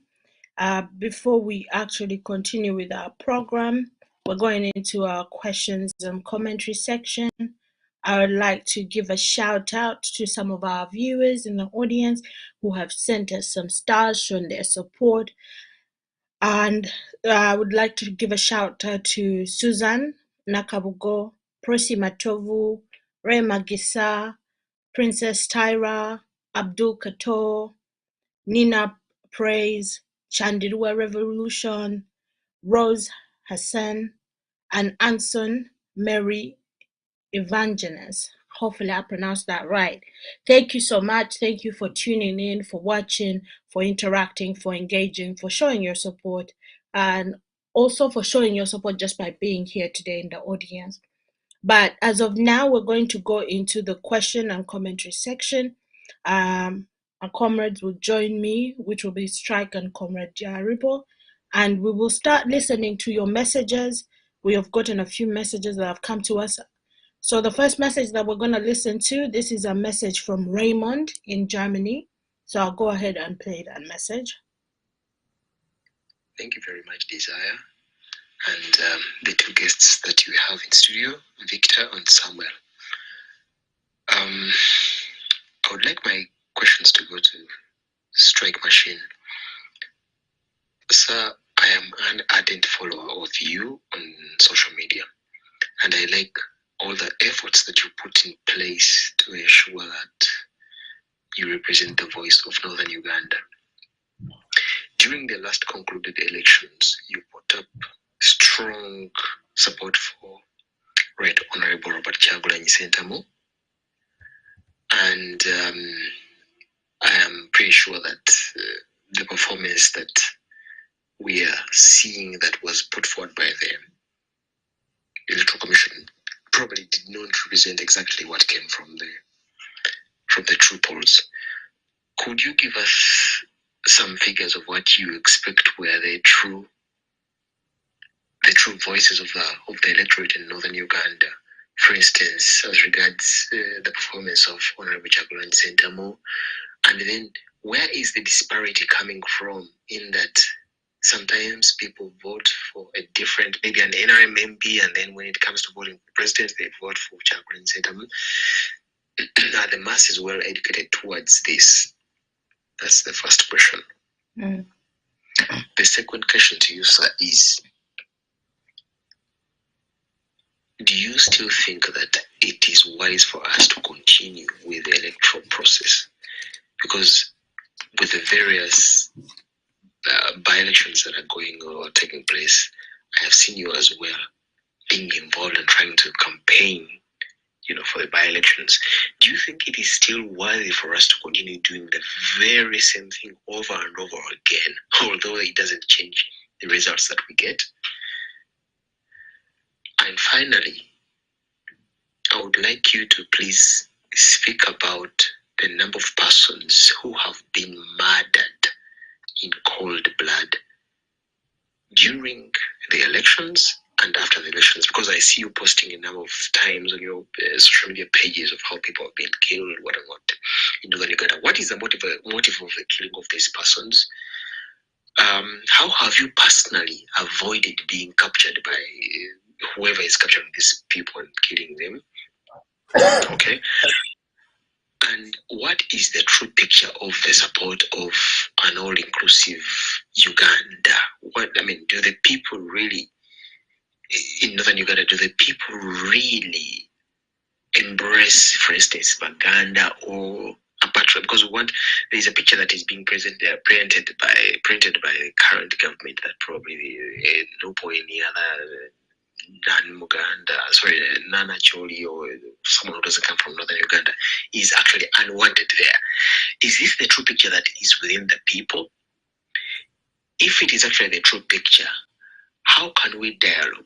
How would you advise us as the indigenous Ugandans to dialogue? Thank you very much. And that question goes to you, Strike, if you want to answer that. This gentleman asked me like 5 questions almost. I know. Are we going to the vote? Them one by one, or we listen all and then we begin responding? Okay, we can listen to a good amount. I'll then play this voice. What is the name of this gentleman? Desire, what is the name of this This gentleman? was Raymond. Raymond. Yeah. Yes. Next, we're gonna listen to a voice notes from Ateni.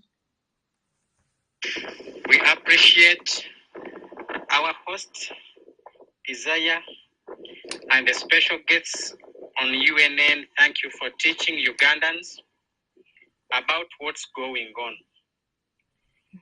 My first humble request is one. Our guests, please continue speaking, teaching federal, the best way to go. And at least you mix in some words from your federal states. Reason being, under federal, we shall all be relying on our ancestral grassroots, people to know their mother languages. My second point here, you mentioned about green dump parliamentarians. You are very right. And this is a parliament where people go and sit when they are from renting houses of 100,000. I will give you an example of former Moses Kasivante. Kasivante was in a room in Ilunguja. By the time he became the parliamentarian, he was having a 3-room house. Mm-hmm. By then it was Mambo Bado. Now this goes to this parliament that our people are very green. They have no money. They have no exposure. That's why you see them in parliament. Now once they see that money, they cannot talk. They can't. Picture to them that they are there to represent thousands and thousands of people. But under federal system, we go back to our grassroots. Our senior Namboze, it is said he was once working in a market. He was once a market vendor. By the time he became a parliamentarian, he had shifted from a market vendor then to a city council. So those are the people who can be easily taken away. Don't expect them to do good work. But we appreciate for the effort. What is here, the platform is open. Please continue coming. We appreciate the work you are doing. Thank you. And maybe lastly, Museveni mastered one thing, divide and rule.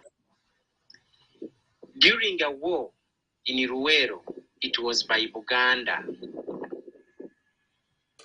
When he engulfed people from Kasese, he made it there secretly. By the time he came into power, he hijacked people from Mbarara. He killed thousands and thousands of people there so that he can dominate that place, because remember, it is near Rwanda.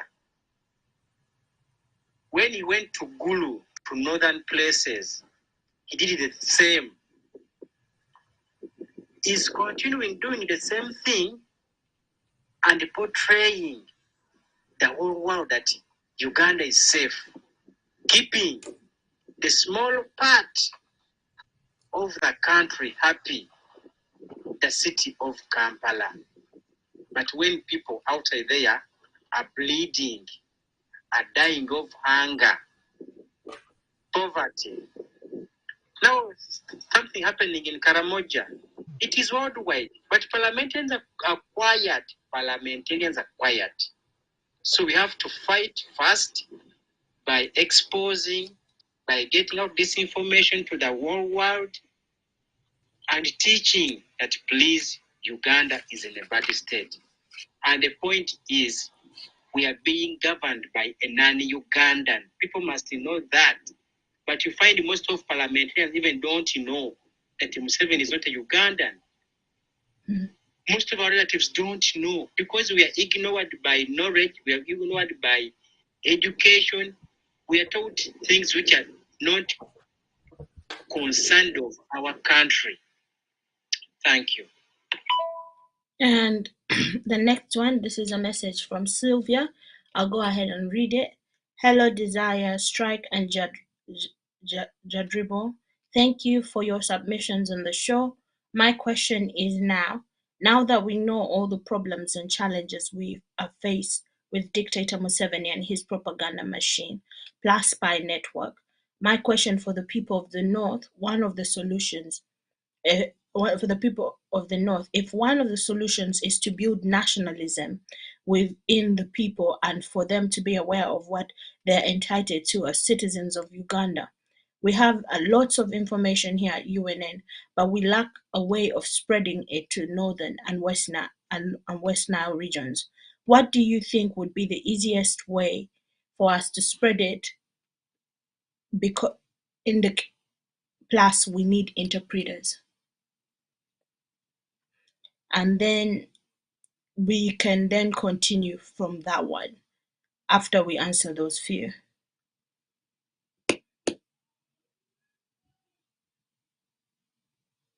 Is it done? Let me play this one and then I'll play the last one I have at the moment and then we will answer all of them. This one is from Lumama Wamala from the UK. Good evening, UNN viewers, and I'm profoundly grateful to the panel for the detailed and divergent submissions made on the political dispensation in Uganda. However, we must also acknowledge that it's self-defeating for any debate or cross-section of Ugandans to assume that they should now fight for unity. The probable cause is standing up against the 2C occupation. In comparison, we can look at South Sudan, the Omar Bashir Sudan, when the citizens felt it incumbent on them to take their powers, they resolved on putting behind their differences and political affiliations and clearly took on the dictatorship. We can refer to the recent uprising in Sri Lanka. Can anyone argue that there are no political parties in Sri Lanka? But when the civic duty was duty bound, they all stood up. I think debating into the substantives on the matter of Uganda is long not necessary. We need to think about how we can all stand against the Tutsi occupation. We need to stop finding reasons and excuses and ABCD. Sri Lanka is probably economically more sound than Uganda. But once they're impacted and their civil liberties eroded, their economical rights eroded, they stood up against it. Why do we have to find reason to explain and debate the inefficiency and the lack of civic competency in Ugandans?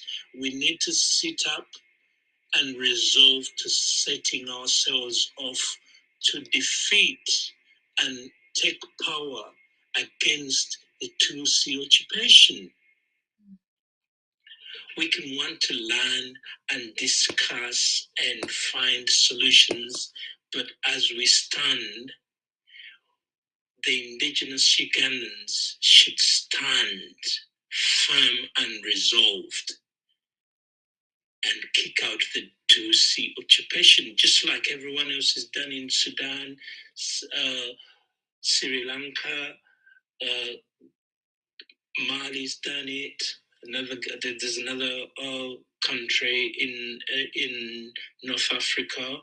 So we need to start debating about getting our people resolved and understand that they cannot sit back anymore and wait to be dictated upon by the Tutsi occupation. The quicker we resolve and stand against Tutsi occupation, the better we shall take over our country. Thank you. Thank you for that. And next, I'm going to read a message. This is from Joe in the UK. It says, "Hi, Desire and guests. Thanks for the insights in Uganda's unfortunate state of affairs. Uganda's current ruler Museveni affirmed that he is not a servant of Ugandans, the citizens whose votes he desperately sought to put him in power under the guise of democracy. He stated that he does not work for anyone but himself and his family alone. It's also clear that the members of parliament mirror Museveni's attitude towards their constituencies. They do not see themselves as servants to those they are supposed to represent. So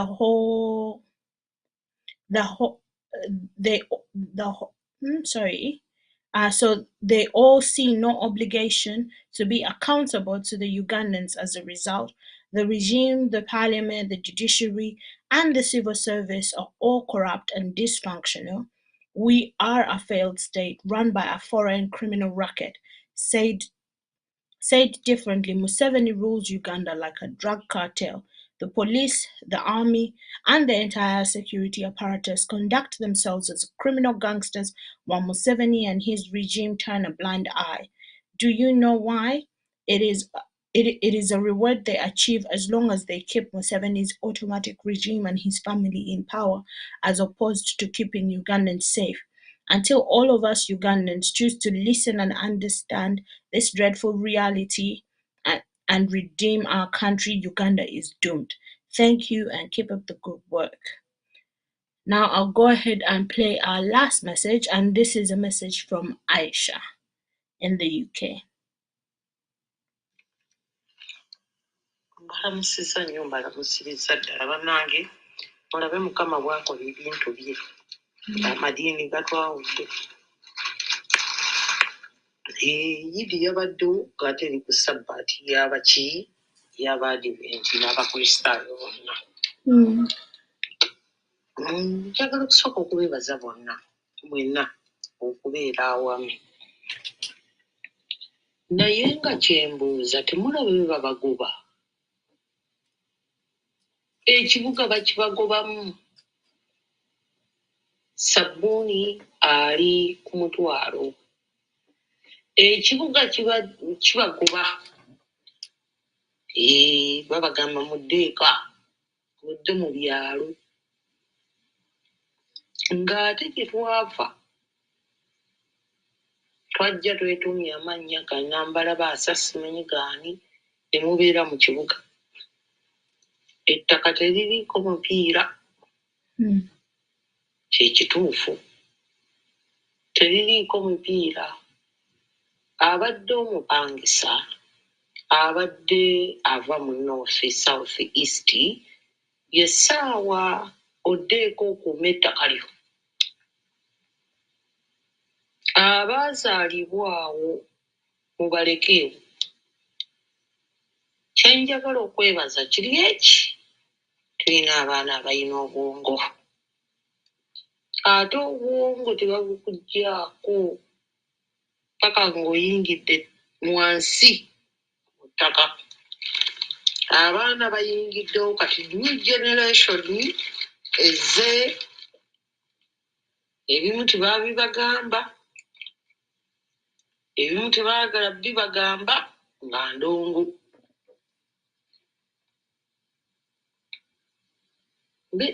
Neeyanziza nnyo buli ateesa, neeyanzidde ddala omutanda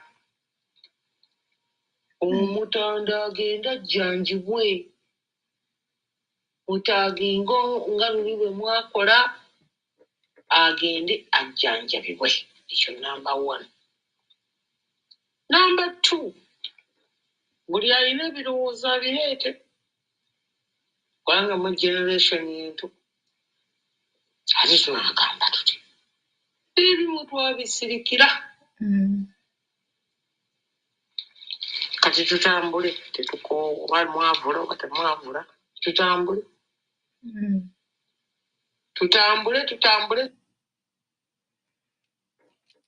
Thank you so much. Tweyanziza tweyanzige obubaka bwo bututuuseeko.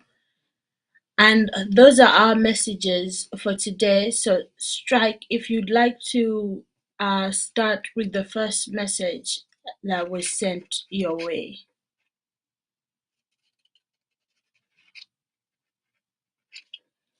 Strike, are you able to hear me?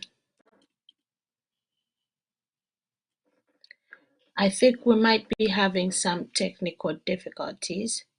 Let me just make sure that everything is aligned.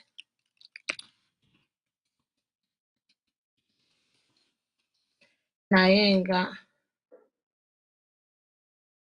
I would like to appreciate everyone that has sent a message through today. Specifically, I'm going to first try and reply to a message that we received from Lumuma Wamala in the UK. And I think that everything that we are doing now as Ugandans, just going back and recognizing the indigenous groups in Uganda itself dismantles the domination. When we speak of us being a military occupation, of course, it has to do with also, of course, the internally imported mercenaries from Rwanda that have been in Uganda before even Museveni took power, because Kagame himself was part of our military for so long, or our police, and fought and also used Ugandan resources to take back Rwanda. So in regards to that, everything that we're doing is within alignment to rid ourselves of that position that we find ourselves in of captivity, where one group has decided to dominate a whole group of nations that have long time existed within the region that is now today remembered as Uganda. Even in times when we're speaking, it is not apparent, but hopefully we will always keep the tone the same. This is to fight for federacy, for the indigenous states and nations or chiefdoms that existed in Uganda. Just by doing that, we are liberating ourselves from this domination. Just by doing that, we start to look for solutions for the military domination also that has come with it. And just by doing that, we take back our heritage and fight off these imported forms of being and knowing that have been also sipped into our livelihood through state propaganda. So if we keep to that tone of liberating ourselves from Echipodi, as we sometimes say, and going back to our African traditional forms of rule that exist in how we formally organized ourselves. The Buganda was a nation. That's why when the Chitiwacha Uganda, we sing about NC. It was a country. It was not a tribe. The British wanted to water everything down. Acholi was a chiefdom. Chiefdoms are also almost organized at the same level as a kingdom. Kingdoms, I think, are bigger, but it was also a chiefdom with a Ruot leading the chiefdom. They had their forms of governance as well. All those structures exist. If we heighten those structures and forms in how we want to organize ourselves with the notion of federal unity, I think we are on our track to liberate ourselves and dismantle the system of domination that has existed. So that was one of the first messages off the top of my head. Raymond had questions specifically for Strike. So if we can get Strike back, Strike will go ahead and respond to those messages. And then there was also another message that came in from Sylvia, and this was a question about spreading information in the northern part of Uganda, especially. Oh, welcome back. Were you able to Yes. hear most of the questions?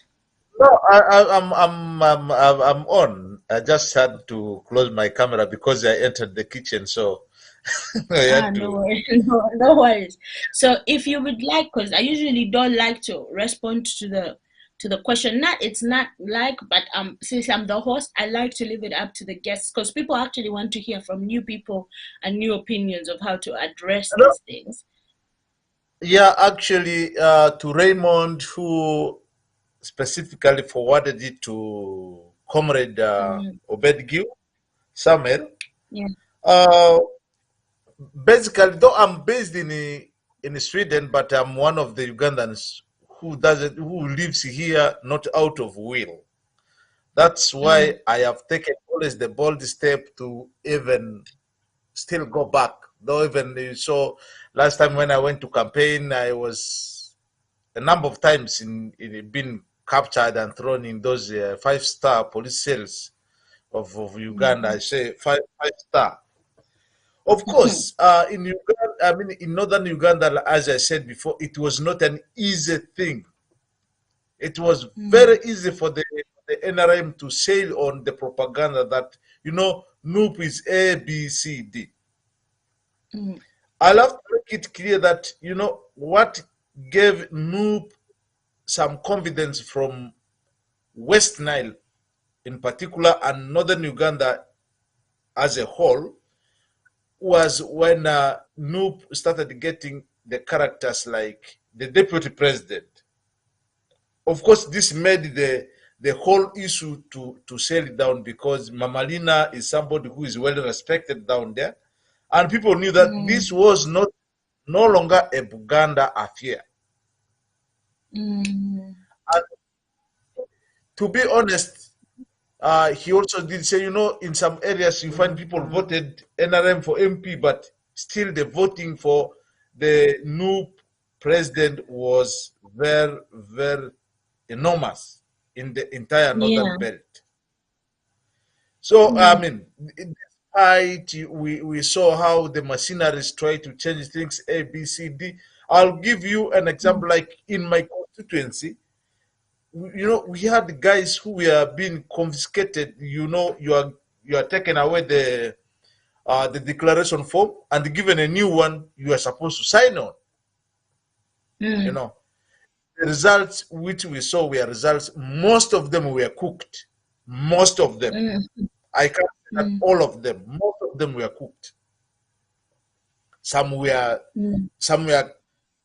just precise to the point. But what really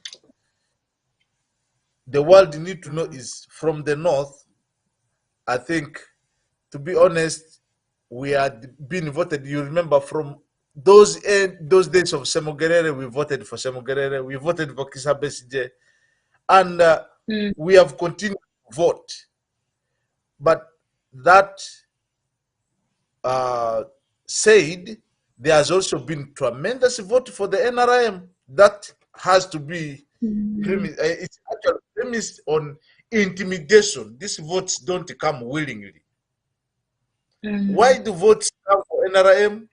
During campaigns, they're like, if you vote for Bobby Wine, we are not going to hand over power. Instead, it will be war. Don't waste your time. This has always been the propaganda machine, drumming fear in the people. And then these are people who have tested what exile was like. They were in exile. Because of that fear, they're like, no, we can sleep hungry, we can do this, but at least we are peaceful. You see, that is how NRM has managed to get the votes there, but it's not out of the love of the people. That has to be quoted clearly. But if it was to present just manifesto and things like that, of course, I mean, I don't think NRM will really get even a quarter of votes of West Nile, a quarter of votes of Northern Uganda. Of course, there are people who understand, and these people see where intimidation. When the Museveni is going to campaign, he sends people. And then I will give you like where my constituency I was campaigning with the against a minister. It also had to carry some weight, where the police and the other forces were all to further his interest. Though not willingly, by the way, that I have, because among the systems, able to survive some arrests and whatever. But for somebody to come and say that Northern Uganda didn't support NUP or any struggle, I think that is a blatant lie. That one is Raymond. I don't remember the other part of the question he asked. I think basically that was what I get, because the question was directed to my colleague. It was not actually to me. Yeah. So and I think another question that was bracketed in that question was, he also wanted to know approximately how many people were killed during and after and post elections, because there was of course a discrepancy in reporting how many people, because I think this on strike will answer more, because he's always on track and tracking down like when casualties happen. I think that's how he phrased it, because he asked him, you always post about the killings that are happening in the region, but if you also know that how many people actually died during and after the election period, that was also another part of that question. No, definitely I will really not commit myself to say how many people died, but definitely the number of people who died. But what I can authoritatively state on is 4 youth who were disimpacted from a truck that was taking casual workers to Kakira. Actually, they were got off the truck in Luero. But out of the 4, it's only 1 who actually was dumped for dead, but the workers at a garbage pit in Nakawa.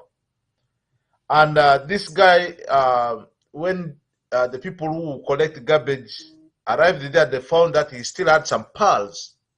So he was taken to Chirudu, and it was true, because miraculously he regained consciousness. He spoke for himself, not somebody who spoke.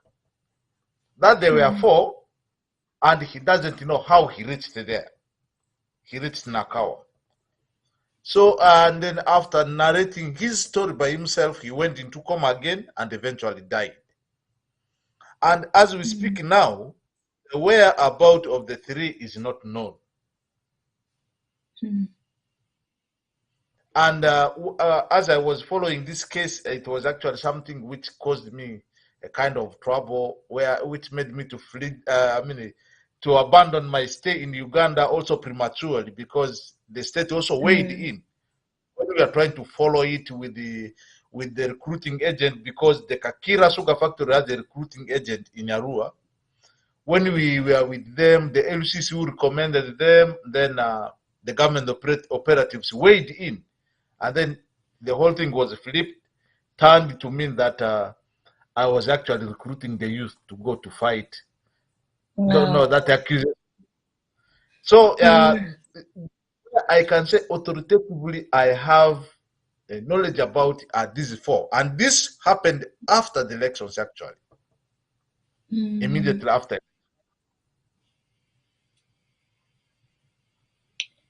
I so rest in peace. Amen. I think that also another question that was asked that we got from the audience, from memory, was a question about spreading this information further, especially the one to do with federal based off of our indigeneity, or from our indigenous nations and groups, especially due to the difference in language with what we term as Southern Uganda and Northern Uganda. That was also another question that was posed. Welcome back. Yeah. No, definitely that to say something about that. I remember giving you my what I envision, and even I told you I would have even tabled that restructuring governance in Uganda is something really, really at stake because of the high politicization of service delivery in the country. You are not done this because you didn't vote for NRM. You are not given this because you did not vote for NRM. This is something very common in Uganda. And how will this be reduced? When we sit at a table to negotiate. One of the advantages people would not realize it once we go. I mean, it's not a new thing. We have seen federal states operating and it works very well. Go to just our neighborhood in Kenya. It's something that's functioning. Of course, it will bring these regions at the table, they will negotiate. But what we are seeing is other regions left to lament. I mean, they are just lamenting. Karamoja wouldn't have been lamenting like that with a fewer number of MPs. But if we had this regional chair, or I mean, that kind of governance, I mean, they would be considered. Their voice would be in their fewness. They would be heard. But now, as few as they are, if you drop them in the Victoria Lake, which is our parliament, I don't think something really. I mean, they can make that impact. They can move. And I also say we restructure because the government now has dwelt on dividing us the more. Nothing divides people like a boundary. The moment you put a boundary, people will begin fighting. I'll give you an example. Like you come to Arua. When Arua was made a city, then one sub-county became, one county became a district, now called Arua district. People now started, hey, this one is ours, this is ours. You know, the same people fighting. And I was giving you also an example. I said about these colonial boundaries. People who live on the borderlines understand this better. There's some borderlines which are calm. But you take some borderlines which have been highly politicized. You know, we have Western Island is also affected via Moyo and the South Sudan, the Madi communities. They have been having bloody fights. But this is people, the same culture, the same language, because there is a boundary. The other ones are Sudanese, the other ones are Ugandans, they are fighting. So how do we harmonize all these things? As we said, okay, we became Uganda by force, and up to now, times I say Uganda is not a nation; it is a country formed of different nations which did not come together willingly, and as they were forcefully brought, they should have been asked before. Now we brought you people together. We are living. Are we leaving you the way you are now, or do you want to go to your former settings? That would have been a thing. But this was not done. We have been brought into this, and we have seen that successive governments, the issue of tribalism, or I could say, if nepotism, not much, ethnicity, you know, that is actually what I was looking for. Ethnicity plays a bigger role. You're from our ethnic group. And now you even see Uganda as a country, you go to some office, you find people speaking, not for bad. You go to reception up to where you end, it is in Runyankore. Or you go to reception up to where you end, it is in Uganda. You know, now we have centralized all offices. Imagine somebody traveling from Arua to Kampala is bouncing to meet the person he has come to meet. Somebody traveling from Kisoro, somebody traveling from Karamoja. So we really needed to find a way how we can run the affairs of Uganda, where we can deliver services without being politicized and taking them as near as possible in the real sense, and also bolstering the negotiation power of the people, which will create more unity than the disunity, which is under this umbrella called Uganda, a country where we don't have a sense of national belonging. Thank you. Thank you so much. Welcome back, Strike Machine. When you were not around, we answered to a few questions, and we went through a few questions. If there is any question that you would like to reply to or comment that you'd like to address, please do go ahead. Let me start with the last one, which I had before disappearing due to some technical connections on my side. Let me say how the ways we can spread this information about the spirit of nationalism, or the idea of going back to our roots, or the ideas of appreciating the past system or whatever. One, I'll give you a simple example. When the missionaries, for those who are Christian, when the missionaries were living, when the faith or discipleship started from Europe, from Rome, wherever the missionaries were based, they came to Africa. They looked for Africans. They taught them, and as I speak now, across the world there are billions of Christians. We should get the information to the citizens. It is our responsibilities and our mandate. I really appreciate that I've seen a team of the Uganda Federal Consultative Council. They've done some translation of some of the most important information in the local languages. I believe in the near future they will share and remit to the society where these languages are spoken. That is one initiative. Do it in a language that they understand. Then go and talk to the people. We should continue and keep talking to these people. It's not necessarily that most of the people are on social media who can access this kind of information, but we should go as low as trying to contact radio stations on ground, which people listen to. Radio stations, maybe for television stations, it becomes complicated because, the government has really, is in charge. Monopolized. Yes, has monopolized it, and they're using it as a weapon to divert citizens from the most important issues. But there are very many radio stations in northern Uganda. Yeah, let's make good use of those radio stations.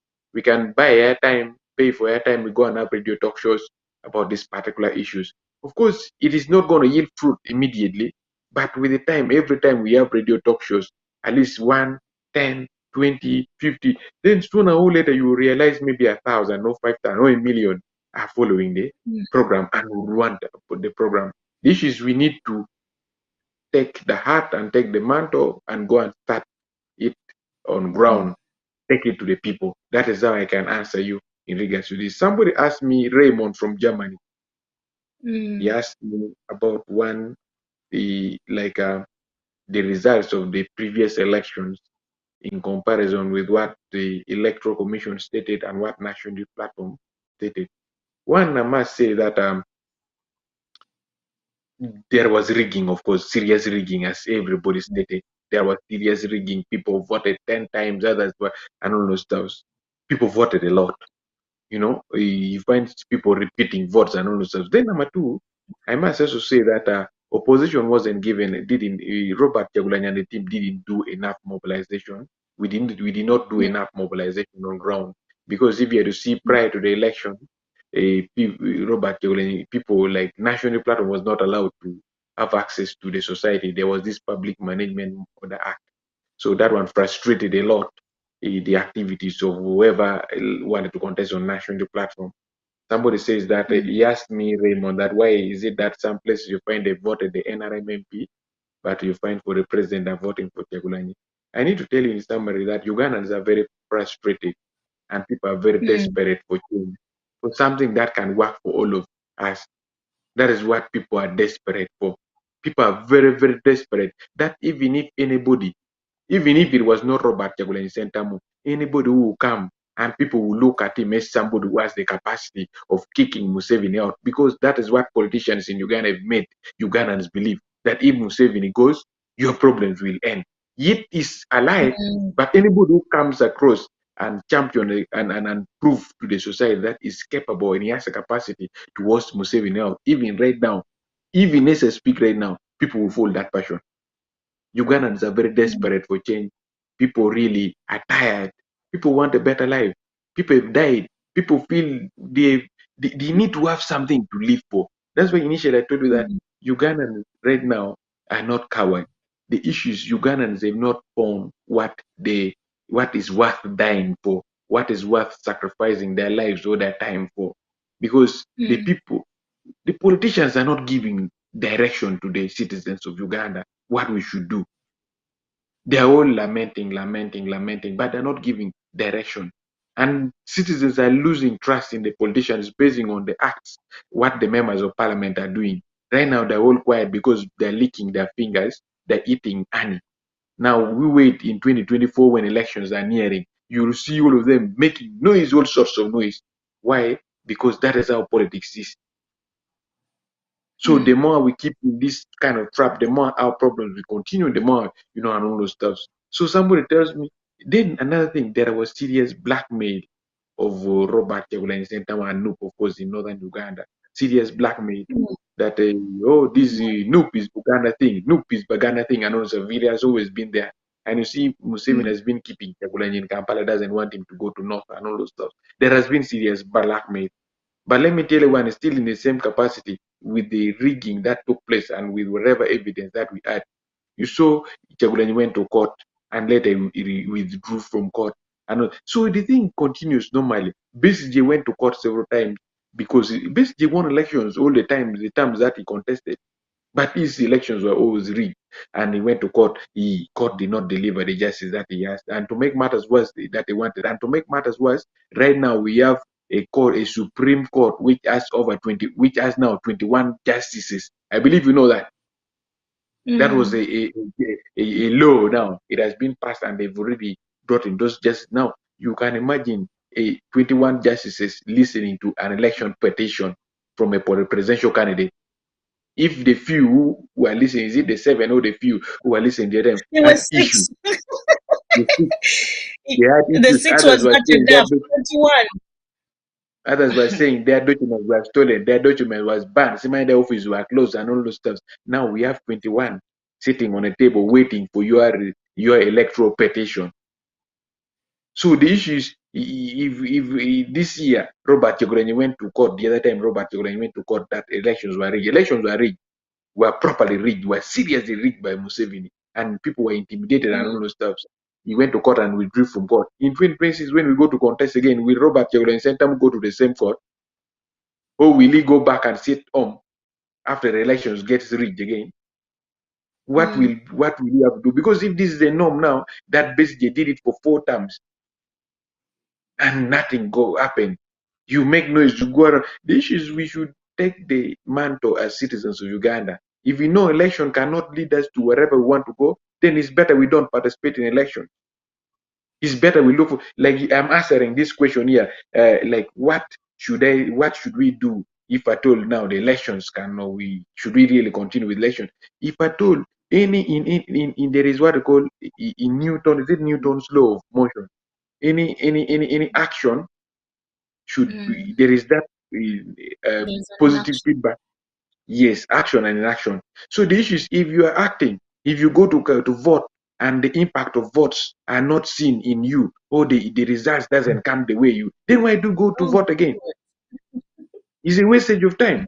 If I told that is because the issue is, anything that you do in life, if you don't see any positive feedback from it, you better don't do it. It's a waste. It returns into a wastage of time. That is what I can say to you. In anything, not only these electoral processes and political processes that we have in Uganda, it means if it doesn't yield fruit, it means you should look for an alternative and take up an alternative action. Because any normal human being shouldn't give up on anything that they start, or any mission that they start, any journey that they start. You must finish it. But if you see this option is not leading you to your destination, look for another option and exhaust the next option. You shouldn't give up. Giving up is the worst. You know, the only people, when you lose hope in life, you are dead. The last thing a human being, a living thing, loses in life is hope. So if you still have hope, you should be exhausting all other options available on table. Then another one, the person asked me about, Raymond asked me about how many people were killed in cold blood in northern Uganda. I honestly speaking, cannot computerize and come out with everything that these were the exact number. But there were people who were being carried and thrown in Lake Viki, in Karumba Falls in the night. There are people like Fabian. There is a guy called Fabian Lucas. He is from West Nile, from Navy. He was arrested with some of his colleagues. Some were killed and buried in around Luero there in the bushes by soldiers. So if Fabian was taken to prison, they ironed Fabian's skin with the hot and chemically treated or flat iron. Fabian started rotting and his flesh started falling apart, and that is how Fabian died. That is the only NUP coordinator or supporter that we buried. The rest were killed in a dubious way. Some are in prison, some we don't know where they are up to now. You ask me how I've managed to escape from all these things here.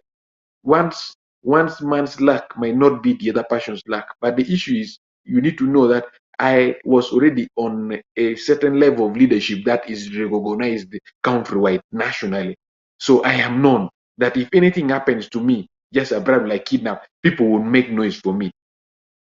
Which is not like for any other coordinator down there in the grassroots who is not known. It's very easy for them to snatch coordinators down. These people who are not known. I'm on social media. People know when there is a problem with strike machine, you've not been seeing him on social media, let's check on this one. But not everybody.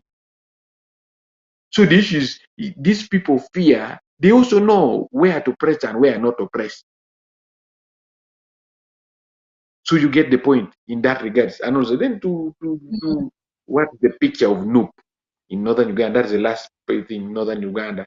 Of course, I shouldn't lie to you. NUP has supporters on ground, but the supporters are disintegrated. They are not coordinated. They are not the supporters are scattered.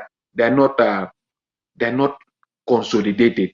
Only thing that they had to do or that they have to work towards, if I told they want to have something good in northern Uganda in the coming years, and all those, if I told it to happen, they need to consolidate their support, know who their supporters are and who is not their supporters, who they can work with, and of course they should plan on issues of what are called democratic processes to give people to participate in electing their leaders.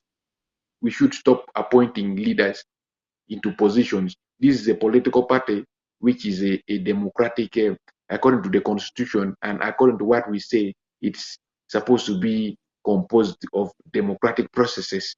So they should elect leaders from grassroots up to the top instead of appointing. That is what I can say about you. I can give you answers. That is the answer. Those are the answers I can give you. That is what I can say. Okay. Well, I think for the most part you've touched most of the questions. But I think also one other question. Oh no, you did answer this. This was the first question you asked. It was the one about oh God, my English is flying away. Interpretation. Yes, these things here. These things about the federal system. You should interpret it. You local people. You should invest in interpreting these documents into the local language which people understand. That is the first step. When you translate all of them into the local language that people understand, then you will go into aspect of imparting this information to the community. Say that before even convincing the community that there is what, let the community understand what federal is or what this system of governance is and how it worked in the past, and let them know that this is not something new. It's something that worked before, but some few thugs, mafias came and blackmailed it and smuggled in a system that worked for their interest, and that is why we are being bullied and armies all over and all those stuff. And the issue is, this is not about us worshipping Gekabaka or Bagandas coming to grab our lands in northern Uganda or in Acholi, or making us be slaves to Buganda Kingdom or to Bagandas. It's something different from what the Museveni is blackmail and all those stuff. So the issue is on the side of the citizens of Uganda within the Ugandans in the diaspora and the Federal System, Uganda Federal Consultative Council Committee team to ensure that this information are disseminated in local language that are easily understandable to the common man. Then two, you get people on ground to go and begin reaching out to these people, to the citizens, to the community. You exhaust the platforms that are available, like radio stations, you go for radio talk shows, you go for what? That is how you can get informed. That is the similar way the missionaries did. If the missionaries came and there were no radio stations, the missionaries came and there were no road, they used to walk in the bushes to get to the community. The missionaries, but right now we have billions of Christians across the world. Northern Uganda is full of Christians. So that means even this information can reach to the community. We have already is platforms that we can exhaust. The issue is we need to organization and all those stuff. You need organization to get the information the other side. That is what I can tell you. Thank you. Okay. Thank you so much. I think we've reached the end of our program. And at this moment, firstly, from my end, I want to thank both of you for being here, for us sitting through like the opinions that we've weaved through. But I'm also excited to see where this conversation how it grows and how it morphs itself into action. Because it is really about time that we start to look for a solution and we know the solution and then start to focus and organize ourselves truly and really to that solution, which on my end, I believe it's all the indigenous nations that have existed in Uganda past time in Memoriam have to acquire back their rights of self-governance and then unify to solidify an idea of Uganda. So I'm grateful that you both were able to come here today, share, exchange opinions, question each other's perspectives, answer to the audience's questions and commentary. It's been heartfelt, and hopefully we can do this again. So, with that being said, I'd like to invite you, whoever would like to go first, to send their regards to the audience and say their goodbyes, and then hopefully until next time, inshallah, if we do have life. Okay, let me begin.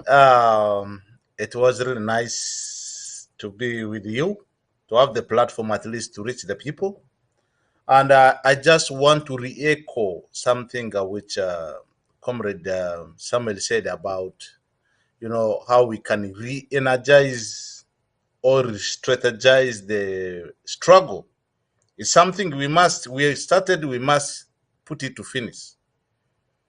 And yes, we must really, what Uganda lacks is institutionalism and following structures. But yet Ugandans like protocol so much.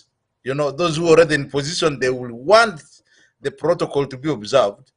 But to create protocols has been at times one of our weaknesses.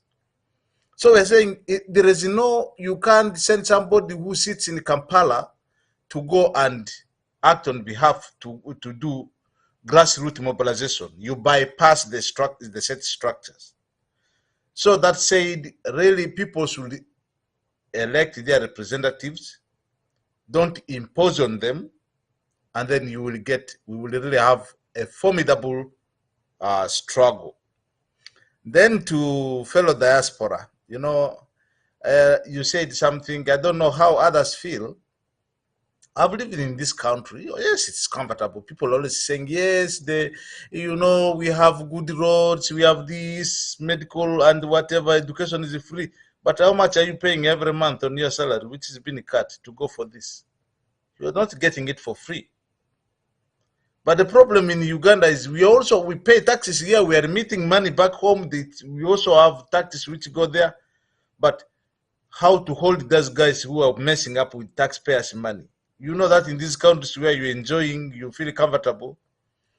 The accountability here, you can't mess with taxpayers' money. And in Uganda, we're allowing people to mess with our monies, and then they go unchecked and questioned.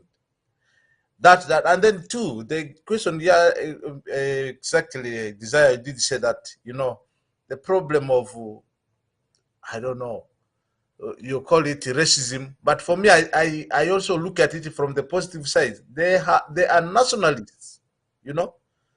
If they question me, by the way, I don't really feel bad because I'm in their land. Because this question is all the time. Hey, how come that you're working here? How did you get here? Huh? So I'm like, okay, I also applied. I went through interview and then I came here. How does it feel working here? You know, these questions they're asking you. And then in Sweden, they quote it in for those in Sweden listening to me. There is a question that doesn't, when you meet, even when they will always ask you, where do you come from? Vary from Komedu. Where do you come from? And then you see some people telling their children, hey, you are born here in Sweden, you are a Swede, you are not even, you know, in Uganda, that's just your roots. Hey, come on. We should really, being born here is one thing, but we know that there are things that stand clear. We must strengthen our young ones, and then we must instill in them the spirit to love their belonging to Uganda. And it too, even you may carry a red passport. In Sweden, they have two ways of asking. They will either ask you, are you a Swede or you're a Swedish national? And in their language, it becomes very clear. Holding the passport doesn't, or you have the nationality, but it doesn't mean mean that you are just openly. All doors are open. Yes, you enjoy privileges, but psychologically there is something also which is always attached. So what I'm saying is, as we struggle here, let us not believe in lies. Let us be realists. We help to solve the situation at home. Rightly said, you see this time the pressure from diaspora and what was on the ground combined and made the dictator shake like hell. And what if, I have been telling people this, by the way, we are the ones who are holding those people in power. We make the diaspora very, unsafe for them. With social media, they will have nowhere to hide. Where are they going to eat the loot they're making from Uganda? They will have nowhere to hide. And we see, unfortunately, we have people here who are still conspiring with them, covering them and all that. But if we love our country, let us stand. We expose these people. We don't allow them the diaspora space. They will know that the only thing for them is to make Uganda better, because they will find it hostile outside Uganda. Thank you very much. Till next time, my regards to all Ugandans in diaspora and back home.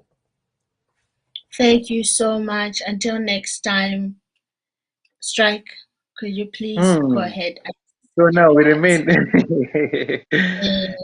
Number one, I would like first of all to congratulate diaspora for whatever they have done so far and whatever they are doing in regards to ensuring that we bring sanity in Uganda.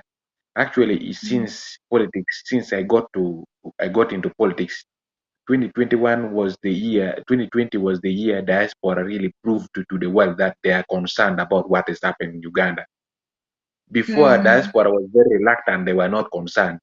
So I'd like to appreciate diaspora and keep them. Let's keep pushing. Number one, what I can give you, my opinion.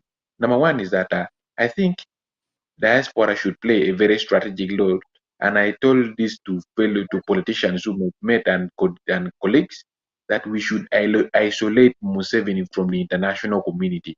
We should isolate him, do all it takes, blackmail him, do whatever, say whatever. We should expose him, not blackmailing him, because when we say blackmailing, we're saying something that he has not done. We should expose everything that he has done and fight him internally and externally to ensure that we isolate him from the international community, so that he doesn't get money and becomes broke. Once he's broke, dealing with him is very simple. We shall deal with him accordingly inside here. Everybody will knock his ball chiwalata. Then number two, I call upon diaspora. I call upon colleagues. Please, let us not isolate Karamojongs. We should feel the plight of Karamojongs. We should stand in solidarity with the Karamojongs. Let us support Karamojongs. You see, sometimes maybe you have a cup of bean A cup of beans can make somebody live for 1 more day, for 2 more weeks in Karamoja. Karamojongs are dying and starving of hunger. They're dying. They're starving to death.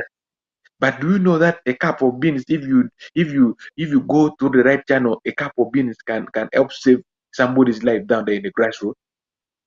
Let us advocate for Karamojongs. Let us expose what Despot Museveni is doing in Karamoja, killing and massacring people in Karamoja. Let us expose and keep exposing it every day, every time of our lives. We shouldn't accept Karamoja to be isolated from the rest of the world, like Northern Uganda was isolated from the world when we were in war for 20 years and over 500,000 people were killed.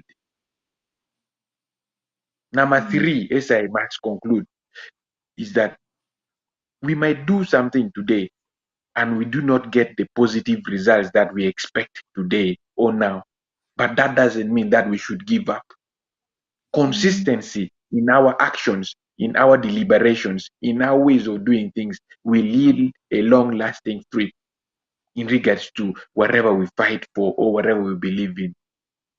So do not give up because last year things did not work out well in regards to hosting dictator Museveni. Do not give up because you see somebody's. You as a citizen of Uganda, you are responsible. Everybody who ran from Uganda and came to diaspora, you either came to look for job or you are in exile. There are very many people who ran from Uganda to exile when government changed and all those stuff. You all want to go back home. You came to diaspora, you came because you went to diaspora because you did not have something. You wanted to look for a better living, for you wanted to get a better opportunity to earn something that can change, can bring that can bring bread on table for people at home. So you do not forget about what is happening at home here. You do not forget about what happens at home. Do not forget where you came from. We all have to work tirelessly, relentlessly in a pursuit to build a better nation for people who are to come after us to live in. We might not see the best of Uganda right now, but if we work together, if we fight together, if we stand in solidarity with each other, we can do something greater. We can do something that nobody has ever done before. We can create wonders. That is what I can tell you people in diaspora. For now, bye-bye. I love you all. Thank you so much, Strike. I would like to thank both my guests yet again. Thank our producer, thank the UNN team, thank everyone who has been watching us, who has been supporting us, and supporting the work that we do. But mostly I love to thank people who have then become active also in their organizing and pushing the message in the different communities that they're in and taking it upon themselves, for it to be their responsibility, because only then are we going to have a domino effect. And I would like to say that I've enjoyed today's program. Hopefully we all picked something from today's, as I know I have learned something from today, and hopefully we can apply it in our next actions or in our next programmings. But without further ado, hopefully, God willing, we will all be back, or I shall be back next Sunday as per usual on the Tower at UNN. But with that being said, I would like to wish everyone, some of you a very good night, other people a very good morning, other people have a good rest of their afternoon until we're able to actually meet again, and then we shall carry on from there. Thank you so much.